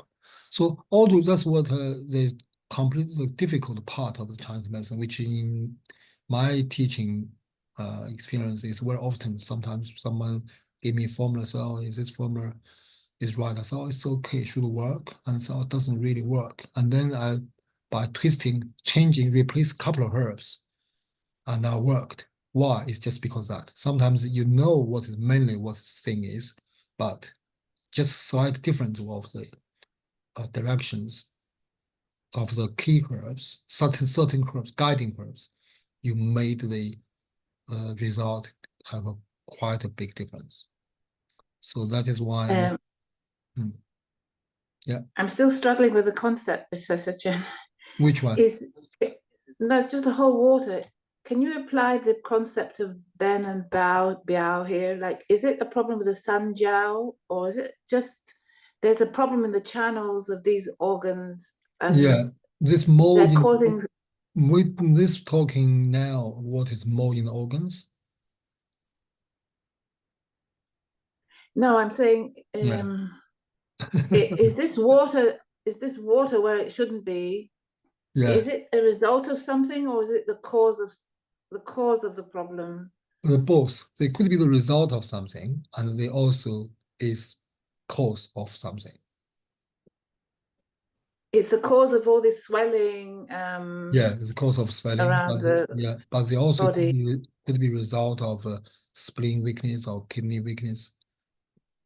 Yeah, but when they starting accumulating in the particular organ, they will causing problems, causing swollen, causing the short Because asthmatic. Yeah. the triple warmer as an organ has more functions than just all the three burners put together. I mean, it has Yes. something of its own, but it's nothing to do with that. Triple warmer. Yeah, in here we don't mention triple warmer at all because triple warmer in the water metabolism is more like a kind of field, more kind of a system, which is where the Irrigation. water metabolism and irrigations are carried out. But inside, now we're talking about the broken down each part issues. Of course, all those issues will contribute to triple warmer problems. Because if someone have kidney water, the triple warmer can't work properly. Hot water can't work properly. And in other words, so triple warmer in here is not an independent system, organ. It's more like kind of a whole general system of the water metabolism. So in here again we hardly, for example, we talk about herbs as well. When we talk about Huangqing, Huangliang, Huangbo, we talk about upper burner, lower burner, middle burner, and when we talk about the zhizi, we talk about triple burner. But when we talk about other like Huangqing, Huangliang, Huang, we never mention triple burner. Why? It's because zhizi able, one of major function of zhizi is able to moving around so they are not stable in one place. It's moving around. But certain herbs have very clear target. So it's almost like a zhizi, some herbs or some symptoms is more to do with systematic imbalance, but some symptoms or herbs are more focused on the particular stagnation or particular symptoms. Do you get me? Yeah.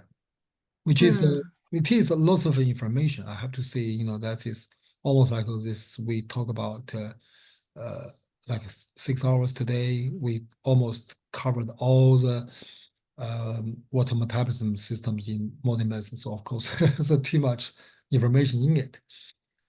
But again, that's how we see the things, and slowly, if you can build up this way of thinking, and by the practice, you will pick up the signs of what the patient shows. For example, just one last question. Yeah. For instance, is it possible to say that a spleen deficiency, kidney deficiency, could cause a kidney water in one person and the spleen water in another person?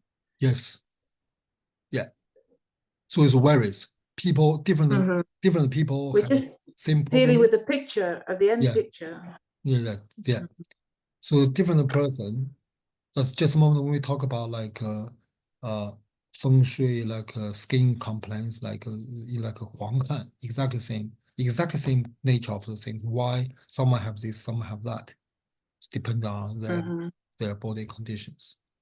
But it doesn't matter how they change, we should able to see the Treat it. causes behind the symptoms, although they are different. Mhm. Mm. And again, this rule, like above the waist should be inducing perspiration, and below the waist should be induced urination. To be honest, it's not an absolute rule either, but they just give us clue what could be, what general rule is. General is not an absolute principle. You can't change it.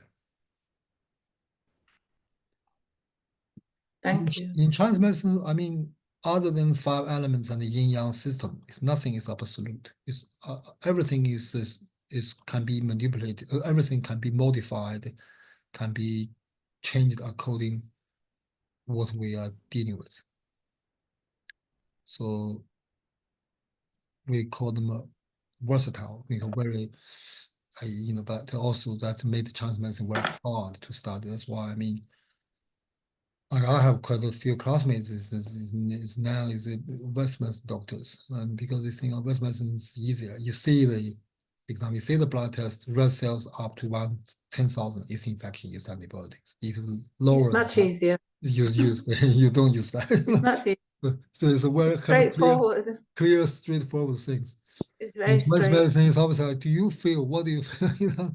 Like when I was student, when we sick, when we go with when we learn with our teacher face to face, teacher maybe take the 3, 4 students, and then someone comes in and says, oh, what's this face color like? Oh, so it looks red. Oh, it looks pale. That looks, 4 people have 4 different ideas.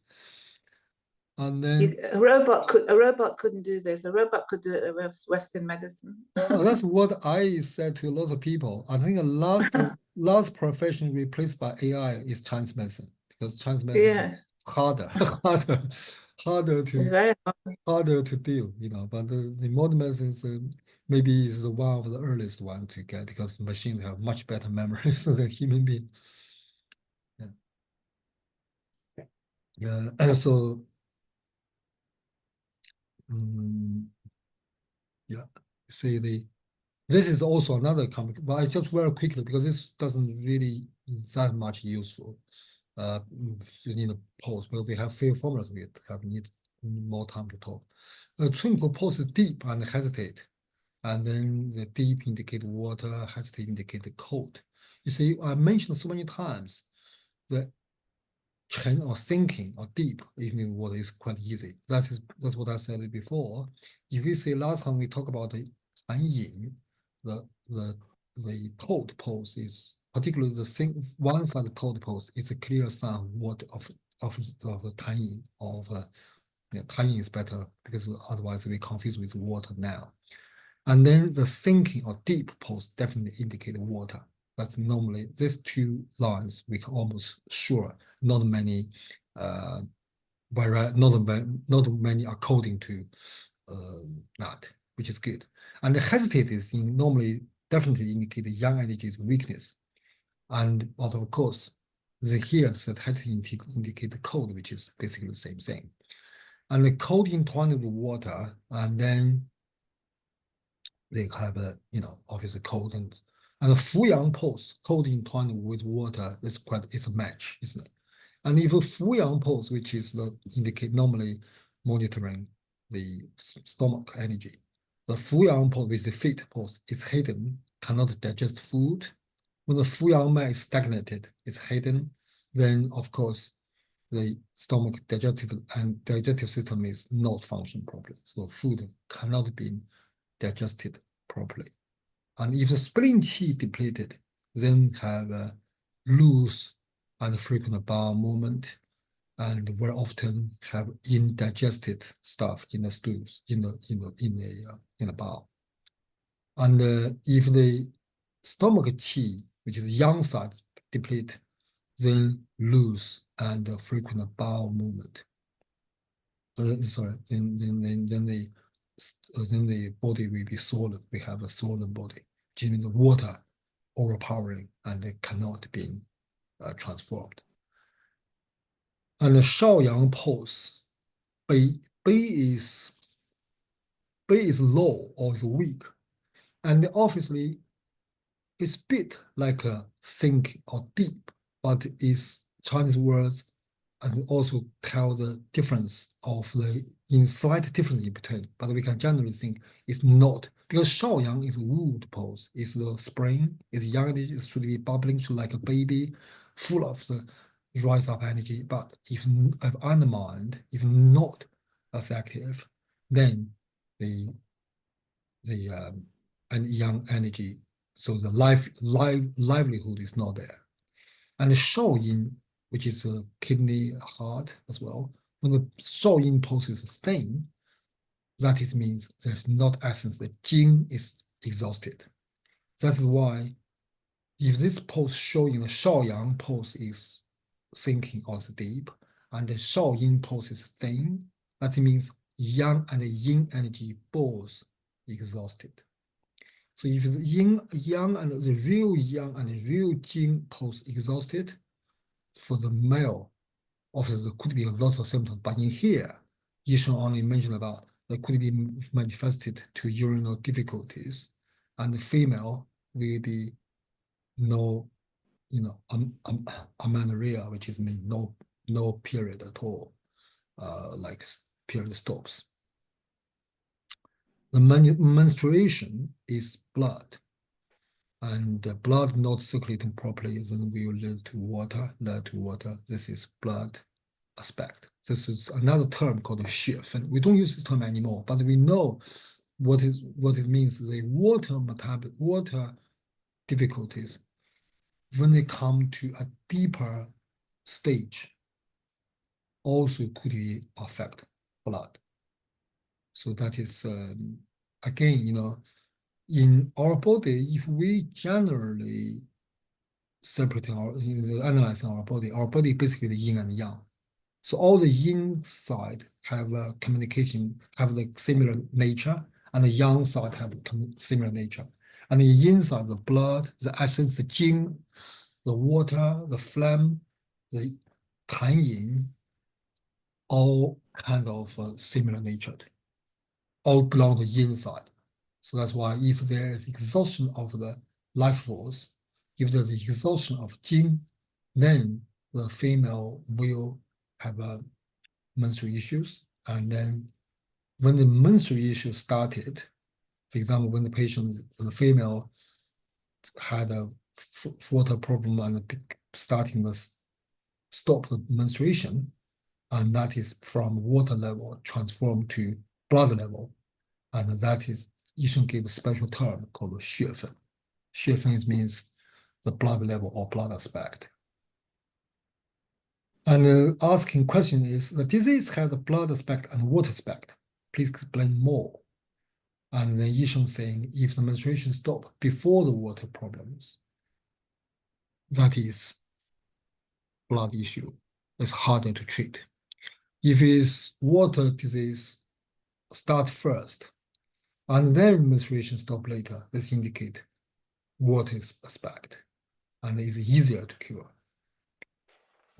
Why? It's because when the water is gone, and the menstruation will be back itself. So you see, we just talk about the water level can reach the blood level, and in here also Yishun is saying in the blood level is also can be blood dominating. Blood is just like a as saying, it's whether which one is first, and then just tell us it's blood causing water issue or water causing blood issue. And if the blood causing water issue, it's harder to deal. Because that means exhaustions of the kidney life force, which is 少阳脉悲少阴脉细, which is kidney jing essence exhaustion, and 少阳 lively force energy is weak. So if you like equivalent in the channels, the 少阳脉悲 is like a 冲脉 is weakened, and the 少阴脉细 like a 任脉 is exhausted. So if the 冲 and ren all exhausted, of course, that is severe issues. Then that is it's much harder to deal. But if it's only if the water flooded and causing disturbing or exhausting that, then the dealing with water is easier to dealing with blood. So that's what his Yisheng try to say for the female side. Oh, again, that is I got that. So if the patient is suffering with water problems and all the body is swollen and the face and the limbs are swollen and also have urinary difficulties, but when take the pulse, this doesn't show water. And when it takes pulse and it just doesn't discuss water, and about tells the patient have the chest pain, and then the air or the qi rushing up to the throat, and like a piece of roast meat. And then the patient should have a little bit of cough and asthmatic. And the students ask what the pulse should be like. You see, that's basically, that's where, sorry, I should pick. And then must ask the twinkle pulse is deep and tight. Again, we're talking about the pulse. Deep and tight, obviously, is water and cold. So water and cold is combined, entwined, and stagnated in the guanyuan. And then, obviously, there's a severe, it's cold, stagnated in the most young part of the body. So when they started, the patients, when they started the in early stages, it's mild. And when it's strong age, they can't feel it. And then when it's getting older, when the yang energy starting depleting, and then yin wei starting battling, yin wei starting conflict, and then yang deplete and the yin getting strong, excessive. Because when our life basically, our life cycle is basically the cycle of the yang depleting. So when we were young, when we were younger, we full of yang energy. And then when we die, we have no yang energy. That's basically what it is. So therefore, when we're getting older, our yang energy is depleted. And then when the stagnant cold started active, rushing up with kidney qi, then block the throat and esophagus, and then cramp and pain around the chest region. So that's this. This actually similar with what we're talking about. Is indirectly explained the mechanism of the Bentun as well. So it's basically yang energy is weak, but that is caused by gradual weakness. But that is could be caused by the shock. That's what Yisheng say. So,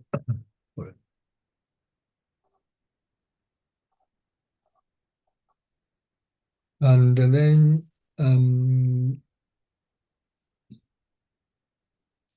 that's translation is not. Yeah. Doctor thinks those symptoms is caused by fluid retention.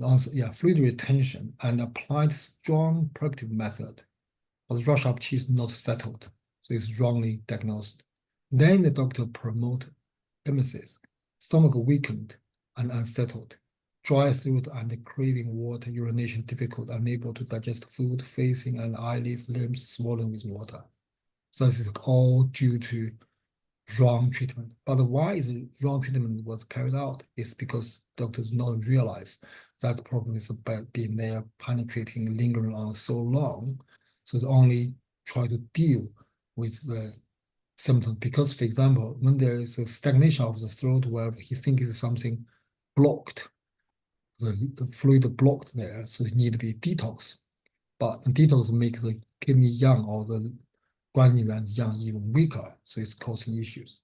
But because patients feel like the cooked meat stagnated in the throat, so that's why he tried to vomit him up. Emesis treatment in the old time is one of the important attacking method. But actually, I think since Song that even very long time After Songdan's, I think, is not very commonly used because it's very unpleasant. We don't use it anymore, but before they do using it.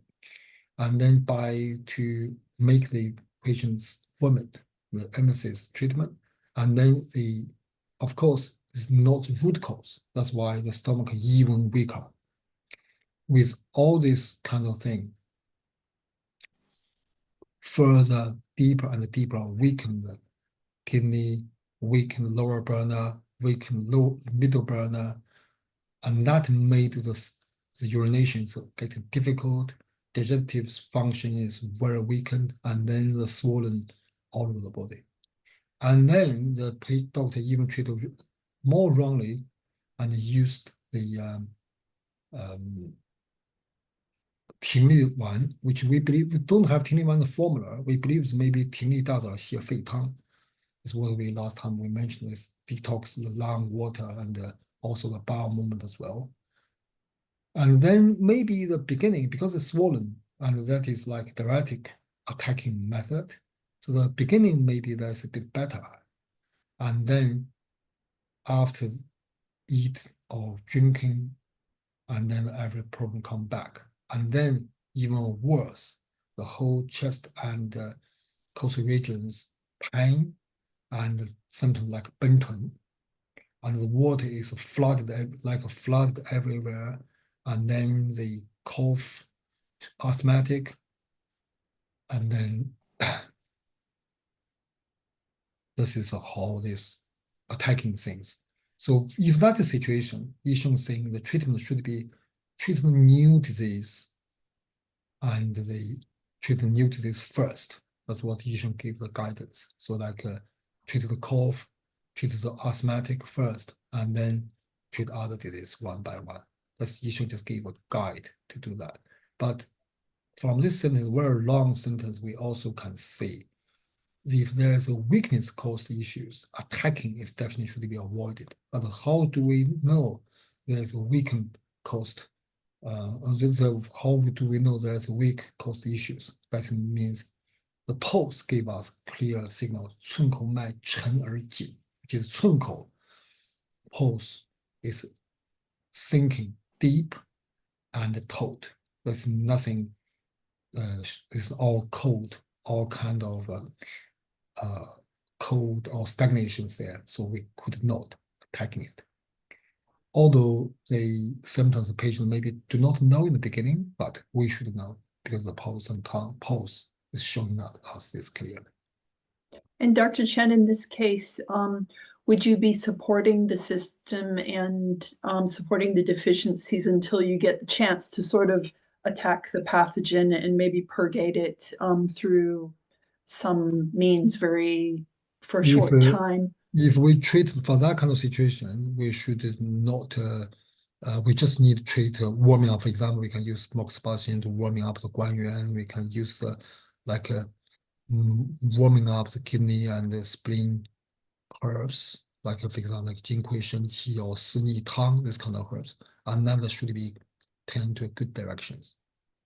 So you're giving the body a chance to heal itself and you don't have to bother and get rid of the pathogen. Yeah, although the patient may be showing like choking, blocked feelings, but if there is deep and sinking and taut pulse in the twinkle, we should remove the coldness in the lower burner and the mid burner, and then those things should be disappear.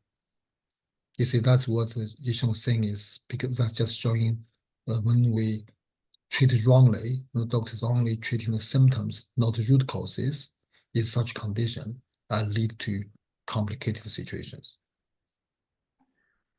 Are these conditions both acute and chronic, or they tend to be like over a few? This is chronic. It sounds chronic because it's yeah. The beginning was when it was young, it doesn't really started, but when it's strong age, it doesn't bothering.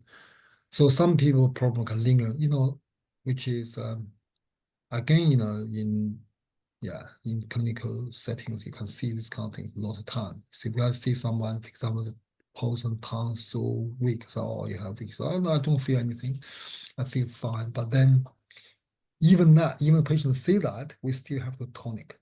or strengthen them. Because if we don't do that, if we treat it like there's no weakness, and then the symptoms could be wrong. And also, if they don't treat them, they will lead to themselves will develop more symptoms. So I mean, it's very common, so sometimes I don't even say anything, but when I just treat them, I just use herbs to treat them. Because if I say this, they don't believe in it, because they don't feel anything. Because the energy is the pulse is so like a very often I treat some, for example, I treat someone is a strong man, but the pulse is so weak. I say, oh, you're weak, kind of weak. Oh, I'm not, I'm fit and whatever. But but luckily he took the herbs. He does take the treatment. He does trust me. And afterwards, he said, oh, I really feel I'm more energetic, more than ever before. You see, because so long time problem linger on the system, and his body used to it, so he think it's normal. It's like in Britain. Why did he come to see you? Well, for his condition, because his wife think he's weak and whatever. So his wife, no weak, his wife think he need to see me. That's basically what it is. And he did take herbs as well, which is good. And some people also can come and which is actually now getting more. Some English people or Western or British people come to me and take the process. They don't say, I generally feel fine. I just want to perhaps to help me, which is happens. And then take the pulse and see the time, and you're not fine. You have that symptoms, and they are, often they are. And some may be milder, but some is very clear. So therefore, they take which is quite interesting. In English culture, I see very often I see the young girl, for example, have a couple of days painful period every month. They think it's normal, but for us, it's not normal. That's because doctor said it's normal. Others also have, but in Chinese medicine, it's not normal. And then, of course, the pulse and the tongue also showing some different as well. Okay, so and then there's finally another formula appeared. Feng Shui. The floating pulse, and we know the Feng Shui is floating pulse anyway. Floating pulse and feel heavy of body, sweating and intolerant wind should be treated with Fang Ji Huang Qi Tang. With Feng Shui, heavy body, sweating, intolerant wind, and Fang Ji Huang. So Feng Shui is very Fang Ji Huang Qi Tang is a very good formula to dealing with Feng Shui. You see, the key herb, unfortunately, Fang Ji, we can't use here. In China we can. Until Fang Ji, there's two kinds of Fang Ji, but in one kind of Fang Ji was classed as abundant substance because inside they have a so what's it called? Aristologic acid. Yeah, aristologic acid is it's the contents. They really found strong evidence. They really found some solid evidence that's caused kidney or liver damage or whatever. So that's why they can't touch it. And then in Britain, the regulation is, I was told the regulation is, as long as they call it Fang Ji, they just stop it, regardless of which variety. But actually, in China, I have two kinds of Fang Ji. They come completely from different family. One of them, which original one we use, is absolutely safe. But doesn't matter what. But we can use other herbs to replace it. It's a Fang Ji, 甘草白术黄芪. Fang Ji is a herb, very good to drain the water, also eliminate the wind. So it's very often very good use for this particular problem. And the Fang Ji herb, the root after they cut it, they have like it looks like a wheel, because the inside have a round, and they have like lines from the center right to the outside. So it's like a bicycle wheel. They have like lots of lines in between. So which is they communicating with energy from, which is, you see the flesh, the woody part, the flesh part, the yellow bit is earth like spring, and the black line is like water. So they can distribute the water through the spring, and so it's good curves to drain the fluid as well as expelling the fluid. So it's good for the feng shui or the water stagnity issues. So the Fangji is a very important herb in this formula. Obviously, this formula is named by Fangji. And another herb very important is Huangqi. So this formula basically is two ideas. Fangji drain the fluid mainly, Huangqi mainly dealing with promoting the qi and promoting the self-defense, promoting the superficial resistance. And the Huangqi and the Baizhu, we know in Britain there's a famous formula called the jade screen formula, called the Huangqi, Baizhu, Fangfeng. It's three herbs, Qi, Zhu, Fangfeng, three herbs. And in this formula, we have two, Huangqi and Baizhu. Huangqi and Baizhu is two herbs. It's always used as a pair when they were treating the superficial resistant weakness. Because Huangqi is a qi tonic and able to activate the function of qi for all the aspects of the qi function, including defensing, water metabolism, and pushing and leading or regulating the blood circulation, and in charge of the reproduction of the blood, in charge of the repairing of the ulcers or whatever. So Huangqi is the general universal qi function enhancer.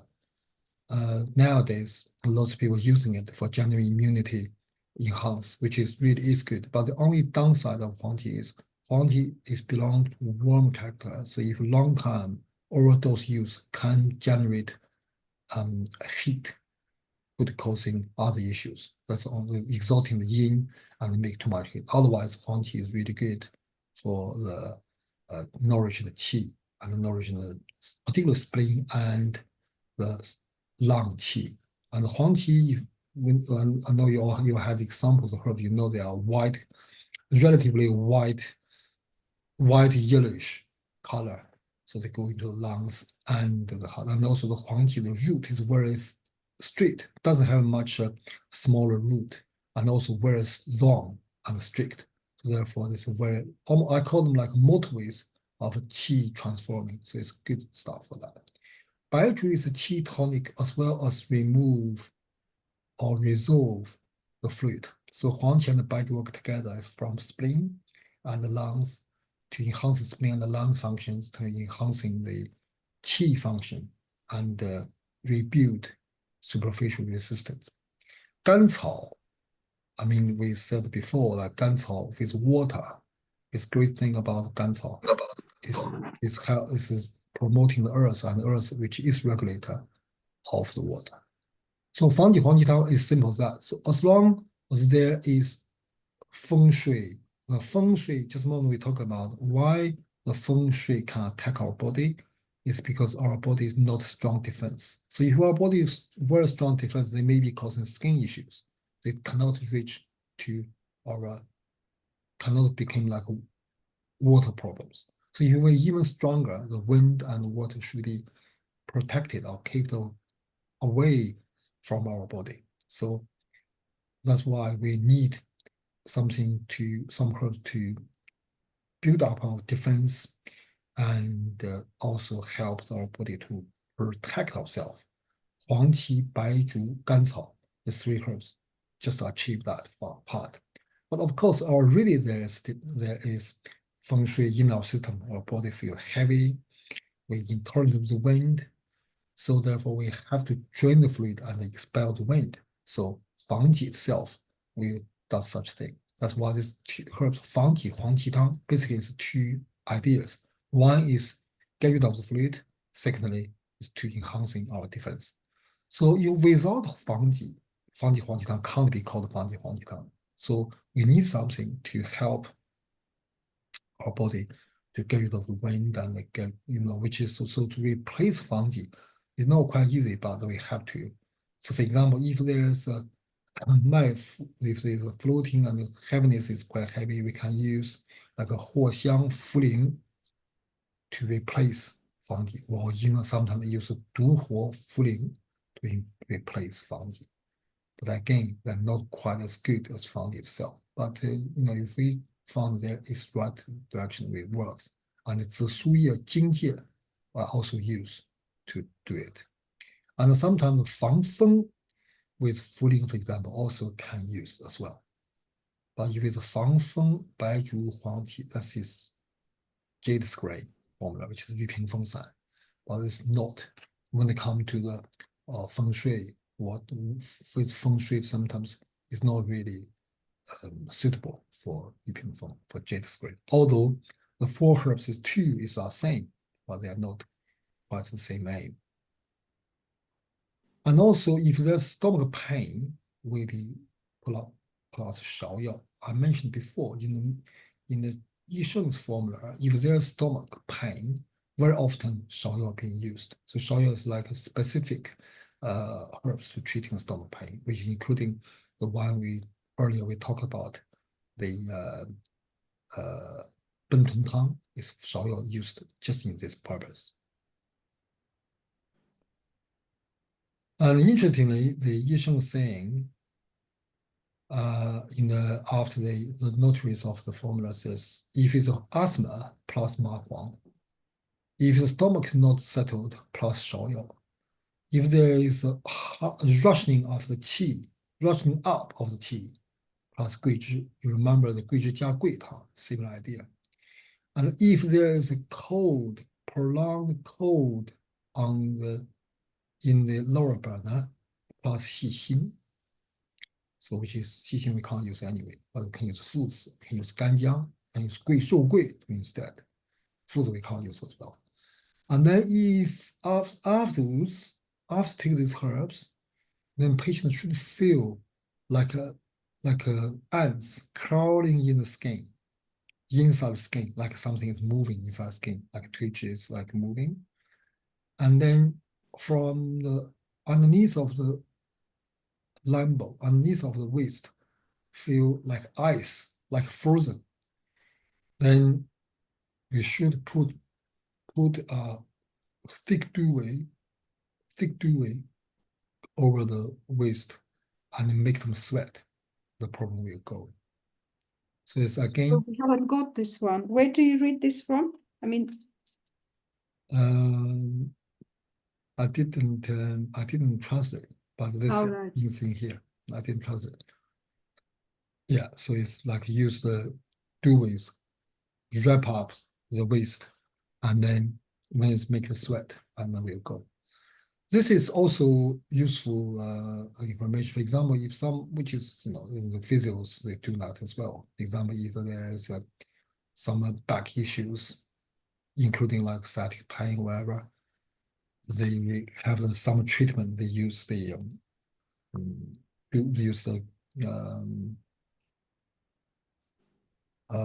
clean film, wrap up the back, wrap up the waist, and then cover it in the duvets and or use some heat, and they generate some sweat. And for lots of them, they feel benefit straight away.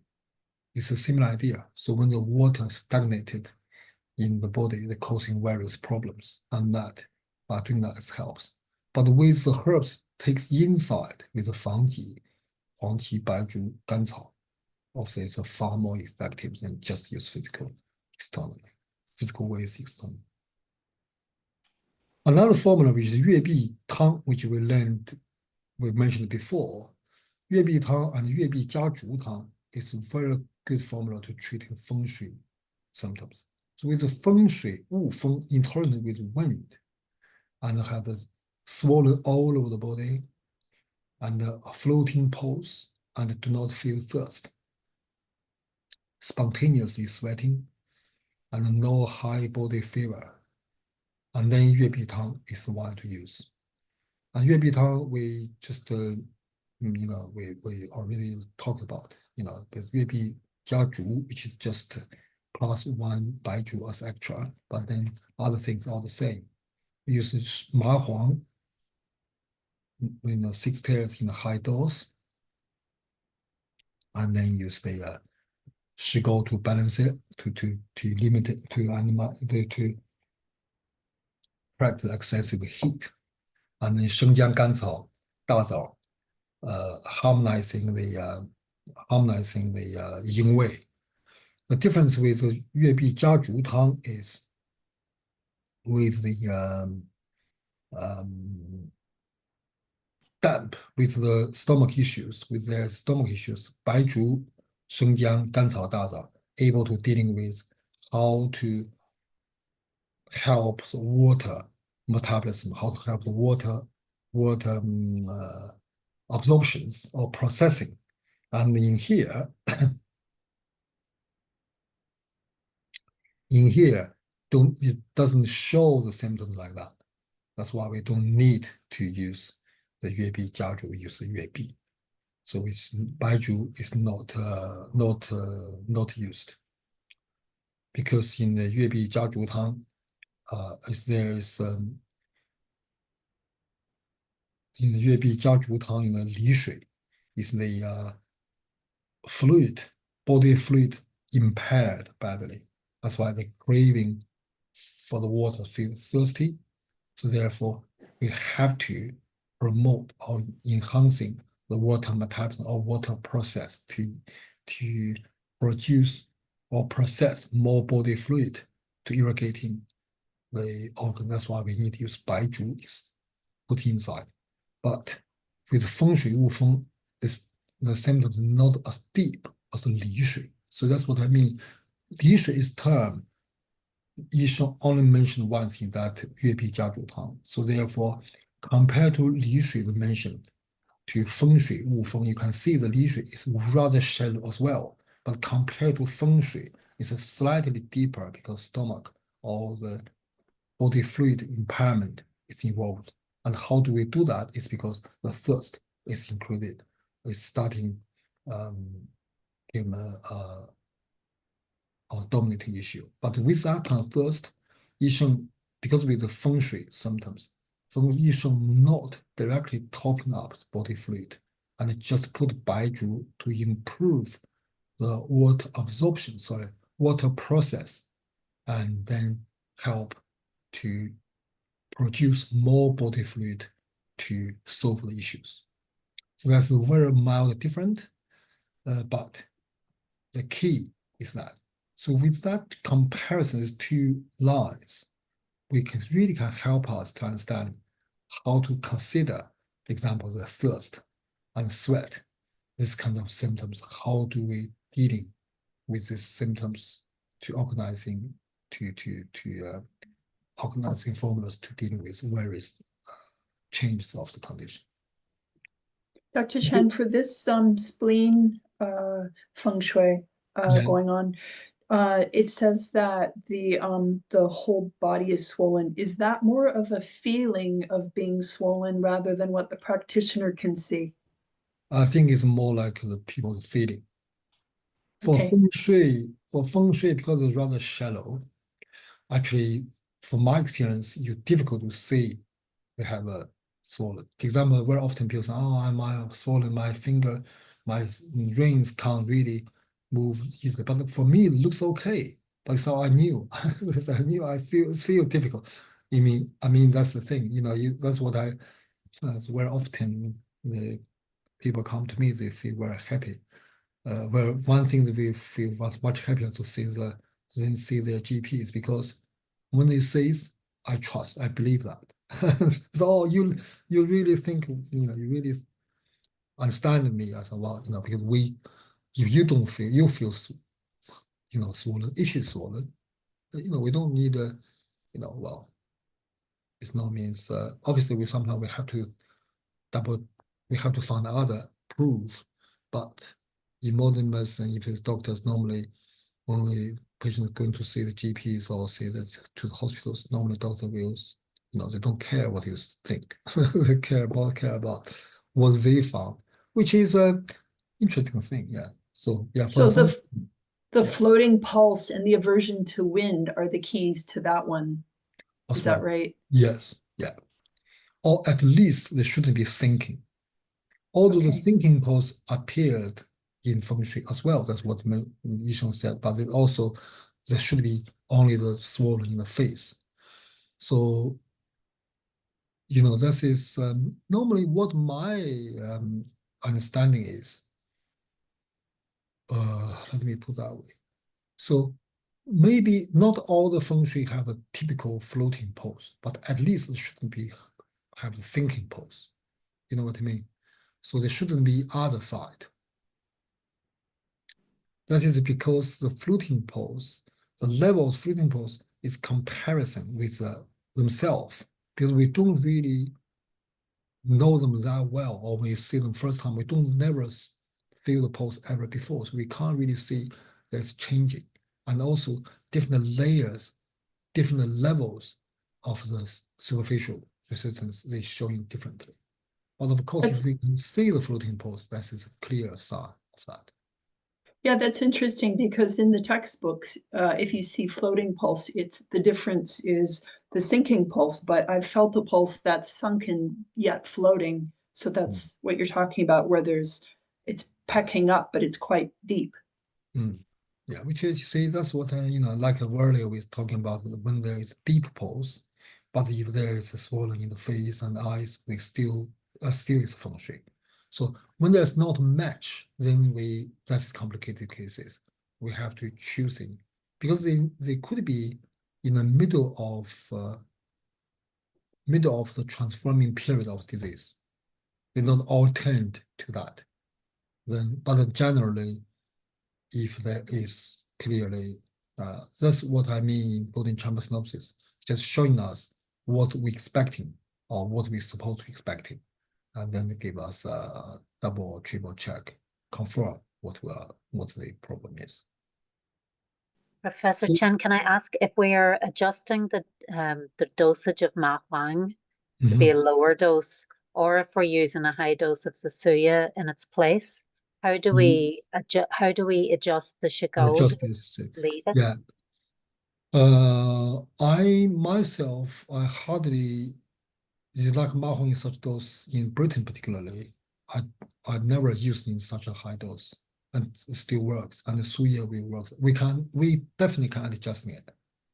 We definitely can adjusting it according our experience, according to I do found one interesting thing is the European people, white people, let me say, maybe the exhaling herbs do not need use as much.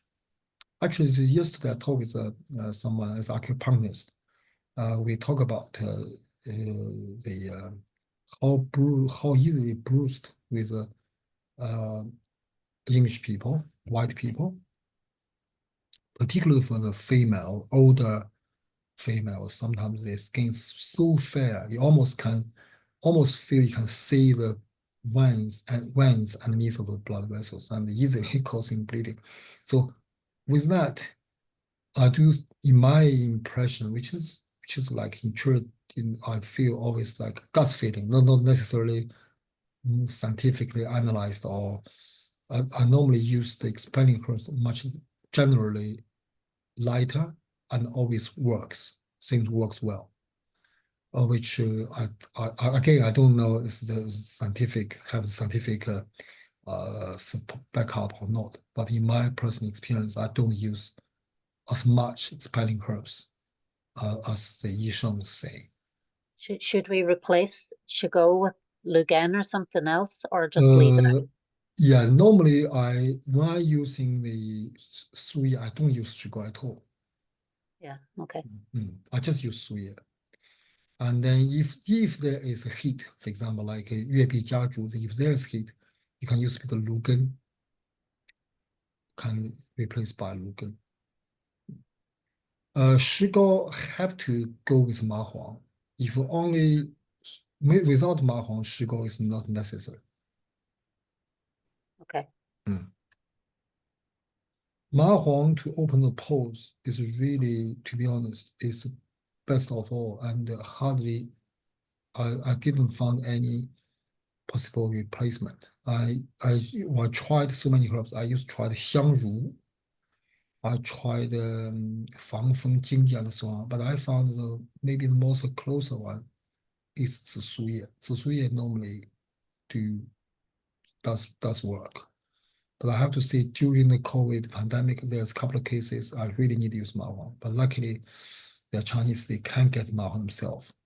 But not many, very, I think the maximum about 2-3 cases. But generally, Zisuye will do the work. I wonder if Ma Huang was used at the allowed dosage. The Mahuang dosage, allowed dosage is I think 0 point something gram, which is very 0.6, 0.6, which is very. three So- times. And Three I times was 600. told the 0.6 grams is is dry herbs. For that kind of dosage, the daily dose is 2 weeks. You see, like in this formula, in the 粤碧汤, Ma Huang uses 6 taels, which is 90 grams. It's amazing. You know, it's just impossible. I don't think in China you can, even in China, there's such a dosage of Ma Huang, you can't really get it. But of course, this kind of formula, normally just one form, one bag, you see. So that should be enough.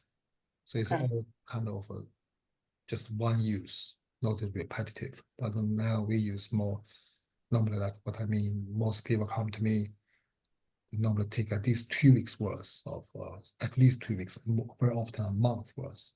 So then the Zisuye can gradually accumulate dosage, can achieve quite a good result. I think maybe I mentioned before, because Ma Huang able to open the pores by lifting the lung and heart, and Zisu go into the blood channel too, go into the blood aspect as well. That's why Zisu can replace it more kind of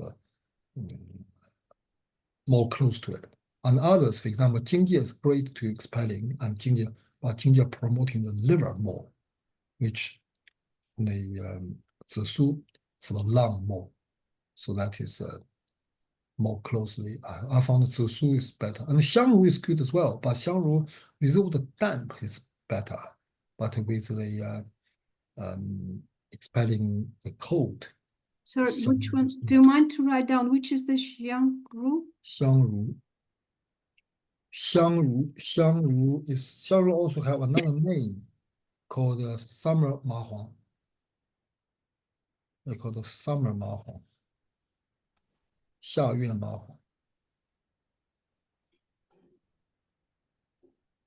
And the xiangru have quite a strong function to induce perspiration, which is in a way is good, but the mechanism is different, slightly different. So that's why I mean it's not quite suitable for those kind of conditions.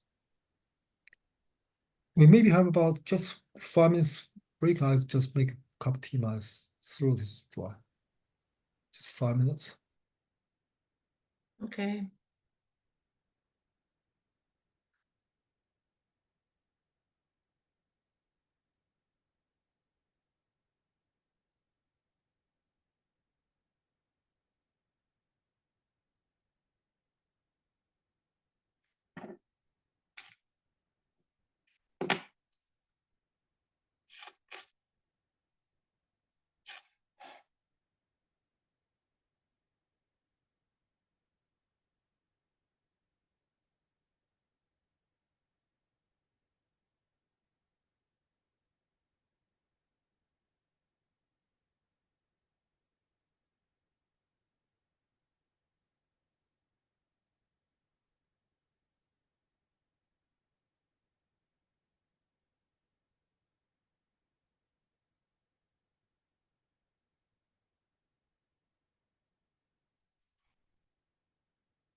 Okay, we carry on. Sorry, I'm a bit tight. So yeah,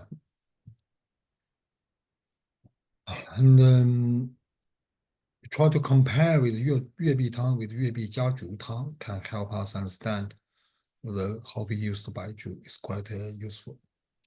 And another formula is very often used as well. 脾水.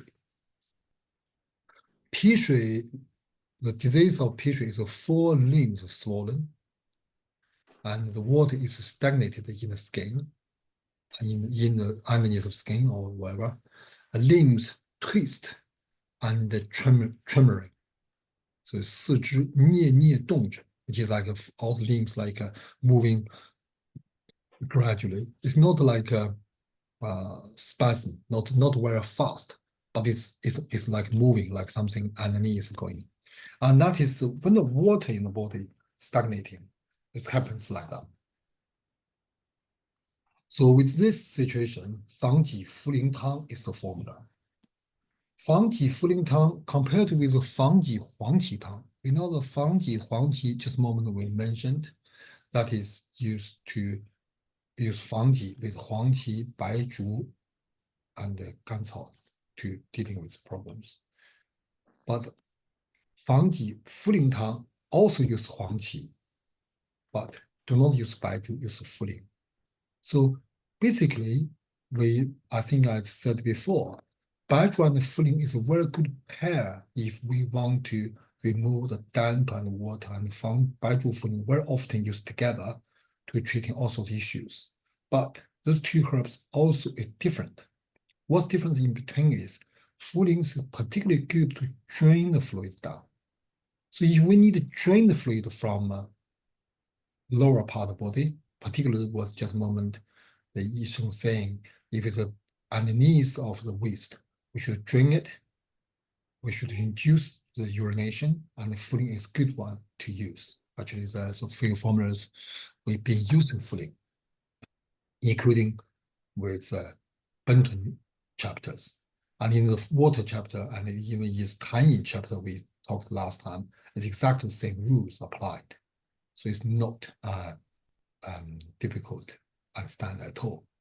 So from the 防己茯苓, we can see 防己 get rid of the water, and also 防己 is a great way to just more what we said is get through the water from right through the flesh, right through the inside to outside is a great way. So compared to 茯苓, although they all get the water, but they have a different mechanism. 茯苓is just drain the water down. So these two herbs are not different. But difference is when there's limbs very heavy, when there's water stagnating underneath the inside of the skin and made the whole body's, like limbs, like have a tremoring or twisting moves, right? Slow moves like that. That is indicate there is a stagnation or there is a lack of the power circulating, so the channel is blocked, or channel is kind of blocked, partially blocked, like disturbed. The circulation is disturbed. So by improving that, Yi Sheng introduced 3 herbs to achieve that, which is 黄芪、桂枝, and 甘草. Particularly 黄芪 and 桂枝. We knew actually 防己 itself is able to activating the channels anyway. But 黄芪is herbs, as herbs, really good, just moment what I said, good at enhancing the function of qis in all aspects. Like qis also functions, particularly the qi. We know in Chinese medicine, qi have very important function in the water metabolism. Is qi push the water circulating, or qi pushing for water metabolism or transforming. And Huang Qi is a great way to do that. But the modern research showing Huang Qi itself can induce urination. So Huang Qi do able to help by modern science. It's not in Chinese medicine, by the way, but in modern, that's what I want to say. There's proof like that. Another herb, but the proof of modern science by that. And the Gui Zhi itself, also by modern research showing Gui Zhi can induce urination too. But again, in Chinese medicine, we don't use it this way. We use 桂枝 to enhance the yang energy. And 桂枝 go to the blood channel. Also, 桂枝 is a twig. 黄芪 is a root, but 桂枝 is a twig. So twig is like a branch going to the channels.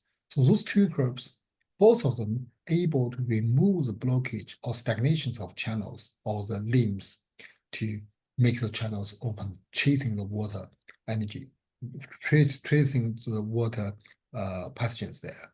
And also, those two herbs, all relatively young and they're able to engaging to a much surface or shallower level.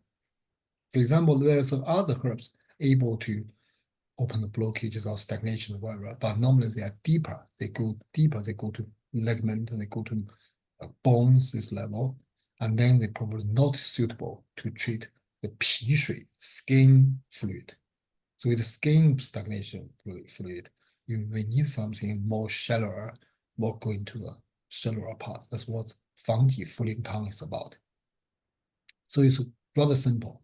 防己茯苓汤 is using to chasing the 皮水, the water stagnated in the skin, and then to enhancing this moving, because they're already showing all the limbs like twisting and tremoring, so they need something to pushing them circulate around, which is 黄芪桂枝.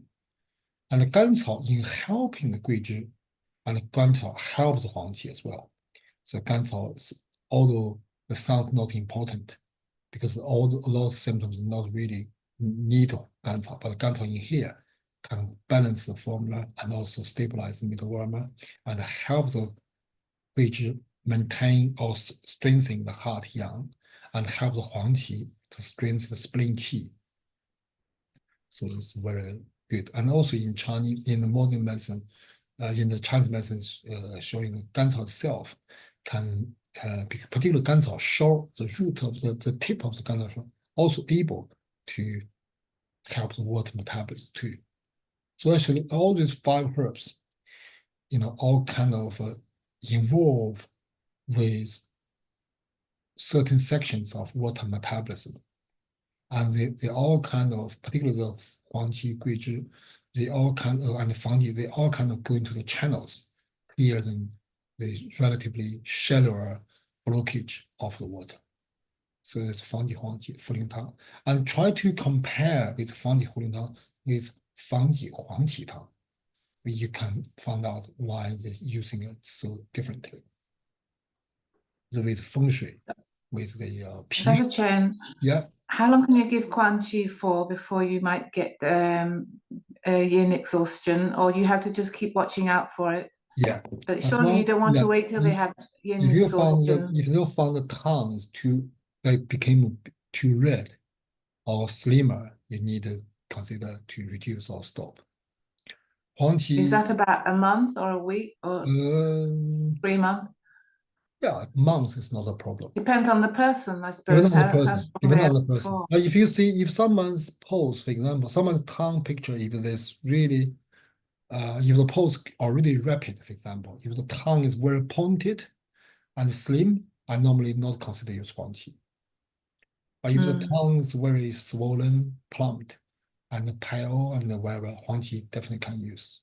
And during using that, the color of the tongue should be getting pinker, and the shape of the tongue should be slimmer. So, then you have to think about it, maybe reduce dose or even stop, because if it's too much, when they become red, and then there's too much heat. 黄芪 also being used to lose weight. For someone who have, for example, I think you may see this, some people, particularly I think in mid-age above, male and female as well, when you see they have a very, I call them a floppy skin, like their tummy or their legs, whatever, they not only large, they just very loose. They're like no strength. Like you see someone, for example, I do acupuncture with someone, it's just lying on the couch, the whole stomach is just like a bag.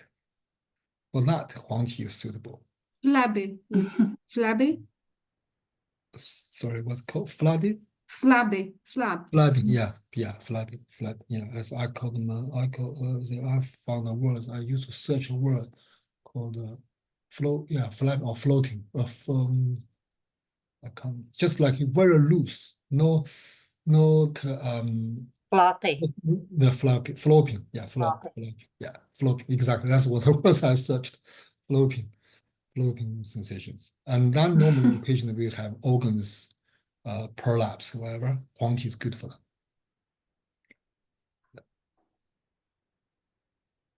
But someone can be different. For example, someone have strong, have a very big, and the tongue is the tongue is pointed shape and red, and the tongue coating is thick, and eat a lot. Constipation, Huang Qi not suitable. So it's another direction. There are kind of people need a detox. And there's another formula, Li Shui, called 月碧加猪汤煮汁, which we earlier mentioned, as also 甘草麻黄汤益煮汁, which 甘草麻黄汤 also treated.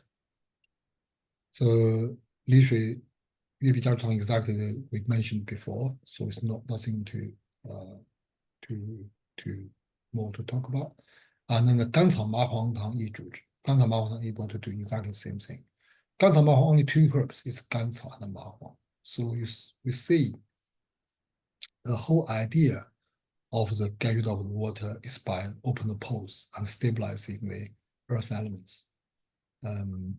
Let's say quite simple. Again, mahong we can't use as much. Then we can use zisuye instead.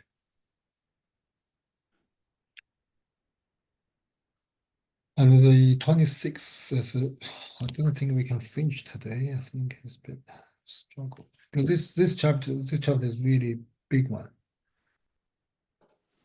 水质为病. For the water disease, if the pores is deep and small, what is small means? So, again, this is another term which is almost like a thin, but compared to thin, they're also shorter. So it just means you can see they are more kind of concentrated. So which kind of condition can show that? Which means when the water very concentrated, where they very limited in a certain area, then the energy is not spreading all over the place. But if the thin or thready, that is could be long, could be some pores, but thin and thready pores could be stretched very long, and then that's indicate another thing. So if you see the pores is not very long at all and very thin, that is called a xiao. Xiao is means small. 大小 in Chinese language, 小 is small. So when the pores are like that, it's showing. It's because that means the water limited in the water in the showing area, in the kidney area. If the fluid, Sorry, the small means thin. small is means thin plus short. Thin and short. Thin and short. Which you can very often to see, but in the water, you can see normally it's happening in like a chi pose. But it's very often in the clinical setting, you see the very stressed people, very like down and stressed people in the guan pose, in the left guan pose in particular, pose is short, very, like you almost can't feel in the cun and the chi, but you do feel it, but not much.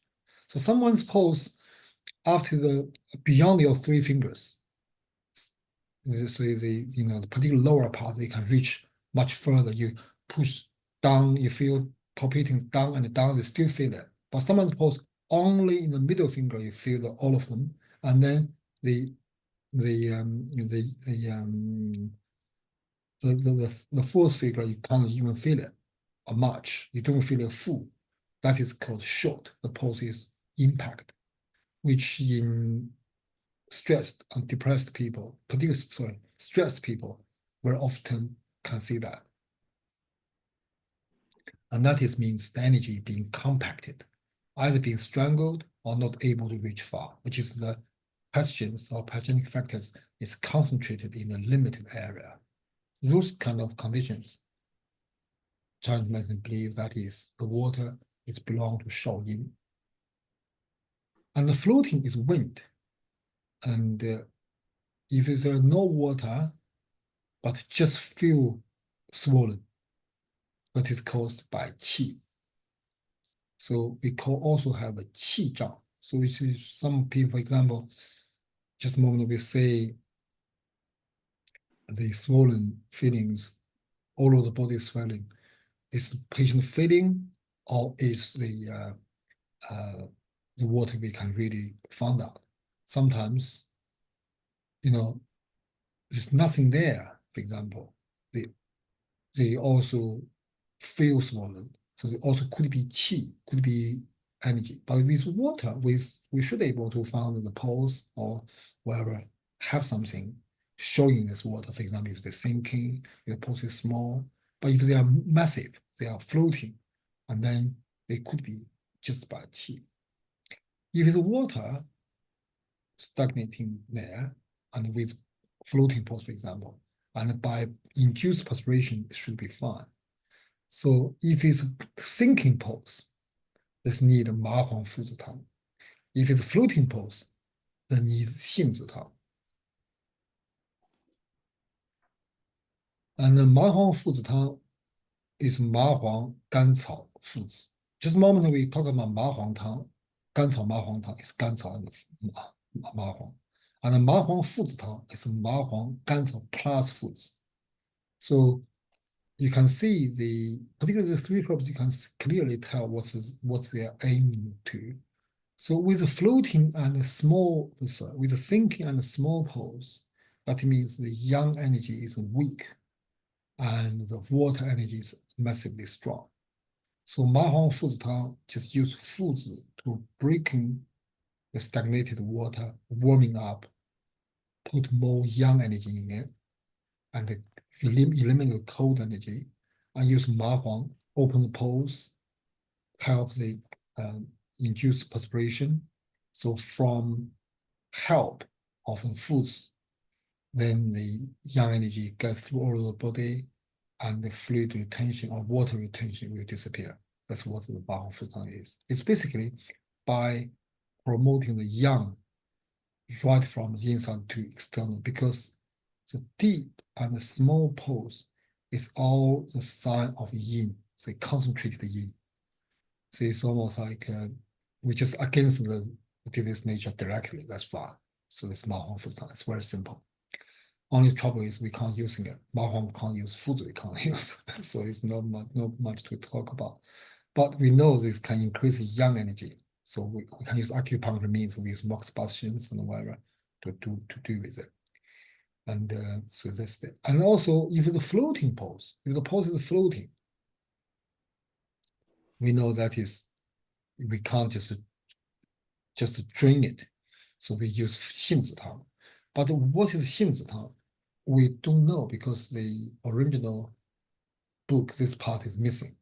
So in the Song book, the words we are used is a Song copy. It's a Song copy. So in Song dynasty, there's already lost that part.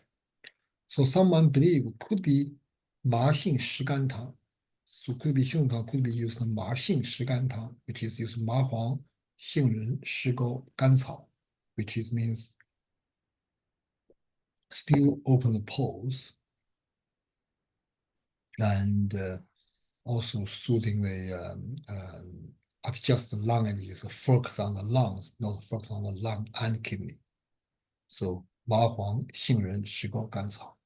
And this formula, Ma Xing Shi Gan Tang, is very commonly used in pneumonia, for example, particularly for the baby. You see, in Chinese medicine pediatrician department, the children's pneumonia, the Ma Xing Shi Gan Tang is a very commonly used formula. And in fact, now it's made like patent ready-made formula is very commonly used for children's lung infections or the early stage of pneumonia with high temperature, cough or cough up, phlegms or like all those discharges in the lungs. And during the COVID pandemic, Martian is really good use as well. So it is really good to treat the external pathogenic factor. Normally it's cold and wind stuck in the lung or strung in the lung and causing various problems, including the water cause issues. So that's why the masters of Chinese medicine in the past think the 杏子汤 probably is 麻杏石甘汤. I'm really not sure because the name of 杏子汤 never appeared in anywhere. And before 麻杏石甘汤, because 麻杏石甘汤is 医生 formula, never mentioned, never shortened in 杏子汤. And yet, by the naming almost like naming characteristics of the 医生 seems if you just mention 杏子汤, 杏子 must be the key herb. 杏子 is 杏仁 must be the key herb. And yet 麻杏石甘汤 杏仁 is not the key herb. So that's why I think it probably is not that. But clearly it's just giving us idea. If there's a floating pulse and with a sinking and a small pulse, we should not treat the same way. Although it's all same water cause disease.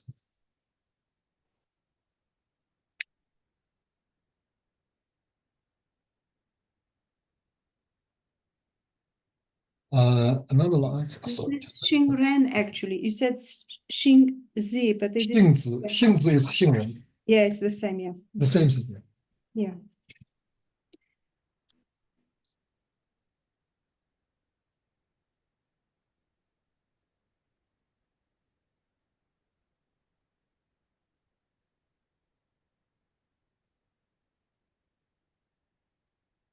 Does this word do? Does anybody know? Sorry. Only 4 o'clock is dark now.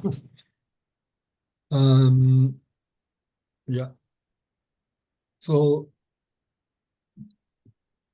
another line, 27 line is like a 蕨而脾水叫普回散主治. 蕨 combined with 脾水, need 普回散. 蕨 is like 蕨 is lots of understand of the term of 蕨 in Chinese medicine appeared a lot, but the context can be slightly different. With mild, 蕨 is like stone. 蕨 basically is words came associated with stone. You see in Chinese language, all our words is combined with different parts. So for example, like a 甘草 the 草, you can see from top part of the 甘草 草 is to do with grass. And the 蕨, this outside of section of the part to do with stone. So there's 蕨 means something so stiff, so hard, like stone. So 蕨 can indicate, it can means syncope, when someone's body suddenly very stiff, like stone, solid hard. Or can means the hands and the feet frozen, very cold, like stone. So doesn't matter what, doesn't matter which 蕨, syncope, 蕨, or the hand and the feet cold and stiff. All those sounds far different, but in Chinese medicine, they all means the yang energy cannot reach. So the limbs or physical, the limbs or muscles or limbs or body generally lack of energy supply. No energy temporarily or chronically cannot supply the energy properly. So there is severe blockage of yang energy.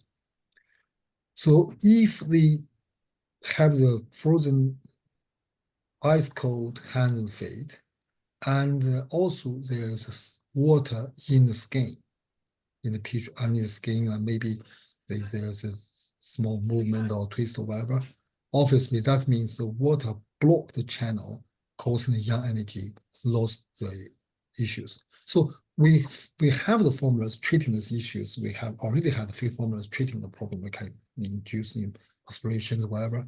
That is already mentioned. But you should also give another choice, 普惠散. But interestingly is, in this formula, in this P3 treatment formulas, Yisheng doesn't mention much more, just mention the 绝, and doesn't mention anything else, other symptoms, not so detailed. So what my understanding is, that just show us there is a possibility of treating problems with the P3, for example. If the P3 combined, if the water stagnated our fluid system, well, our skin, and block the yang energy circulation, and then we can use the formulas we previously introduced to induce perspiration, open the pores, and get rid of the blockage and fix the problem. But we also can use formula to drain the fluid from inside. It's because the 绝 is happening between the yang and is weak. Maybe the water also stagnated in the lower part of the body. So we can then drain them. So when we drain them, we use which formula? Use 普惠散. And the 普惠散 only 2 herbs. It's 普惠 and 华石. With 普惠is also another argument. What is 普惠? And some scholars believe the 普惠 could be the 普 burned to ash. Which 普 is, in China, when you see the film and whatever, Chinese people traditionally have fans in the summer when it's really hot. They use like one leaf, like hands shaped, very big, very hard. When they dry, the one leaf itself, they can be a fan. They just don't need to do anything. They just dry them up and use it as fan. And some of them maybe decorate them, put some things on the edge to make them last longer. It can last any long anyway. And that is the thing, by burn to ash of that kind of herbs able to induce perspiration, induce the urination. But most scholars, including myself, I believe the 普惠 is 普黄. 普黄.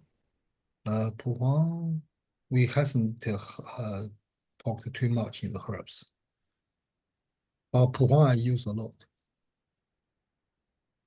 普黄 is a pollen. It's a pollen. Because 普黄, when the 普黄is with this very, very fine pollen, it's very beautiful yellow flower. The pollen is very heavy, it's huge amount. So when this pollen starting, when they fly like ash, they're like ash, the very, very fine pollen. And the 普惠 itself, because 普黄 is a water plant. They normally grow next to a pond or in the pond, so they are water plants. They're very good herbs to drain the fluid.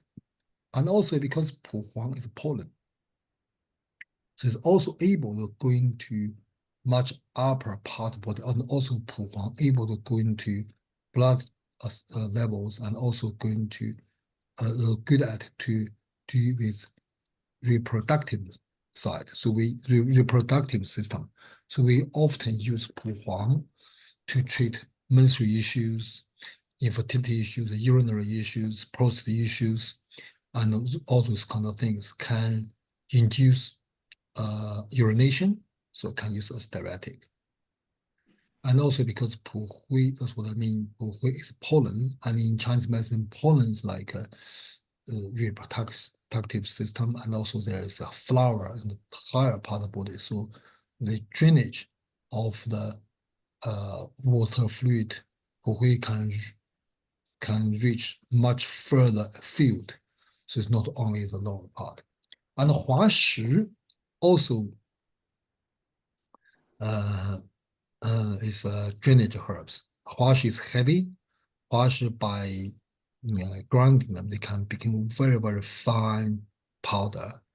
And it's a coke. Huaxi's talk can be really, really fine and heavy, and also able to, Chinese medicine believe Huaxi able to drain to the right, specifically going to like urethros, very thin, narrow area to drain the fluid, to even remove the kidney stones and those kind of things. So you see, if after we analyze these two groups, we understand these groups all targeting the Shaoyin, which is kidney or reproductive system, or this aspect, which is the original powerhouse or original where the yang energy is reached, particularly gathered or strong with. So when the yang energy, when the Shaoyin energy exhausted, there's no power to reach to the body surface. Of course, with the as a result of that, so the hands and feet will be frozen cold like stone.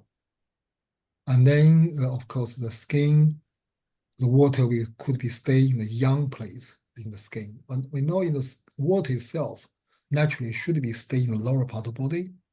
But of course, in the place, it can be flooded everywhere. They can go hard, liver and whatever. But the reasons could be water come from externally. Also, they could be due to the weakness of the yang energy and causing there's no yang defense.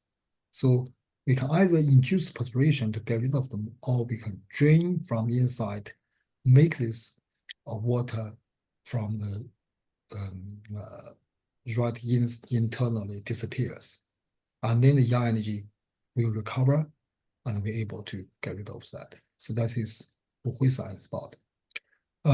Pu Huang, that's what I think could be the Pu Hui. So I just wanted to ask you, Yeah. Huashi is a talcum and we are not, it's banned. So how do we substitute? Huashi's banned? Yeah, of course, it's a talcum. For internal use, it's I do use Huashi, sorry, I don't really know. Huashi, if it's actually, you see, Huashi, apparently some bakery, I was told in the bakery industry, they sometimes use Huashi as a, in certain particular things, they use Huashi as like supplements to enhancing the whatever, the flowers, whatever. So it's safe. But yeah, so if it's like Huashi mineral. is banned, you can maybe use Zhuling to instead. Yeah. Hmm. Lugan? No, looking in this condition, looking is not suitable. We need something reach the kidney, get to the kidney. Looking is not good for that.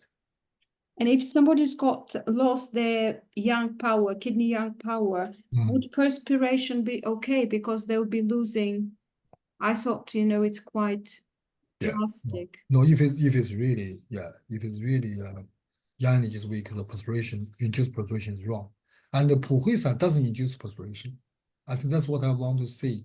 Is this situation, probably, but it doesn't, Yisheng doesn't say, so we can only guess. The probably is because there is Pi Shui, but the yang energy is so weak, you cannot eliminate the water by inducing the perspiration. So that's why we drain them. You mean drain internally mean metabolize the fluid so that it's used, the good part is used. Hopefully by drain the internal Shaoyin fluid or Shaoyin water, and then hopefully can recover the yang energy or recover the Jing or whatever, and then to dealing with the Pi Shui itself. So it's not a normal, not a regulated way to doing it, but suitable for circumstances. We cannot use normal way, or not suitable in normal way. And Yisheng particularly mentioned the Jue and Jue Pi Shui, which means Jue combined or Jue first, and then Pi Shui second. So in the Chinese writing, which is I translate to Jue and combined with, but actually in translation could be also translated Jue and 批水 or 决 then 批水. So in Chinese, these words can have all sorts of mean, possibly have also means, but it doesn't matter what. The 决 is being mentioned in the first. So we can understand, I think it's reasonable to think 决 is a major sign to see. So in such situation, maybe it's yang energy is so, that's what just moment you said, the yang energy is so weakened that we cannot induce the aspiration by eliminating the 脾水. Actually, the 脾水 itself, generally we should get rid of them from the surface. But in this situation, we can't do that also. Then there's a solution, 骨灰 and 化石. Yeah. This time is I just finished this one, and then we have a little bit left, and we can finish it in the tutorial because we have a bit left with chapter 4.2, and we have a bit left with 4.4. Is that okay, or you want me to finish today? I can quickly finish it. Or because there's Huang Han. There's a couple of formulas I want to talk more, particularly 制竹丸. 制竹糖 is a very good formula, very commonly used formula. So maybe we leave it, give a bit more time to talk about. I finished this one. 岐勺桂酒汤.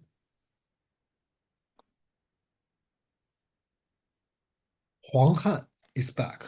Huang Han is manifested to the swollen body with fever and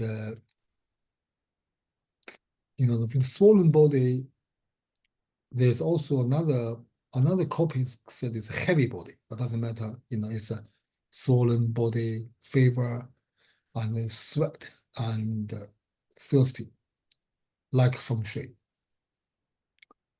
But the sweat coloring the clothes, stain the clothes like bright yellow paint. That's what the original thing says. 色正黄如柏枝. As yellow, strong, so strong, and like a yellow color, yellow dye or yellow paint, very strong color, and the pose is deep. And the student asks, how did this develop? How this problem happens? And the Yisheng saying, it is caused by bath with the body is sweating. And the water get into the body through the pores. Then the 岐勺桂酒汤 is the form.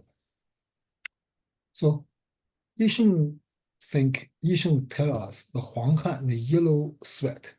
Huang Han directly translated yellow sweat.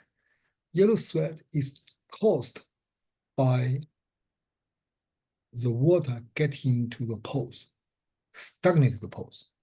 Because when the pores is open, when we sweat, the Chinese culture, I think in the Western English culture, certainly the European culture also believe in that as well, but England maybe not quite as much.